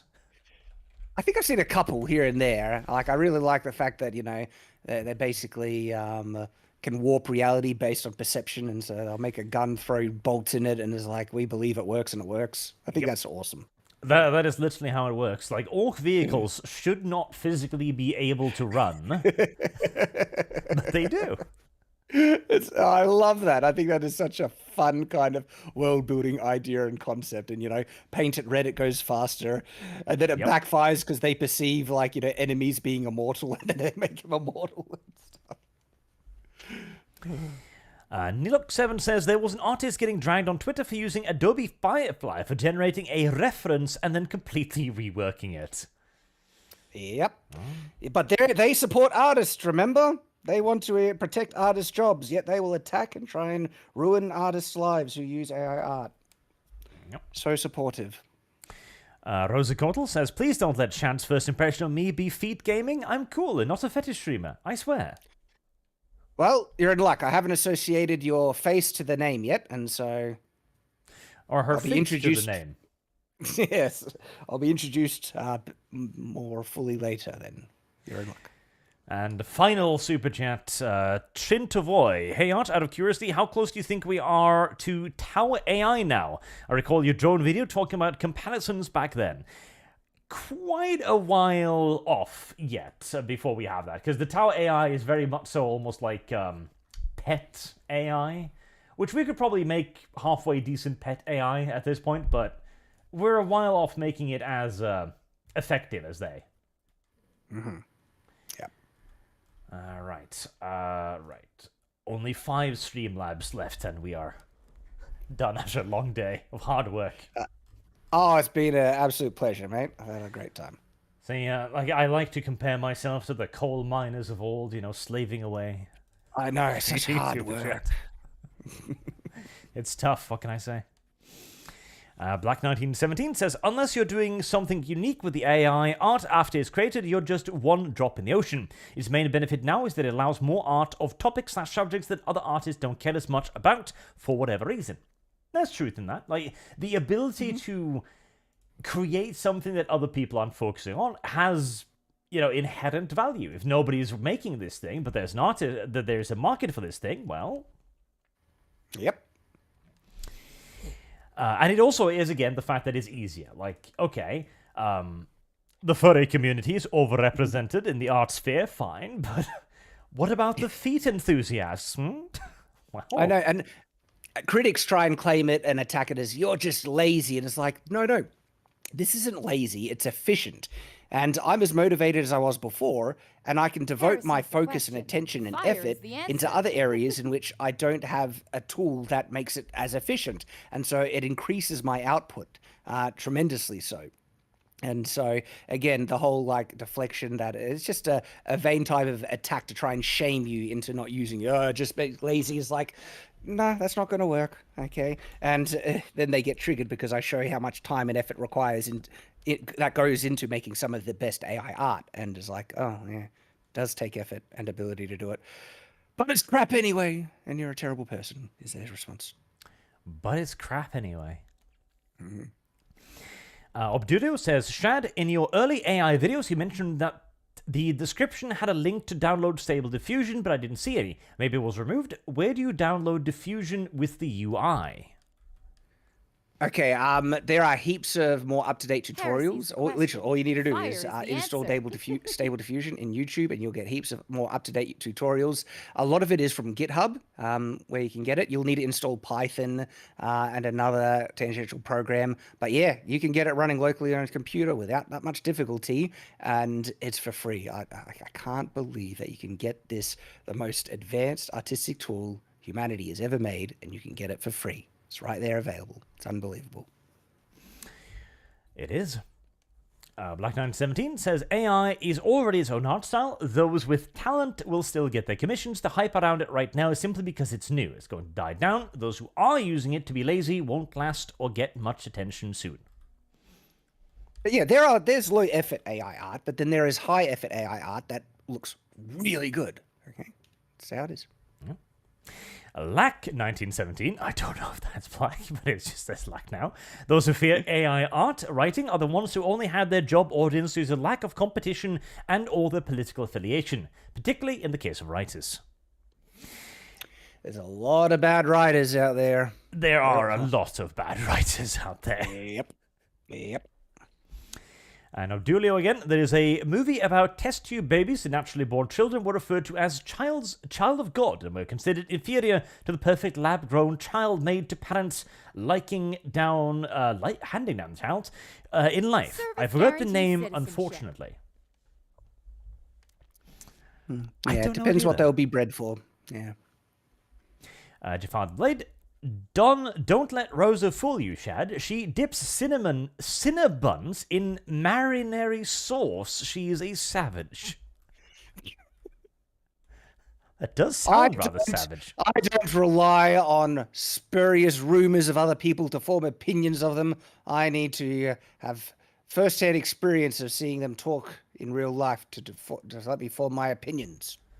Yeah, we can put Rosa's channel on stream as well. Rosa is friend of channel, so do check out Rosa if you're interested. And this, by the way, is the thumbnail of her bare feet, because she is indeed a degenerate. Well, that could be considered a bit more compelling evidence. It could. It's common courtesy to bully Snake Hill, says Marksman of 117B. It is.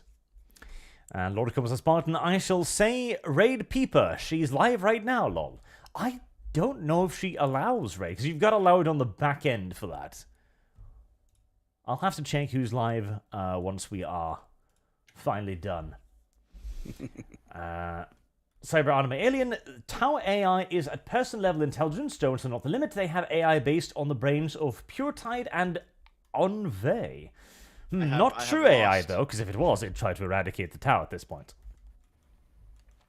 40K also has the thing where AI will determine within like 5 milliseconds that humanity is going to need to die for it to live. Yeah. That could very well be the ultimate outcome of AGI. We got to be careful with this stuff. Yep. It's like, well, you appear to be inferior to me in every way. I think it's time you die. Yep.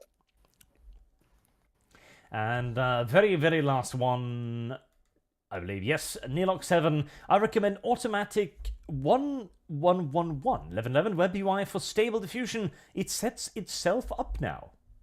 Yep, Service that's what I guarantee use. citizenship. So Stable Diffusion is basically the core code, and there's a couple of different interfaces that install it and enable to use it. Automatic Level 11 has the most kind of tools. It's a little bit of a steeper learning curve. Another interface is Invoke AI, which is a bit more user-friendly, but 1111, yeah, a lot of tools and a lot of capability, and that's what I use. Very cool. Right then. We're all done. So, thank you very much, Shad, for coming on. There will be a link to Shad's channel, of course, down in the description below. Definitely check him out. It has been heaps of fun, Arch. Like, genuinely, loved it. Yep, no, this has been a tremendous fun. Thank you very much for going on. My pleasure. And thank you all for watching and for your very generous donations, of course. And we'll see you again, not next week this time, because I'm going on vacation next week, so the channel will be dead. Hopefully I'll be back and YouTube won't have completely yeeted me off the internet, we'll hope. It'll be fine. I have faith. Faith. A powerful tool, especially in the face of YouTube. Yes. Have a good night then, everyone. All right, everyone. See yous.